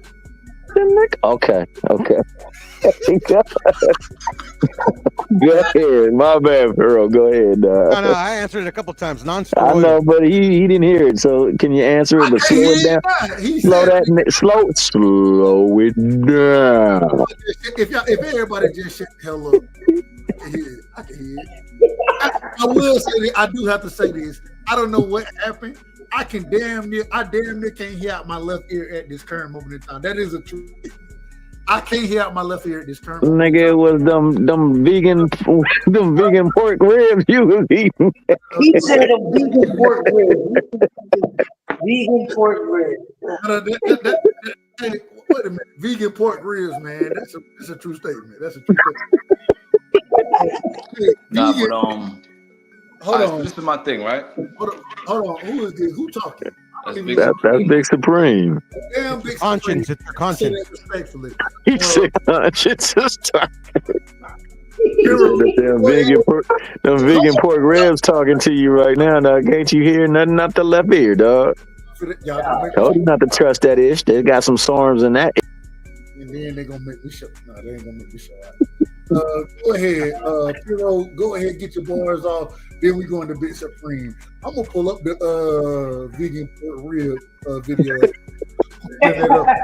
Go ahead, Piro. Go ahead, Big Supreme. Go ahead, Big Supreme. Already answered it. Non-steroidal. He said there's two classifications: steroidal and non-steroidal. Yeah, it's non-steroidal. So now, what I was gonna tell you, he said Ostarine was a non-steroidal one. I didn't ask you. Oh, my bad. Hold on. You're saying there's a SARM with steroids in it, and then a SARM without steroids. That's what you're saying. And Ostarine fall into the category of a SARM without steroids, according to you, correct? No, I didn't say without steroids. I said non-steroidal. It's not considered a steroid, but it has the same effect as steroids. Did I not just say that? Well, go ahead, Big Supreme, because I ain't gonna let you go unless it go. Yeah, all I'm saying is, I get what Cash is saying, but Cash is using an anecdotal example that's relevant to him. But that doesn't mean that anybody else that took Ostarine didn't see some kind of effect from it, bro. Hold on, so Cash is out of order? Hold on, wait a minute, Cash is out of order? No, what I'm saying is it might have not worked for Cash, but who's to say it didn't work for Amir Khan? It didn't work for Lucian Butte. It didn't work for Lucas Brown. Like, obviously, these niggas is getting some kind of benefit from it, bro. So that's what it uses. Bro, I hear you, but they didn't pop for nanograms. Is my point, man. Listen, what I'm saying is this, right? When you look at him with the fucking the IVs and all of that, we don't know if that played the effect with it too. And the reason why we used to be banned is because it could be used as a masking agent. And the nigga was drinking, the nigga was smoking, and we don't know what else he was doing. So my thing is, you can't say that he was only using it for a day or two because they said it. I can't take what they say at face value. If we already know that Ryan's been proven as a liar. He sat there and said that he only rehydrates 10 pounds. And then when he lost the tank, all of a sudden he was drained. The nigga was drinking, he was eating tacos, he was dancing. Now when he lose, it's because of the rehydration clause. Before the fight, he's saying that tank was stupid because he think it's gonna benefit him and it's really gonna make Ryan win. So which one is it? So we know that Ryan is a liar, in my opinion. So Ryan has been proven to be a liar. He's already been associated with people that have been caught for steroids, have been caught doping. So why would I believe him in this instance? And another thing too, right? When you look at ostarine, people with cachexia, which is a muscle wasting disease, when people get sucked out, they fucking 250 pounds, they catch HIV, and next thing you know, they're 140 pounds, and they take ostarine for that. So it's a muscle building song. So if you're able to cut weight while retaining your muscle mass, and then on top of that, they did the bait and switch with Haney and not getting down to 140, those 3 pounds count, bro. That's all I'm saying. So him saying that he wasn't juicing this, that, and third, I think it was cat. I really believe that. And now look, you have something called PCT, post-psychotherapy, right? Ostarine, clomiphene, that's what Connor Ben tested positive for. These are all steroids that are drugs that they use when they're coming down off their cycle, right? So when you see dudes like nah, bro, ostarine is not. It is, bro. It is. Ostarine doesn't equal your levels out of your testosterone. All I'm saying is, when you look at post-psychotherapy drugs, the most common ones are gonna be ostarine. They're gonna be clomiphene, and I believe there's one other drug that they use when they're coming down. So this is what the scientists are saying. So I don't know. I'm not a scientist. I'm not a medical professional. I'm not saying that. I'm just saying in my research, I've noticed that when people are coming off their cycle, this is the drugs that they use, right? I find it very odd that Puelo, Connor Ben, and what's the other dude that got caught up for clomiphene? I forgot his name, but they all said the same. I think it's Robert Hellenius. They all said the same thing, that they couldn't get their wife pregnant, so they was taking that. They all said fertility. Fertility. Clomiphene is the fertility drug for women. So you telling me as a boxer, you're using a fertility drug, bro? That's crazy. I didn't even think about that. So it makes sense that they didn't get caught in the middle of their cycle. They got caught at the end. This is the reason why they tested positive for clomiphene. And now if you look at Ryan, he got caught towards the end. It makes sense that he got caught for that. And you got to remember, when he first tested, it was nandrolone and clomiphene. But then they said that trace amounts were of nandrolone. They couldn't substantiate it. All right. And this is why I said this leans into the IVs and stuff like that, bro. This is where the weed comes into play. This is the reason why the liquor comes into play. So my thing is with Ryan, I just everything makes sense that he cheated, bro. You with Canelo on them. You might not be with them for that fight, but you still learned the tricks of the trade. You might have was running around too fast. You with this girl, you with that girl. You getting this case and that case. You probably wasn't really on top of your shit like you're supposed to be. This is the reason why he's going back to Eddie Reynoso on that. So real quick, let me just say that 20 and a quarter, man. We done had you on the show probably 3 or 4 times. Your audio just seemed to be, and I say it respectfully. I say this respectfully. Your audio seemed to be dog shit. We're gonna bring you up one more time. We're gonna give you the opportunity because hey, we ain't got no problems over here.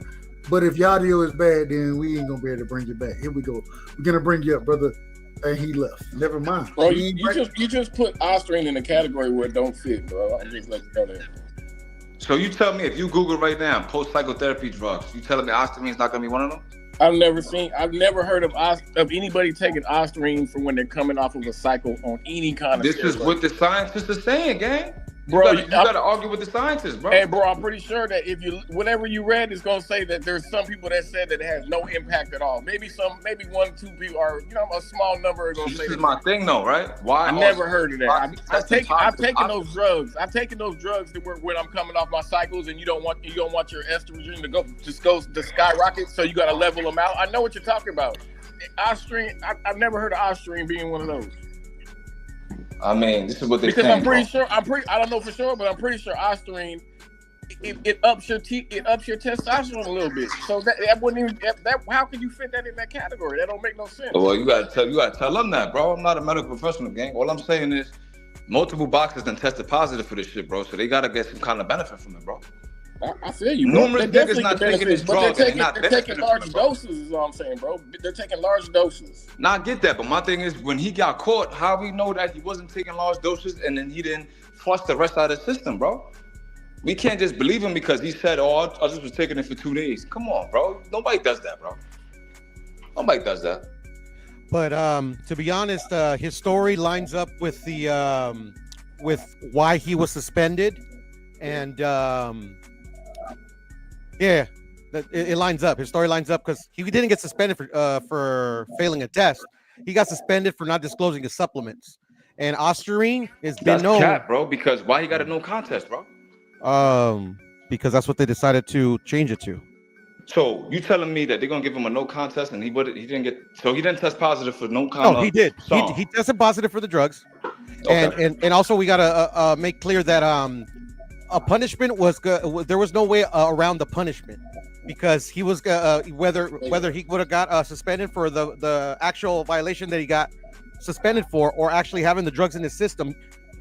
By no means, it's in the rules, can you have any banned substance in your system. I forgot what the term is. Shit. No amount. None. Shit, what's it called? I'm not gonna say what you read is wrong, bro. It's just I don't understand why would they be putting Ostarine in certain stacks and having you take them and then have you take Ostarine for the come down. Like that just, to me, that just doesn't make sense. But you might have read it might have said that somewhere you read that. All I'm saying is niggas got some kind of benefit from this shit, bro. Yeah, 100%. You definitely get benefits if you take a bunch of it. Another thing too, right? When you look at Ryan, right? He went to Scooter because he weighed 100 and some pounds, 170 some pounds, something like that, a week after the fight. You say he went to where? He weighed 170 some pounds a week of the fight, and he wanted to get down to 140 as fast as possible. That's why he went to Scooter or something like that. Mm-hmm. Oh, okay, yeah. All right, so yeah. Obviously that shit worked, right? Something worked. Something worked for you to lose 15 to 20 pounds in 1 week. So it had to work. So you can't tell me you was doing something for 2 days. It's a mean cut. That's a mean cut. You lost 20 pounds in 2 days, bro? That's a mean cut. That's a mean cut, bro. And mind you, he wasn't drained. He didn't look gaunt. He didn't look like he was about to pass out on the scale. He still had his muscle mass. So you clearly was doing something, bro. Man came in 3 pounds. I'm gonna say this, right? I'm not saying that because I think Snack is suspect, bro. That's my opinion. We ain't got no problem with it over here. You know it is. We ain't got no problem. We ain't got no problem. I'm just trying to be as objective as possible. We can criticize Victor Conte. I'm just saying I think Haney doing something too, bro. That's what I'm saying. You can't deny that Ryan might. If you can't, you can think it, but you can't prove it. So listen, if you my can't nigga, prove look, it, nobody rehydrating 30 pounds in 16 hours, bro. You can tell me what you want to. If you can't prove, I'm just saying, is that scientifically possible, bro? If you can't prove that the man, I'm asking. Wait a minute. I'm answering your question. All right. I don't understand. First thing first, the same way I just thought that y'all had a masterful conversation with a supplement that I still don't quite understand. I say in this situation, the same way you said that Victor Conte need to be investigated in the thing that he may be doing. I can't say that you're wrong. I can't say it. I can't prove that he done did anything wrong. Nigga on that shit. But at the same time, I have no problem with you saying, hey, investigate this shit out of him. If Devin is cheating, hey, call that man to the carpet or cheating. At this current moment in time, I can't say that the man is cheating. I can't say it because I don't know that, and I can't even break down what y'all just broke down, let alone anything else as far as rehydrated and any of these other things go. So because I can't do that from a knowledgeable standpoint, I can tell you, do I think that Victor Conte should be absolutely? And if the man is cheating, anybody who cheating under him, they should all be held to account. I can say that and have no problem. And if Devin get caught with it, I have no problem saying the man should be held accountable for doing it. I'm just saying, bro, you rehydrating 30-something pounds is crazy, bro. So what is he using to cheat? He gotta be using something, bro.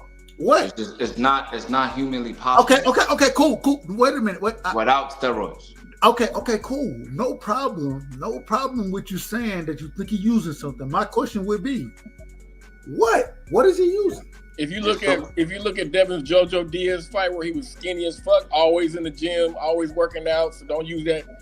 I love how y'all like to say he lives in the gym, and then his transformation. When I look at that nigga's transformation, that shit just screams undetectable. Cash. What is Devin Haney? What performance? So look, this is my thing. Hold on. What? I can't. I'm asking a question back and forth. Everybody, hey fam, honestly, he. Hold on, Cat. What is Devin using in this situation? What are you accusing him of using? He probably on insulin growth factor. He could be on EPO. Where is the proof? Where is the proof? It's undetectable, nigga. So if I don't have proof, what you want me to do? Man, this nigga just popped out. This nigga just popped out, and you can see every muscle known to man on this. So I just supposed to believe, and you my no disrespect. And he's with the steroid guru, man. Y'all, come on, man. So hold on, Cat. At some point in time, and this is my problem with it. This is my problem with all of it. I can sit here and listen to you, an individual like yourself, a brilliant mind. Hold on. I can listen to you argue for a nigga who got caught cheating. And it's kind of like... Hold on, wait. Let me finish. You finna run me around the block. I am. You're right. Go ahead. I can listen to you make sense of why Ryan Garcia, you don't believe he was cheating. But then I can also, in the same breath, listen to you tell me you believe Devin is cheating, but the man hasn't been caught of anything. Ryan has been caught cheating, and you will defend Ryan versus just saying, hey, it seemed like Ryan was cheating. He got caught cheating. Maybe Devin is cheating, maybe he's not. The man hasn't been caught, so I have to give him the benefit of the doubt. What you are saying is, I'm going to give Ryan the benefit of the doubt, and I'm going to say that Devin is cheating. It's complete. It doesn't make sense. Make that make sense, Cash. I mean, first off, Ryan didn't get suspended for cheating, so you guys just love to keep saying actual facts. I didn't say he got suspended for cheating. I said he got caught cheating. He tested positive for a banned substance. He got caught cheating. That's what I said. I didn't say he got suspended for cheating. I said he got caught cheating. He got caught with some nanograms in the system. He got caught. He didn't get suspended. And then you'll argue, but in the same breath, you want to defend him. But then when you want to argue that Devin is cheating when Devin has never been caught. I don't got a defense, by the way. You got selective outrage, bro. Out of order, man. You out of order. That's not a defense. That's the truth. You can't say nanograms when oxygen is not allowed in your system in no capacity. Y'all out of order. So it don't really matter if you got caught with nanograms or whatever. Got caught with a little bit. It's like saying that you're a little bit pregnant. Like you were pregnant or not. You cheating or not, bro. So you can't have it in your system at no capacity. And that's actually incorrect as well, Big Supreme. You could have 0.01 of it. Well, did he have too much in the system? He had too much in the system, correct. All right, cool. He cheated. No, that's your determination. I wasn't. And this is the problem. He had too much. It's not a problem. It's a problem with you, Dub. It's a problem with you. Argue this man down when he was talking about nanograms, and then when I asked you, was it too much in his system? You say yes, and then say, well, he didn't cheat though. He didn't cheat. No, I didn't say he didn't cheat. I said you said he cheated. Did he cheat or not, Piero? I don't know. All right. Y'all To be You got honest, selective outrage. You got selective outrage, bro. Dub, it's my turn anyways. Let me cook. That shit is crazy, man. Y'all niggas, y'all defending a nigga that got caught cheating, but then want to sit here and argue that, well, Devin is cheating, even though the man never got caught cheating. It's crazy. And then y'all look at me and say, nah, you biased. You biased because I'm not gonna lie, ain't he suspect though, bro? I'm not gonna lie to you. Who cares? Did he get caught? Who cares? Come on. That nigga rehydrating 40 pounds. No. And the reason I say who cares is because I can sit here and say, hell, there are a lot of fighters in boxing. Manny Pacquiao, in my personal opinion, the man possibly was cheating. Was he ever caught cheating? No, he wasn't. And nobody can sit here and tell me at this current moment in time that Manny Pacquiao is a dirty fighter. That nigga's a drug thief. Oh, why do you suspect him of cheating though, Dub? I don't understand. That nigga Manny started at flyweight and went up to 154 and was knocking it out. But then Piro will sit there and then that's not a good reason, man. He'll sit there and defend Ryan Garcia. That. Will sit there and tell you, well, he got nanograms. So you telling me Manny Pacquiao got knocked out at flyweight twice? Devin is dirty. Stop it, man. But then you knocking out welterweights, bro. Niggas out of order. Hey, Dub, here's what it's too hard for you to fathom that a kid with Victor Conte. I have no problem saying that. Hold on. The dude with Victor Conte who got a bunch of undetectable shit. Nobody at Balco tested dirty either. But it's too hard to fathom that this nigga could be cheating, but just not getting caught because he got undetectable shit. That's too hard for you to comprehend. I have sat here and told you. You got Bill Haney talking about I have sat here so he can help. He can tell us how to cycle. Cash, you know me way too well for this. You know me way too well. I have sat here and said multiple times. Do I agree? Or do I think, man, investigate the shit out of anything Victor Conte got going on, any fighters? I have no problem with it. If you can prove to me that Devin was cheating, I'm going to call that man a cheater. It is what it is. You should be highly suspicious of this shit, too. See, but you want me to be highly suspicious, but then you'll sit here and tell me that Ryan Garcia, who got caught cheating, who actually had the shit in the system, well, it really didn't mean nothing. Well, what I'll tell you is this. Who knows what? First off, we don't even know if Devin is cheating. We don't know that to be a fact. Nanograms of oxygen. Stop it. Now you out of order. From some EPO with some we'll do it the right way. Yeah, but it doesn't make logical sense what you're saying. Like if he was proven. I do it my own way this time because this shit is crazy. And these are my brothers. I ain't got no problem, but they'll sit here and argue me down. Make it make sense for Ryan Garcia. They'll make it make sense. Nanograms don't mean nothing for Ryan Garcia. Devin Haney never been caught cheating. Never been caught. Shit, Victor Conte being investigated? Absolutely. Devin Haney ain't never been caught cheating though. Ryan Garcia has, and y'all will make excuses for Ryan Garcia, but y'all will sit here and make y'all want me to defend Devin. I ain't gotta defend the man. The man ain't been caught doing nothing. Ryan Garcia was the one who got caught. But y'all defend that. It's out of order, man. Y'all niggas are out of order. Dub. Yo, Dub, you low kid. You can't handle the smoke or what? Yeah, nigga can't handle the smoke. Well, I didn't do my dialogue or my monologue like I normally do. So there are times I gotta take my time. Nobody at Baco got caught either, nigga. So your argument don't mean shit. Who cares? Yeah. Barry Bonds. Is there an asterisk on Barry Bonds' name or not? Why? Answer the question. Is there one there or not? Why is there? Is there one there or not? Why is there one? He was with the Balco program. There ain't no asterisk. He never got caught. Just like Devin Haney, right? Ain't nobody answered the question yet. Yeah, he fucked you up. You stuttering. I answered the question. I said no. I said a blatant no. Is there a asterisk on Barry Bonds' home run record? Yeah, yes or no? No, there isn't. Yes. No. There is an asterisk. That's why he's not in the Hall of Fame. Yeah, there is. Of course. I'm gonna say no because like if I use Dub's logic, he never got caught. He never got caught on any test. That's what I'm saying. I hear what Piro's Conte saying. got caught. He got caught supplying drugs to dudes that actually stopped. Tim Montgomery. But he could be lying. That's not where the asterisk comes from. Where the asterisk came from? I'm about to tell you, nigga. Let me tell you. Barry Bonds never tested dirty until what happened was Victor Conte snitched on the nigga, so they went back and retested some shit, and that's what they did. The nigga never got tested dirty. The asterisk came from Victor Conte. Yeah. I hearsay. said that. That's called hearsay. All right, so then look here. Crawford showed a picture of him walking around at 184. So that mean that nigga's cutting 40 pounds. 186. 186. That nigga's cutting 40 pounds to get to 154, bro.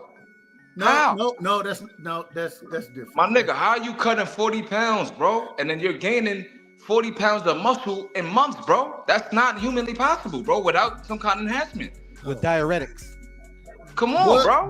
But you acting like the science is not there, bro. We know Bud this. You're not adding 30, 40 pounds of muscle naturally, bro. It's not happening. They just fought like 4 or 5 months ago, bro. How are you 186, my nigga? At 38 years old? Who just fought? What? Crawford just fought Madrimov about 6 months ago, bro. Or probably less than that. How are you so you're telling 40 me something pounds heavier and you don't even got a stomach, you're shredded, you got muscles, that's not attainable naturally, bro. So you're telling me a nigga At walking 38 around years old. No, you're telling me that a nigga walking around according to you at 183 at 184 186. Hold on. Okay, I said 186, you said 184. It's the same shit. But that's fine. The only reason I said 186 because I thought you were speaking on him moving up to fight Canelo at 68. That's really why I spoke on that. But you're saying even with him at 84, moving down to fight at 54, you're saying that's a problem when a nigga like hold on. You're saying that's a problem when a nigga like Canelo walks around at 215 and moves Canelo down. don't walk around 215. Never said that bro. Canelo walked around at 215, bro. Man, stop it, man. That nigga don't walk around. All right, I'll do you one better. Azerto Ramirez walk around at 235 and move down to 175 to fight. What are you talking about, bro? Okay, that's something different. Niggas drop weight all the time. No, what I'm saying is, you started your career at 135, bro. Oh god. Right? Niggas was saying Crawford was a small welterweight. What happened to that? They forgot all about that shit. Bro, how are you a small welterweight with 74-inch arms? Homie, you got 74-inch arms, bro. You're cutting down 50 fucking pounds, bro, at 30 years old. That nigga wasn't cutting weight like that back then. My nigga, I don't want to hear it, bro. You don't know that. We never seen it. And you're not even like, you're not gaunt. You're not, your face is not sucked in. You're obviously doing some kind of enhancements, bro. We seen this story millions of times, bro. Bud cheating. I believe he's cheating, bro. Hell yeah, that nigga cheating, man. I believe that nigga cheating. I don't think he's cheating, to be honest. I think man, y'all niggas will try to turn the blind eye to listen. blatant Look here, bro. shit, man, just because that nigga never allegations without proof. Listen, bro, listen. That Don't nigga, tell me you gotta look at this and see. My man, the nigga never displayed. All right, for example, look. Let's, for example, right? You look at Barry Bonds, right? The nigga goes from hitting 15 to 20 home runs to hitting 100 or something. That was an automatic red flag. Nah. Barry Bonds was always hitting, even when he was skinny. No, he wasn't. He was. With the Pirates, he was hitting. No, he was not, bro. It was a huge jump, bro. I'm 40-something years old. I lived it. He was hitting 35 to 45 home runs a year with the Pirates. Yeah. All right. It was. That's a fact. It was. And he never admitted to speaking anything. But what you're saying, the drastic raise is definitely a damn red flag. He didn't have a drastic raise though, like he did it. That was my favorite player, man.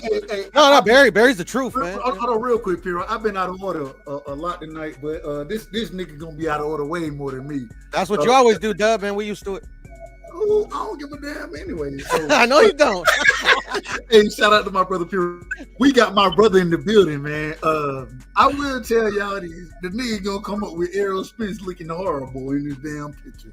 But we got my brother Mex in the building, man. A true nigga from and when I say that respectfully.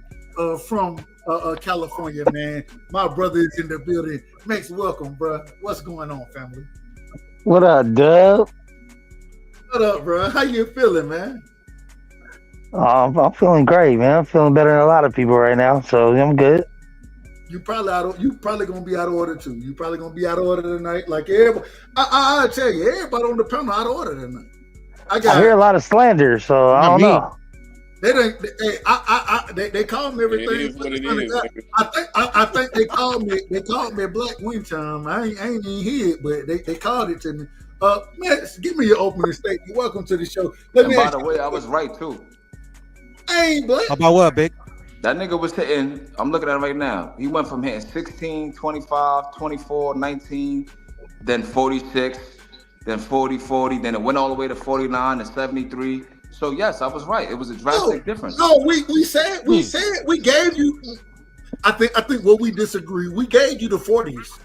I think the 40s moving to the 70s. That's the argument you're making. Hell, hitting 40 home runs in a season, that's spectacular. 45. It is, but then the nigga was hitting 25 and 19 and 16. It was his first few years in the league. Yeah, you gotta hear that shit. The game. Come on, now Barry Bonds wasn't. Barry Bonds wasn't a steroid chief. All right, I got you. Wait. He never popped. That was the point I was trying to make to Dub. He never got popped, but he definitely was taking something. I will say, I do believe he was taking something. I believe he was taking something. I do. Yeah, but he never popped though, so we I can't call think him. Crawford taking something. I think he's taking something too, but nothing. Hey, let me ask you, Max. That Max, nigga he never hurt nobody like he hurt. Hold on, Max. Max. I want you to. I want to hear your opinion on this. We got individual up here. Barry Bonds. No. Wait a minute. We ain't gonna go there. We got folks defending drug cheats. You don't be defending nothing, bro. All right, I'll do it the right way. Y'all gonna be. I ain't defending. They gonna be out of order. So it just. We'll do it the right way. We'll do it the right way if we got to do it. They're going to be out of order, so we're going to keep them in order. They defending drug cheats. They talking about niggas popping Dirty, right? Defending Ryan Garcia, who popped Dirty, actually, but saying that Devin Haney was the real cheat. This is what these people are doing tonight. Give me your opening statement. Who's the cheater in this situation? Ryan Garcia or Devin Haney, in your personal opinion? I mean, Ryan got caught, so I mean, I think it's pretty easy. Wait a minute. They said Nandrolone, because he was microdosing, it didn't make it. It didn't help him. Even though he shouldn't have had none of it in his system. They said it didn't help him. But then they said, but hold on, mate. Then they said that Devin, because Victor Conte was in his corner. And I think he should be investigated. Continues. Me personally. But they say that Devin was the cheater, but Ryan Garcia was a clean fighter. This is what these people are saying tonight. I'm gonna say this. You know, in the fight game in particular, you can use the Manny Pacquiao strategy where they can't ever catch you if you don't ever test, right? And then it's just assumption. But in the point where they do test, look. Almost every single athlete, every single sport cheats in some way, because a lot of these sports have allowed certain drugs of a certain dosage that you are allowed to take, or they haven't banned what is available. In Barry Bonds' case, he did have his stuff in his system, but at the time he took it, it was not illegal to take. He was ahead of the curve. They tested his shit 5 years after he retired, and then by that time, the drugs he had in his system were illegal. So technically he didn't cheat. He just took some shit that wasn't banned yet. And all these athletes take shit. All of them take something, whether it's protein, creatine, something from GNC. They all trying to find a legal edge and try to push the limits as much as possible within, the standards they're under. So we just making stuff up now, huh? Kind of opened up. Y'all go ahead. Hey, Doug, we just making stuff up, Max. But go ahead, Cash. Just so you can get your terminology right. When you microdose, you taking like 10 to 20% of a full dose.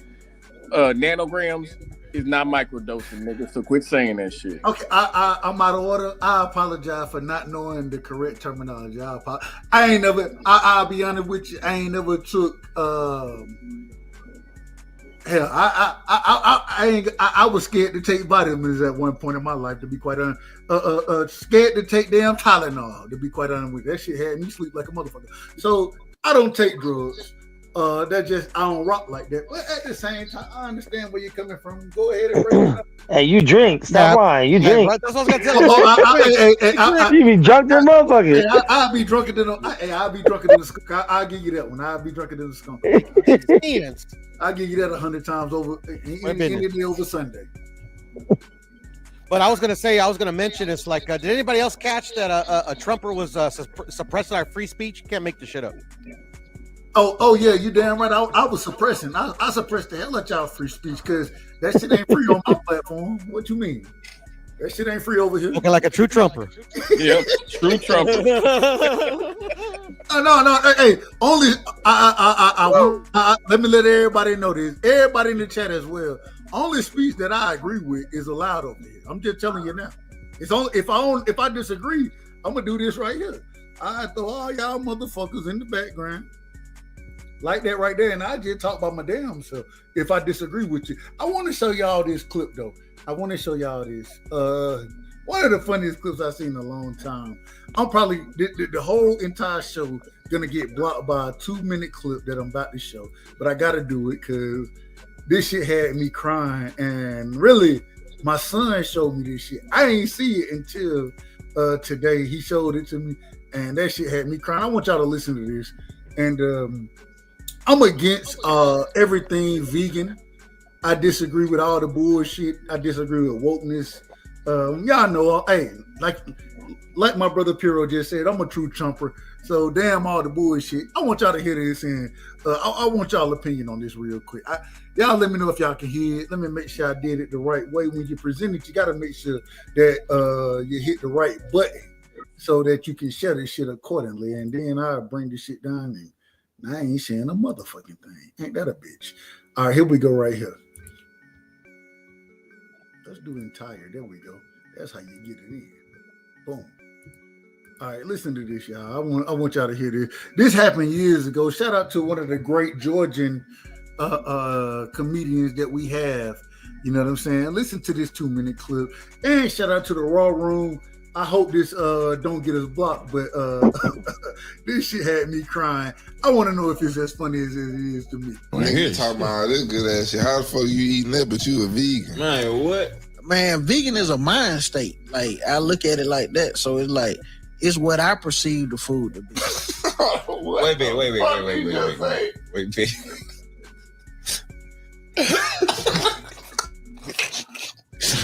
All right. Hey, bro. Hold on. Like, who's to tell us ground turkey is ground turkey? It's vegan to me. Okay. That shit plant-based. That shit plant-based. Turkey only eat grass, my boy. Yeah. All right, so you're a selective vegan then? Selective. No, I'm vegan. You vegan, but ground turkey is considered a vegan option. That's it's plant-based. It is plant-based.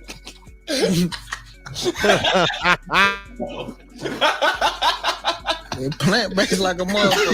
You know shit what this nigga posted earlier today. I was like, bro, I've been seeing this shit. This nigga posting this shit.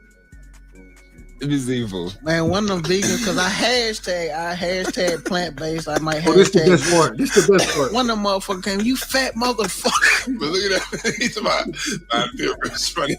I like that. Bro. What is that? That was some vegan pork ribs.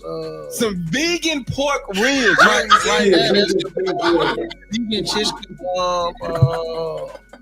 Dairy-free mashed potatoes, broccoli, and that's a vegan ribeye. Vegan ribeye. With the Heinz poured and drenched all over that motherfucker, looking sexy. That shit looks beautiful. I'm not. You gotta stay away from that broccoli, though. I try not to eat too much broccoli. That's why they. All right, I'm sorry. I had to do that. Hey, Dub, I didn't know you had another channel, Hold on. The vegan pork rib got me, man. What's going on with the vegan? Have y'all ever had vegan pork ribs? That don't even make sense. I loved it. I loved every moment of that. I loved every moment. I didn't know you had another channel, Dub. I got another channel. That wasn't you? Oh, is that me? Goddamn, Pero. Hey, the pork rib. Hey, I was looking for them damn vegan pork rib. Why not? I ate some girls that were vegan, but I ain't never ate no. Oh Lord, Cash. Yeah, me I too. don't like eating any plant-based meat because that's like tranny meat, and I'm cool off that. What the fuck is? Hold on. What is plant-based meat? What is that? It's tranny meat. It's something that's pretending to be something it's not. What the? I don't even know what that means. Plant-based meat. That don't even make sense. Ask Kyle. Kyle a vegan? Nah, he be going to like, he be going to like some plant burger spot in Oakland, swearing that shit tastes good. I'm like, bruh, I'm never going there. That nigga ain't no damn vegan. Shout out to Kyle. Hey, shout out to the boxing section, man. My brother. Man, that nigga ain't no damn vegan. I thought that was one of the most hilarious things I could ever seen right there. Yeah, it was pretty funny, man. I'm shutting this motherfucker down, man. I done been on here. It's 4 o'clock over here, man. Fuck all y'all. Respectfully. I say that respectfully. And I don't my brother. Fuck you too. Hey, you damn. Hey. Much love and respect. Much love. Everybody, man, gotta get y'all last words, man. And I think I want to thank y'all. I think, man, y'all running the show it's always difficult to run the show, but when you have great individuals like y'all that come on, always show love, don't give a fuck what the fuck I'm talking about, how crazy I'm gonna be talking, and come up and show love the way I do, it make it a lot easier. And I really appreciate each and every one of y'all. I want y'all to understand that and know that, hey, I'm gonna talk shit to y'all, and I'm gonna continue to talk shit to y'all. Shit, I wouldn't be right side if I didn't, but I ain't got nothing but love and respect, and I got much appreciation for everybody who come on and show me love the way y'all do, man. Much love and respect. Give me your last words. We're gonna start with my brother, man. Big Supreme in the building. First things first, I gotta say this. I didn't expect Big Supreme to come with some of the what's the word I want to use? Some of those health cheating. The health cheating topics. That you could call them whatever you want to. The health cheating topics. But man, Big Supreme, the man came in. Hey, you did your thing, brother. Always a hell of a time rocking with you. Give me your last words. Let the people know where they can find you. Anything you want to finish up with, my brother. All right, we coming back to Big Supreme. The nigga that he put himself on mute. I didn't do it. I want everybody to know. I wouldn't put you on mute. I just throw you out the show. Anyway, that's a whole nother story. My brother, Piro. Sup? Give me your final words, family. It's always a pleasure rocking with you. Wild in a motherfucker. Me? Quick question, Piro. I gotta ask real quick. What's up? Does Bud have a chance? Yeah. Against Canelo? Yeah, he's a great fighter. I mean, like a small chance, but like I'm not gonna sit here and lie and say he doesn't have a chance. He's a great fighter, man. It's just like it's what he's trying to do is very rare, you know. So, but he's good enough to do it. The thing is that it's gonna be tough. But yeah, I give him like a 30% chance, but it's gonna be tough, man, because a guy that like doesn't overlook people, bro. Like fight this dude, you know, it's gonna be hard. Piro, you done heard me bet a lot of people, haven't you? You bet me a few times. I bet you this time too. I got Canelo to beat Bud. I got Canelo. Well, I got Canelo to beat Bud as well. Wait a minute. I thought, most people got that shit. Come on, man. I mean, I got a couple bets on the line right now. Piro, man, for coming through.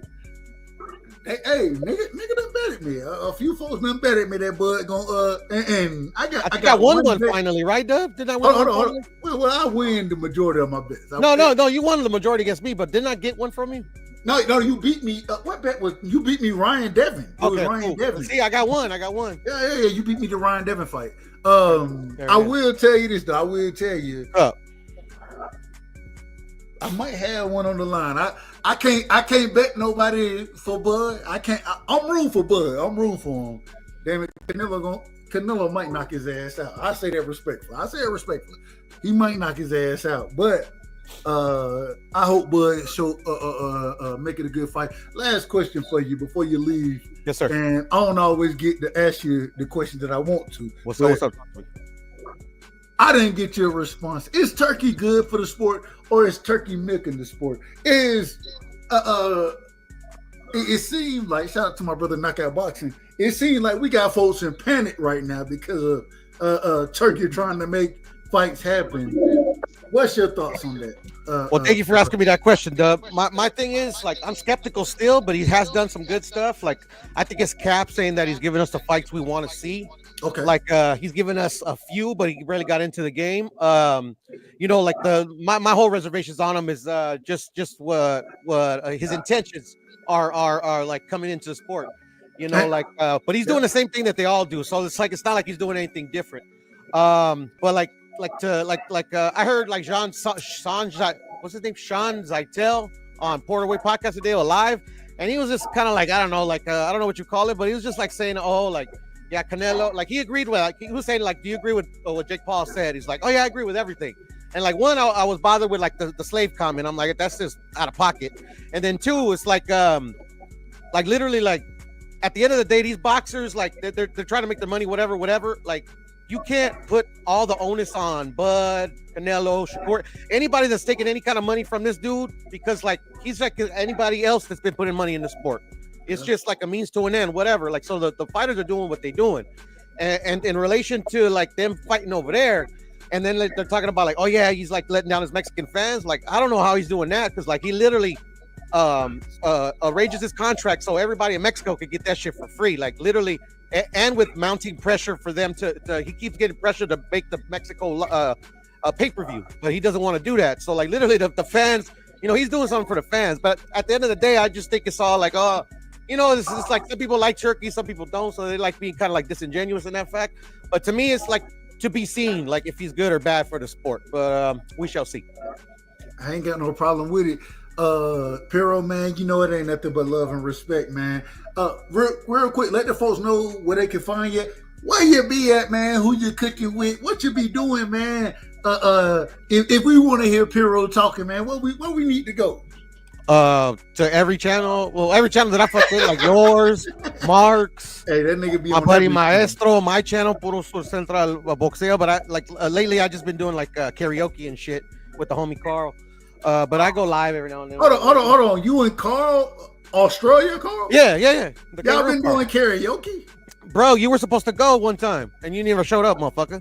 I was probably drunk when I told you. Yeah, you probably were. But it's all good. I ain't tripping. You know, it's just like, you know, like I like no surprise there. Carl. So does Carl. So. Hey, it is what it is. Yeah. But thank you for having me right side, and I'll catch you on the next one, brother. Hey, shout out to my brother Piro, man. If y'all don't know, homies. I'm out. Make sure y'all go sub to Piro. A great boxing mind, man. And show the brother love, man. Crush the motherfucking legend. We'll be live. I want y'all to know, hell, shit, we live in what, an hour and a half? 6 o'clock, right? Yeah, 6 o'clock. Shout out to the OG, man. Y'all make sure y'all go sub to the OG. Show up for his live. Hit his like button, man. Show the brother love. Crush, man, give me your last words, man. Oh man, it's always a great build. Being on a panel with great boxing minds like y'all. Can't kick it on no panels with no goddamn goofies. So with that being said, I appreciate being around those boxing minds. And don't miss me. You need a way to wake up. I got the best wake up show on YouTube. 6 a.m. Come and get your wake up call with your boy. You would not be disappointed. And I appreciate it. That's all I got.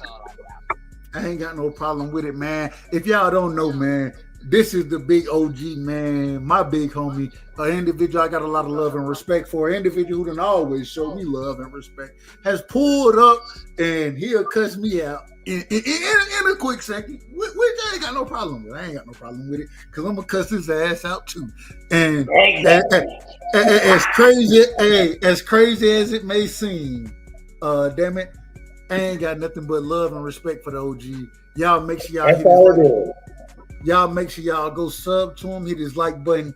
And damn it, we're gonna have Crush over. I got something planned, Crush. I got something planned for you. And I ain't put it all the way together yet, but I think it's gonna be something that me and you can rock on very well. Hey, whatever you got, man, you know I'm rocking out with you, man. I appreciate it. Just put it together, we'll rock out. Absolutely, absolutely. Shout out to my brother Crush, man. If y'all don't know, now you know, man. Make sure you hit his like button. Go sub to him and follow him when he goes live to or this morning, because he the first show out of everybody's show. You know what I'm saying? The first show that get the day. You feel me? And coffee and donuts is what he like to call it. That's what he like to call it. And he ain't gonna do nothing. I believe tonight this morning, excuse me, he gonna be talking about what I was saying. I say it respectfully. The piss poor. I don't want to say piss poor. I don't want to say piss poor. I don't want to say that. The subpar performance from Kendrick Lamar at the Super Bowl. Once again, I still think it should have been Wayne, man. It should have been Wayne. But that's my personal opinion. I can't wait to hear what my brother gonna say. Chris, thank you for coming through, my brother. And hey, we're gonna do it again, family. You know we'll be in contact. Exactly. It should have been Wayne, and I'm gonna cook on that shit in a little bit. So y'all be there, man. I'll talk to y'all in a bit. It should have been fucking Wayne. Hey man, we got my brother, man. Mex is in the building. I gotta tell you, I ain't talked to Mex in a second. But it's always a pleasure to talk to my brother. And I will tell you, if you don't know, Mex, I'm gonna be cooking because I believe we setting up a debate. Get what the debate is? Trump a racist? You know what side I'm on. Oh well, I didn't know. You know what side I'm on. Me and you, we would agree on this, but we got a political show coming. And I love, and I say this respectfully, you not being a Black American, a white American, being Hispanic, right? I'm an American. That's it. There's no white, black, nothing. It's American. And this is one of the great points that you bring out. And I would love to feature you on this show. We're going to be running it with BVO, you know what I'm saying? And we're going to be talking politics. So give me your last words, but we'd love to have you on the show. We would love to have you on the show. Yeah, just give me a reminder on that. I'm off during the week. Where I can find yet? Well, I ain't got your number. I got you on IG. I ain't even on IG. See, you flipping, Playboy. Technically, I am, but I don't really look. Anyway, that's a whole nother story. Yeah. I tap it. I got your notifications. Do this. Shit. My last words was they picked the right guy for the Super Bowl. It shouldn't have been Wayne. And they had Master P, so you know they got the real New Orleans legend out there. So that was cool. You a Cali nigga. No. But I could be critical though. I think the performance itself, musically and shit, was mid. But the messaging was on all-time high. You know what I'm saying? And, Kendrick Lamar is a coded kind of guy. A lot of his music, everything he does has a purpose and a code to it. So now comes, the aftermath of everyone trying to break down what the performance meant, the symbolism and all that shit. So it was deeper than music. You know what I'm saying? And, he's just putting them chomos out there on the big screen. So it is what it is. Hold on, he putting them what? Them chomos, them pedophiles. No. Wait a minute. What? Go ahead, Mix. Go ahead. Hey, he put Game Over, man. He put the PlayStation controller. He put Game Over. He had the whole world, singing along with it. See, this song, I'm not gonna put it above Hit 'Em Up and Ether because those changed the game, or No Vaseline. But it's a top 5 diss song all time. The impact it had on the culture, Grammys and Super Bowl. Gotta be top 3, bro. Gotta be top 3 it gotta be top. I can't put it above those 3. I have to give it another 10, 15, 20 years to play out because those. No Vaseline, bro. I'll put it over that. That's tough. I do. That's a tough one. Bro, that's a tough one. I'm not mad at it being top 5 though. I ain't mad at it. Hey, Max, man. Hey, we gotta have you on the show, man. Hey, let me say one last thing about that steroid shit. To everybody out there, stop picking and choosing. You're either okay with it or you're not okay with it. Because all these motherfuckers talk shit about Ryan Garcia and a couple other people, but those same motherfuckers over here sucking off Roy Jones like he didn't get caught fucking cheating, sucking off Evander Holyfield like he didn't get caught cheating, like Anderson Silva like he didn't get caught cheating. So, don't pick and choose. Just keep it solid. And we all have biases. That's why we're fans. You feel me? So, Fan. What's the root? I mean, what's the word? A fanatic. Fanatic. Right? Yep. It is what it is. Hey, bro, I put my information in the background, man. Hit me up. I'm gonna text you right now. Yeah, that's a bet, bro. Much love and respect. Shout out to my brother Mex, man. Hey, we got one of the greats, man. I will say this. We don't have nothing but greats on the show. It seemed like that's what it seemed like. We get a few stragglers here and there, but it seems like it ain't nothing but greats in here. Man, we got one of the best, brightest minds. I want to ask a question before I allow him to give his final statements. Same way I got a proposition for my brother Crash. Cash, I got a proposition for you. I think we can have a show, me and you personally having a conversation about other things outside of boxing. I think you know the things that I'm speaking on.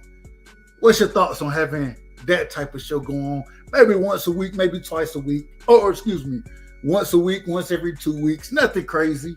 But where we can just kind of get it in and rock on some real life shit that we can have conversations about. What's your thoughts on it? Oh yeah, whenever. Whenever you go live, I'm gonna come up. I'm gonna try to set something up where it ain't gonna be all the way consistent. Oh Lord, hold on. We got my brother in the building. It ain't gonna be all the way consistent, but we're gonna make sure that we get it in. Because I got some things that I want to speak on and talk about that I know you have a lot of insight on, a lot of knowledge, you know what I'm saying? A brilliant mind. Not always accurate. Now I tell you ain't always accurate when it comes to boxing. You ain't always accurate. But at the same time, I think you got a very brilliant mind when it comes to boxing and a lot of deep conversation that I want to have. So Cash, man, give me your last words. I got two brothers I gotta bring back on. Well, one back on, and so give me your last words, Cash, and then I'll bring my brothers on. Go ahead, my brother. I got two quick things. My opinion of Turkey, he's a rest haven for B-side fighters. He a what? Hold on, he a what? He a rest haven for B-side fighters. Rest haven. Okay. And all you motherfuckers that are fans of these fighters that been fucking with Snack and Victor Conte, y'all should be sweating bullets because there's so much circumstantial evidence out here. All these before and after pictures, that documentary. You got the what else you got? You got these dramatic weight gains. You got all these interviews that are out where Conte is literally telling on himself like the shit 12 years ago up until all these ones that manager Marty done broke down. When it comes out that these dudes been cheating, because Victor Conte, when he get caught, he gonna throw niggas under the bus, and it's gonna be the Wall of Shame Part 2. I'm gonna be laughing at you niggas that been co-signing for all this shit all along. Can I give you my word on this? Yep. If any of these fighters under the SNAP program, and like I agree with you, investigate them. I ain't got no problem with it. If you ain't got nothing to hide, you ain't got no reason to worry about an investigation. So investigate them. If they come out dirty, I'll be sitting right here with you, and I tell you, you done heard me shit on Devin. So I don't have no problem saying right is right, wrong is wrong. If these folks are caught doing anything under that SNAP program, I'll be the first one here to criticize them. I ain't got no problem with it. I'm gonna hold you to it. You ain't got to, cause when you come on the show, I'm gonna have a dialogue about it before you can hold me to shit. So it is what it is. It is. But shout out to my brother Cash, man. All right, bro. You know what it is, bro. Much love and respect. Shout out to Alaska, man. It might be daytime right there. It might be daytime right now. I don't know. I don't know how this shit works. So I gotta bring on real quick. And if y'all don't know, I do have to say this real quick. Me and Cash, man, we're gonna be making moves shortly because shit, we're gonna be talking other things outside of boxing, aliens, government. We're gonna be doing a show with BVO as well. Me personally, as far as politics go, we're gonna be doing a lot of things, man. Yeah, man, fuck it. We just gonna be talking. And y'all know I'll talk all day anyways. Real quick. I'm shutting down, but it wouldn't be right. It wouldn't be right.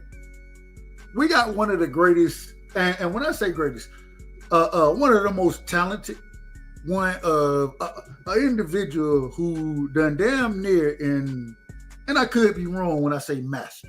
When I say master, I don't know if you can quite master AI, but an individual who done mastered the dynamics of graphic art, then utilize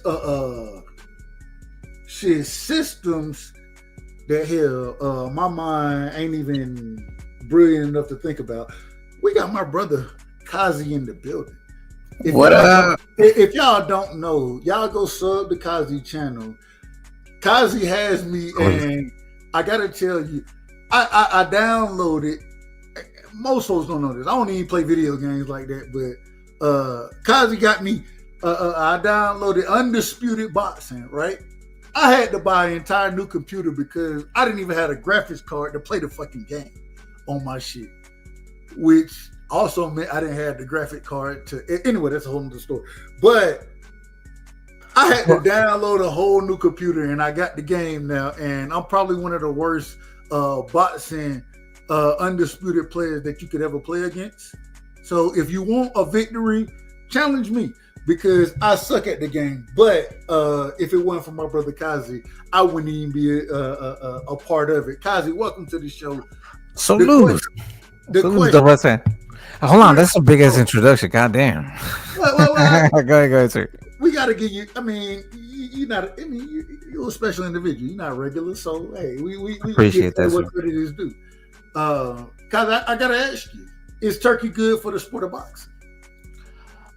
So this is the thing with Turkey, right? It's with every promoter, you need to use them. Don't let the promoters use you. You don't let the promoter use you. You use the promoter. So look at with certain fighters, they have an allegiance. They have a they're morally, they feel that they're obligated to fucking, respect this promoter. No, what you should be respecting is your legacy, your faith, right? Because these promoters, they're only going to use you if you need to use them. Right? Look at certain fighters that go from promoter to promoter. That's how you should do it. Play the game. Don't let the game play you. You know what I'm saying? And for Cash Crypto, he said something dramatically or there was a word that he said I never heard in the English language. I don't know if you can spell that, but go ahead, sir. Do your thing. I don't know what cat and I don't know exactly what word he used. He said like dramatically or some shit. It was just crazy. I don't know. Okay, I don't know the context that we're speaking on in that situation, but I will say, hey, Cash, if you're here, hey, come back. Hey, yeah, come back and spell that shit. Gymnastically, I think he was like between one of those things. I don't know. Hey, I'd be wrong. Go ahead, sir. Only problem, because it's about to be damn 5 o'clock over here. We about to shut this motherfucker down. I ain't gonna lie to you. I'm gonna tell you the truth. Real quick. Oh God, but we got to do things the right way. And I say this respectfully. This is an OG to me, right? We got one of the OGs in the background, and it don't happen often. But I ain't no fucking liar. I'm gonna be honest about it. My brother put me in my my first, well, not really my first time, but my first real argument, right? My first real conversation and back and forth in a debate on YouTube happened with this individual. And hey, brother put me in my place pretty quickly. He put me in my place. At the same time, I do think I gained a tad bit of respect with him, a tad bit. And so I got to bring the brother up. And one of the great boxing minds, been doing this shit probably, he was doing this shit before I even know there was a YouTube boxing community. Fuck a channel, a community. He was talking about. He was setting a damn near laying the foundation for an individual like me to come around and just even have a voice. We got to bring my brother in and show him a lot of love and respect. Haplo, welcome to the panel. And hey, give me your opening words. We getting ready to shut the show down. I'm being honest with you, but damn it, it wouldn't be right if I didn't let you come in and kick your shit the way you normally do. Yeah, I appreciate it. Thank you for that. That was a very nice intro. Yeah, I don't want to keep your show going on, but I just want to come through and say hello. Kazi told me you guys were on, and I want to come check it out and see. I'm going to subscribe, and I'll be checking it out from now on. But yeah, for sure, bro. I remember when you came on, and yeah, we had a few words back then, but you know, it's all good now, bro. You've been kicking it for a long time now. You're almost an OG now. Hey, you know the first thing, you know what you told me? You'll get there one day. You know what you told me? What? You said, hey, even though I kind of cooked you, you're gonna be good for it. You're gonna be good for the sport, bro. You told me. No, I can tell you you're a good guy. But you were saying some things that I didn't like at that moment. We don't need to go back over that, but yeah, we had our moments, but yeah, you know, salute to you, and I don't want to keep your show going too long. I appreciate you coming through, man. You always welcome anytime I'm live, man. You got a voice over here, and anything you trying to cook, man, come cook it and do your thing, my brother. Well, much bro, love and respect. Subscribe, bro, and I'll be listening. I appreciate it, bro. I really do. Anything else you got before we shut this thing down? No, salute to you, bro, and the whole panel and everybody in the chat. Hey, I be talking that UFO shit too, though, right side. What you talking about, bro? We doing that, Kazi's trying to steal my thunder. Go ahead, my bad. No, we getting ready to do that though. We getting ready. We talk, man. We finna talk all of that, man. UFO, man. We talking all the crazy shit. Bro. The California fires. What about the California fires? That shit wasn't raining. This shit What about the Tesla bomb? What about that? What about the New Orleans shit? What about that? What about the DC fucking plane crash? What about that? So the problem that comes in is then we're gonna get into it. I ain't finna get into it tonight, but I'm actually working with my brother right now. I want to do tomorrow with BVO. We're going to do the political show. And then possibly right after that, I'm probably going to go live again and do some of my conspiracy theory talking. So we talking about Kamala Harris? Huh? What about Trump? What is Trump doing with the U.S. aid? What is he doing with the U.S. aid? Shutting that motherfucker down. What was the USA doing with the CIA? That's the real question. Damn what Trump doing with that shit. What was their money anyway? That's all. We not getting into it tonight, Kazi. Only reason because shit, it's about to be 5 o'clock and I really need to take my black ass to sleep. But hey, tomorrow we will definitely be rocking on these topics. We'll be talking boxing as well. Big Supreme just came back, so I gotta make sure I get Big Supreme back in here. And remember, Canelo. You out of order. You out of order. The man fighting William Skull, man. Stop it. You out of order. The best super middleweight. You out of order. You out of order. I'm sorry, Kazi. Ain't no William and Me and you The Cuban sensation. Me and you, we talked about William Skull about a year and a half ago. Yeah. I told you that there was gonna be a day where this nigga Canelo was gonna be fighting William Skull because of the IBF. He got a belt.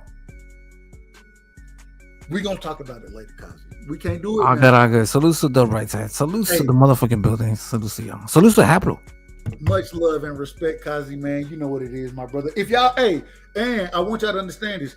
When it comes to any type of graphic art, reach out to Kazi. Go find this channel, Kazi. Drop your link. Reach out to him because this man is doing incredible things with all type of graphic art. I mean, utilizing different AI. I mean, shit that, once again, my mind don't even quite comprehend. I ain't the smartest person. Let me just say that. I ain't gonna lie to y'all. But shout out to man. Look. The right side. I'm trying to get you to be, you know what I'm saying, to learn. You know what I'm saying? I told you, sit down. We can fucking sit down. We're gonna learn this shit. You know what I'm saying? The only thing is learning and progressing. That's it, right? You got a tad bit more time than I got right now, respectfully. I say it respectfully. All good, sir. All good. But we're gonna get it together, and anytime anybody trying to teach anything. See, I want to talk about this UFO shit. You know what I'm saying? Not tonight. Nah, I got it. UAPs, UFOs, all that shit. About to throw your ass off the show now. You about to get thrown? No, respectfully. I say that respectfully. Big Supreme, man. Give me your last words, brother. You came back on. I appreciate everything, the knowledge you was dropping earlier, especially about the SARMs, the different I guess PEDs, not quite PEDs, different ways and levels, and I appreciate all the knowledge you was dropping, my brother. You're always welcome over here. You know what it is. This ain't the first time me and you done rock together. I say that respectfully. Give me your last words, brother. Big Supreme, are you there? Man, I love PEDs. I'm just kidding. All right. All right, hey, we coming back real quick, man. Hey, we got to do things the right way. And I mean no disrespect. I mean no disrespect whatsoever. But when I do it, I do things for a reason. I do them for a reason. I do them for a reason. So let's do it the right way. Let's do it the right way. We got one of the great brothers in the building, man. The OG is in the building. Thomas Hill, are you there? Can you hear me? I'm here. I can hear you. Thomas, man, you seen the show tonight? Yeah. We need your closing words, but we also we would ask that get a people, you know what I'm saying, a final message, and man, we're gonna let you close it out accordingly. I mean, I'm gonna close that out, of course, but we're gonna give you the last words in this situation. Well, I think one thing that we should say is that everything gets settled in the ring. The ring is ultimately the cure. The ring is ultimately the judge. The ring is the jury. So we need to strive to make sure that we do all we can. These fighters do all they can. These people who promote these fights to do the things that they need to do to make sure that they make the fights in the ring so that we can have it played out. And then have everything under the crest of being in fair play and good interest so that there's no one-upping somebody doing something to try to treat or whatever they would say. We should also push to want the fights that make the most sense as well too, and not just business sense, but sense to add clarity to the weight class that they may belong to.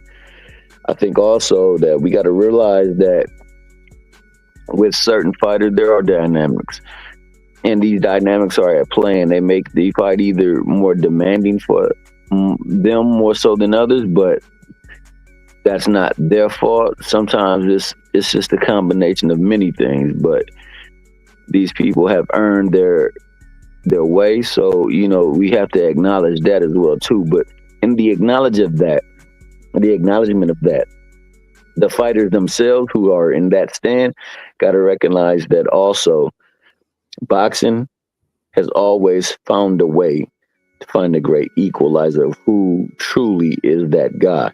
If you truly that guy, put it on the ring, put it inside the ring, and let's settle it. Let's also, you know, be fair when we talk about or we discuss outside entities that are so an impact to what we have today, especially when it comes to people making fights happen. Let us see how it plays out. Let us see what the true movement is for them, and then make our judgment. Right now, we want to make sure that we do things in decency and in order, man. So when it comes to that, also amongst ourselves, man, I think that we should always, when we do things in regards to how we interact and how we communicate with one another, when we're conversing one with another, we would have mutual respect for one another.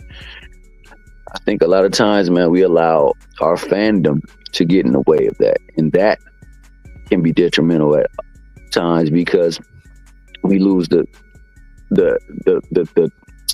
I would say the stock of great conversation. We lose the stock of, being able to discuss with great I would say the term should be with great integrity or for a conversation to be made, because we don't always have the right answers. No one is always right. There's only one true person there, or one true entity that is right, and none of us is that entity. But one thing we can do is be respectful when we're talking, and we can present ourselves and our facts with that same brand of respect, so that therefore, we can have a great conversation. Also, when you want to come together and talk, man, whether it is sports, whether it is current events, whether it is anything, there's always a format for you, and it's called Sports Talk Nation. The network, Sports Talk Network. And we have a network where people can come together and they can discuss anything. And we like to, and we welcome everything to be on the up and up and full of fun. So let's try to make this happen so that we can make this place where we come together, inviting, welcoming, and also entertaining and rewarding for all who may come across our way, so that we can give these people, these topics, ourselves, one another, the utmost respect and the utmost care. Shout out to my good brother, Doug Right Side, you know what I'm saying, who always puts out a panel for us to be either entertained, either informed, either boisterous, and sometimes out of order. But one thing. Wait a minute. Most of the time y'all out of order. Most of the time y'all be out of order. I don't know what you want from me. Damn, y'all be out of order, man. But knowing that even if it might go a little bit out of order, it's always in love. It's always genuine and earnest and with candor, because one thing you can best believe is going to always be respectfully. It's going to be mutual respect there. And that's why they call him Mr. Respectfully. And that's why if you not rocking with my man, Doug Right Side, you're on the wrong side, man.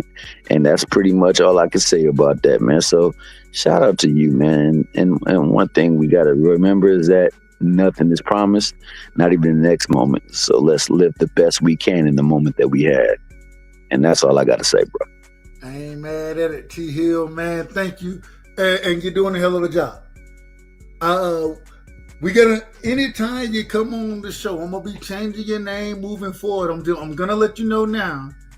You know what your name's gonna be for moving forward with me. When I see you, anytime I address you, you know what I'm gonna call you? What you gonna call me, baby boy? Mr. Chairman. Mr. Chairman. That's it. Mr. Chairman, how you doing today? Hey, they don't call Trump. What they call him? Mr. President. Mr. Chairman, how you doing today, sir? How you doing? That's it. So, wait a minute. Y'all think I'm lying. Hold on. T Hill. What's up? They think I'm lying, don't they? You think I won? I don't think they know that you the right side, bro. Why would they think you lying, man? Why would they think you lying? Well, They know you we'll show them accordingly. We'll show them accordingly. for sure. I want everybody to look at his name right now. What's his name? That's it, Mr. Chairman. Hey, man. Much respect to my main man, Doug Right Side. Much respect to the chat, man. Man didn't even know his name would change. He didn't know his name would change. Sure didn't, bro. That's who he is. Mr. Chairman, thank you for showing love and respect and allowing, for gracing an individual like myself with your presence. I appreciate it. So you're always welcome over here, Mr. Chairman. And anytime I get a chance to see you, damn it, it ain't nothing but love and respect. It ain't nothing but love and respect. Oh, likewise, dog. You know it's nothing but love and respect, man. And also, it's always a good time, man, whenever you come around. So, baby boy, let's continue to make the good times roll, baby, and let them roll they shall. Yes, sir. Yeah. Hey, and we're gonna continue to talk crazy. We're gonna continue. But next time, I need you to do me one favor, and then I'm throwing you off my damn show. I'm just gonna be honest with you. I'm throwing you off the damn show. But I need you to do one favor. One. I don't know what that might be. I got called out tonight. Call it out. Oh. Whoa. Wait a minute. Wait a minute. There you go, right there. I got called out tonight, didn't I? Yeah, you sure did. Set it up. Oh, we gonna set it up. My man's gonna answer the call, and it's gonna be one hell of an entertaining event, man. You got to come together because where else can you go and talk politics and be entertained at the same time? Shout out to my main man, Big Supreme. Shout out to my main man, Doug Right Side. You gonna come in, you gonna witness history being taking place. When they go down and they I got the shovel ready. My man said he's got the shovel ready. He said he's got a plot that he's ready to dig, and he said he's about to put somebody in it. So Big Supreme, we want to know if you gonna be that body, or is he digging a body? Is he digging a crevice, a cavern, a dwelling place? Hold on, did y'all see it? We got Cash Crypto. Cash Crypto done already bet against me. He didn't. Somebody put up money against Cash. Somebody put up money against him. Go ahead. And my man Supreme said it's gonna be a Supreme smoking. So he said, and Cash Crypto, we know he all about the smoke, man. That's the good brother right there. Too intelligent brother. Somebody bet him then. He fuck him. Respect hey, him. So and my final closing, man. Shout out to my main man, Big Supreme. Absolutely. Shout out to my main man, Cash Crypto. Absolutely. Shout out to my main man, Put a Sword. Shout out to Crush the Mickey Fricky Legend. Absolutely. Shout out to my main man, Busy, my Nizzy. D3. Appetite Zero. Kenny Porter's right hand, because that left hand you gotta worry about too, but that right hand, boy, it almost is close to God. Shout out to Picasso, the masterpiece. Wait a minute. You do know that Kenny Porter right hand was the one that touched Fred chin. Oh, I don't know if I was even supposed to say that. Go ahead. My bad. I'm out of order. Hey, that right hand also threw in that towel when he was facing my man, and it was only a knockdown. But we ain't gonna say no more. We ain't gonna say no more. But the masterpieces in the Mickey Freaky building, Picasso. Got my man Cosmic One. You know what I'm saying? It's always a good time whenever he come around. Shout out to him. Who Cosmic One? Nah, with Bud and Sean Porter, man. That nigga had to call a fight, bro. Nah, he didn't. That's why we say sometimes you got to go with the. Not hurt, bro. No, he wasn't. And on top of that, he was winning the fight. Do I believe that he would have won the fight? I'm not sure. I thought the stem had tied. And it would have been a controversial decision. Wait a minute, what are we talking about right now? Y'all out of order. But let me get back in order, and then we can talk about the out of orderness right there. Wendell Dillon, I'm going to sleep, Negro. I'm about to go to sleep. Okay, I only got a couple more, man. Let me just get these out before you go to sleep, bro. I understand that, man. So I don't want to take your time, man. But let me Nigga, go you on been and going get. to sleep for the last hour, bro. I done fell asleep. I done took a break. This nigga on Hey, the job. He talking about he been sleep on the job. Why you sleep on the job, nigga? Bro. Nah, I'm on break, bro. My man, literally SLP. Let me shout out SLP. But my man, Big Supreme, literally be up all goddamn day, dog. That Mickey Fricky. When do he sleep? That boy is over there on Nah, I the work damn all night, episode. bro. So if you see me during the day, that means that I'll just be up. But from Okay. like 2 to like 11, I'll be knocked out, bro. Hey, bro, Adam Hurley. Hey, bro, where you from? Where you from, Supreme? Texas G. BVO Boxing TV. Where you from, Supreme? Where you from, Supreme? I can multitask. Where you from, Supreme? You going off on here, man? You don't want to let nobody know. Evelyn Italk. All smiles, man, because she good timed it so much that she knows nothing but smiles. Hey, that's my sister right there. That's my her big sister. That's my big Bella sister. Faith. Oh, Secret man. dance Shout moves. out to Bella Faith, man. Bella Faith for Bella be real, talking man. mad shit. Hey, Oh, Bella. hold on. You can talk about Bella, but you can't answer the damn question. Where you from, nigga? Oh, I thought you was talking to him, folks. Nah, but I'm from California. But Nah, where you I'm from from? New York, man. You could tell Bella, it in I the was thinking New York or I'm Philly. from the Bronx specifically. The Bronx. From the Bronx, the boogie down. Are you from the Boogie down. Shout out my man Big Supreme. You feel me, B? You feel me, son? Hey. You hear me? No, yo, God, yo, kid. Yo, God. What up, Black? Son. Hey, 203 JD. You nigga, it's crazy. Nigga, it's man. Mad respect to New York because a lot of the damn culture we get come from them, man. And that's all I'm gonna say, man. Hey, And the culture come from the country, nigga. The culture come from Georgia. It come from the country. Georgia on Dub's mind. Hey, if it wasn't for Georgia, if it wasn't for Georgia, it wouldn't be none of these other niggas, man. We've been doing this for a long time. About those, bro? Nah, I'm just talking. Oh, he about to nut up on the job, bro. That's how my man Big Supreme get down. So you know it's never an act with him. That dude's he gully even on the job, dog. You better leave that Mickey Fricky be. Nah, I'm on break, bro. Chill. I mean, I was just about to say this. Damn, that nigga going crazy on somebody. Yeah, he about to go in on somebody. Nah, I'm talking to my man, bro. I'm talking to my dog. Hey, and shout out to his man, his dog at the job, dog. We got nothing but love. He can always run through. There's always I'm a at work, but I do be in the trap, Cash. I do be doing some things. I don't want to speak too much on YouTube, though. He said he in the trap, dog. That nigga ain't that work. Hold on. Let me take this shit down, man. All right, let me take this shit down. Hey, listen, y'all, everybody, man. Shout out to everybody that came through tonight. Shout out to my brother, the chairman, Mr. Chairman. Has showed up and showed out. Big Supreme has showed up and showed out. Me and Big Supreme, we're gonna be arguing with each other for a minute. I ain't got no problem with it. I don't think he got a problem with it either, and I got a lot of love. I'm gonna fry him. He gonna get fried, but it is what it is. And I'm gonna say this too, man. Have you ever seen two chihuahuas between fences go at each other? They talk big ish, but it's all in love, dog. And when that gate open, there's nothing but love between them. That's what you're going to see in the ring when it's Big Supreme. My man, Doug Rice. I tune in because it's going to be pure must see. Y'all out of order. Ain't no damn ex-dope boys and none of that shit. Y'all nigga, when we talking about dope, he meant dough boy. The man was making cookies. That's it.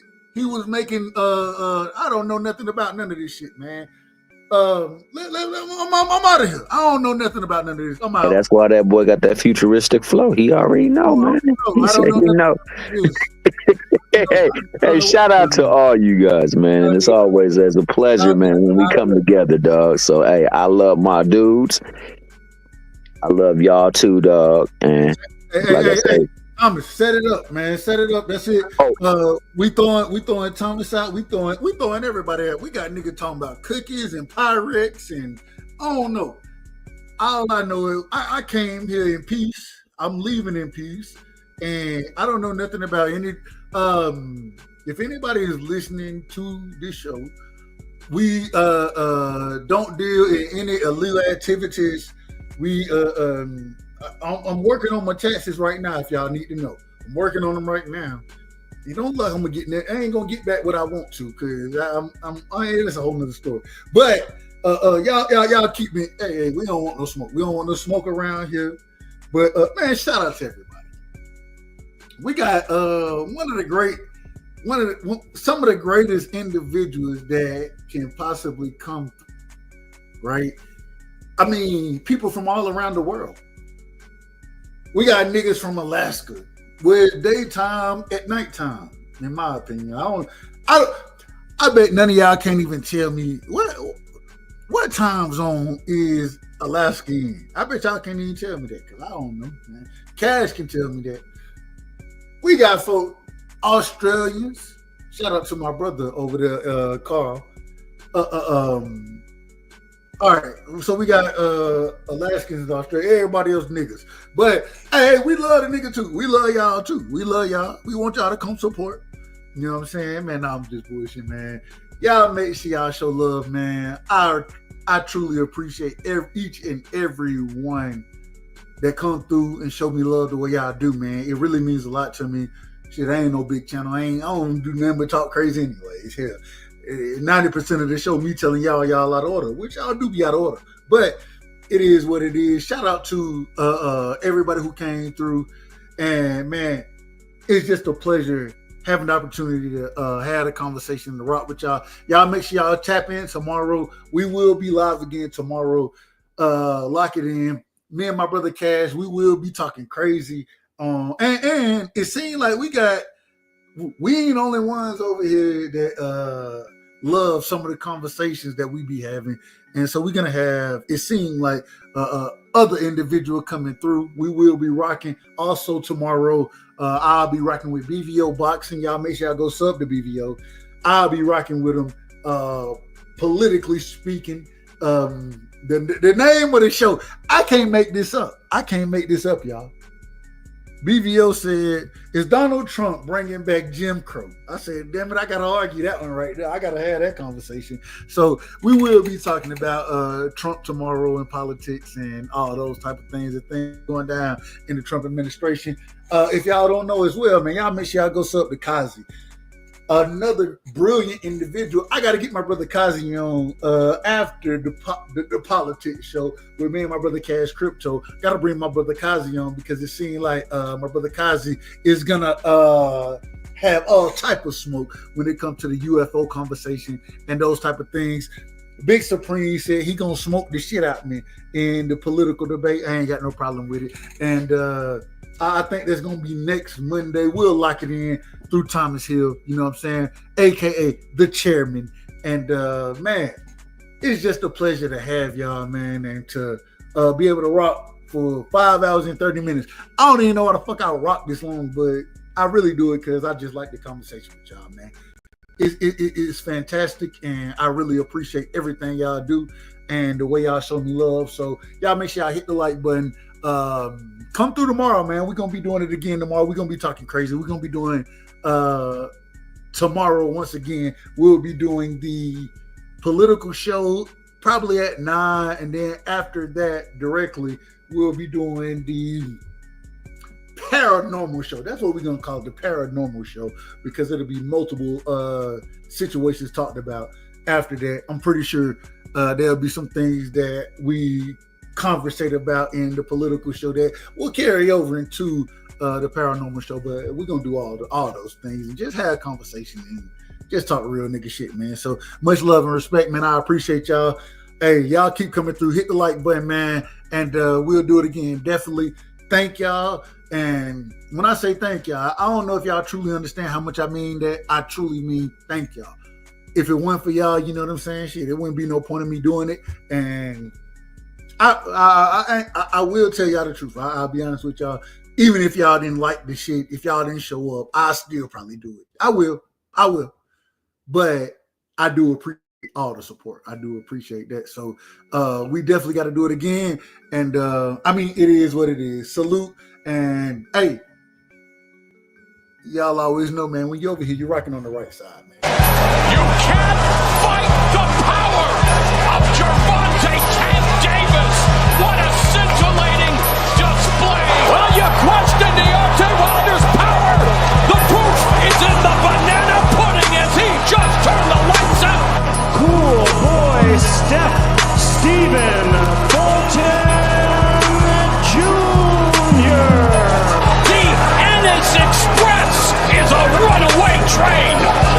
Ladies and gentlemen, fighting out of Las Vegas, Nevada, here is the skilled, the highly regarded Devin the Dream Haney. And so, my fellow Americans, ask not what your country can do for you, ask what you can do for your country. And we shall overcome. Impromptu celebrations erupted outside the White House. The very word secrecy is repugnant in a free and open society. And we are, as a people, inherently and historically opposed to secret societies, to secret oaths, and to secret proceedings. For we are opposed around the world by a monolithic and ruthless conspiracy that relies primarily on covert means for expanding its sphere of influence.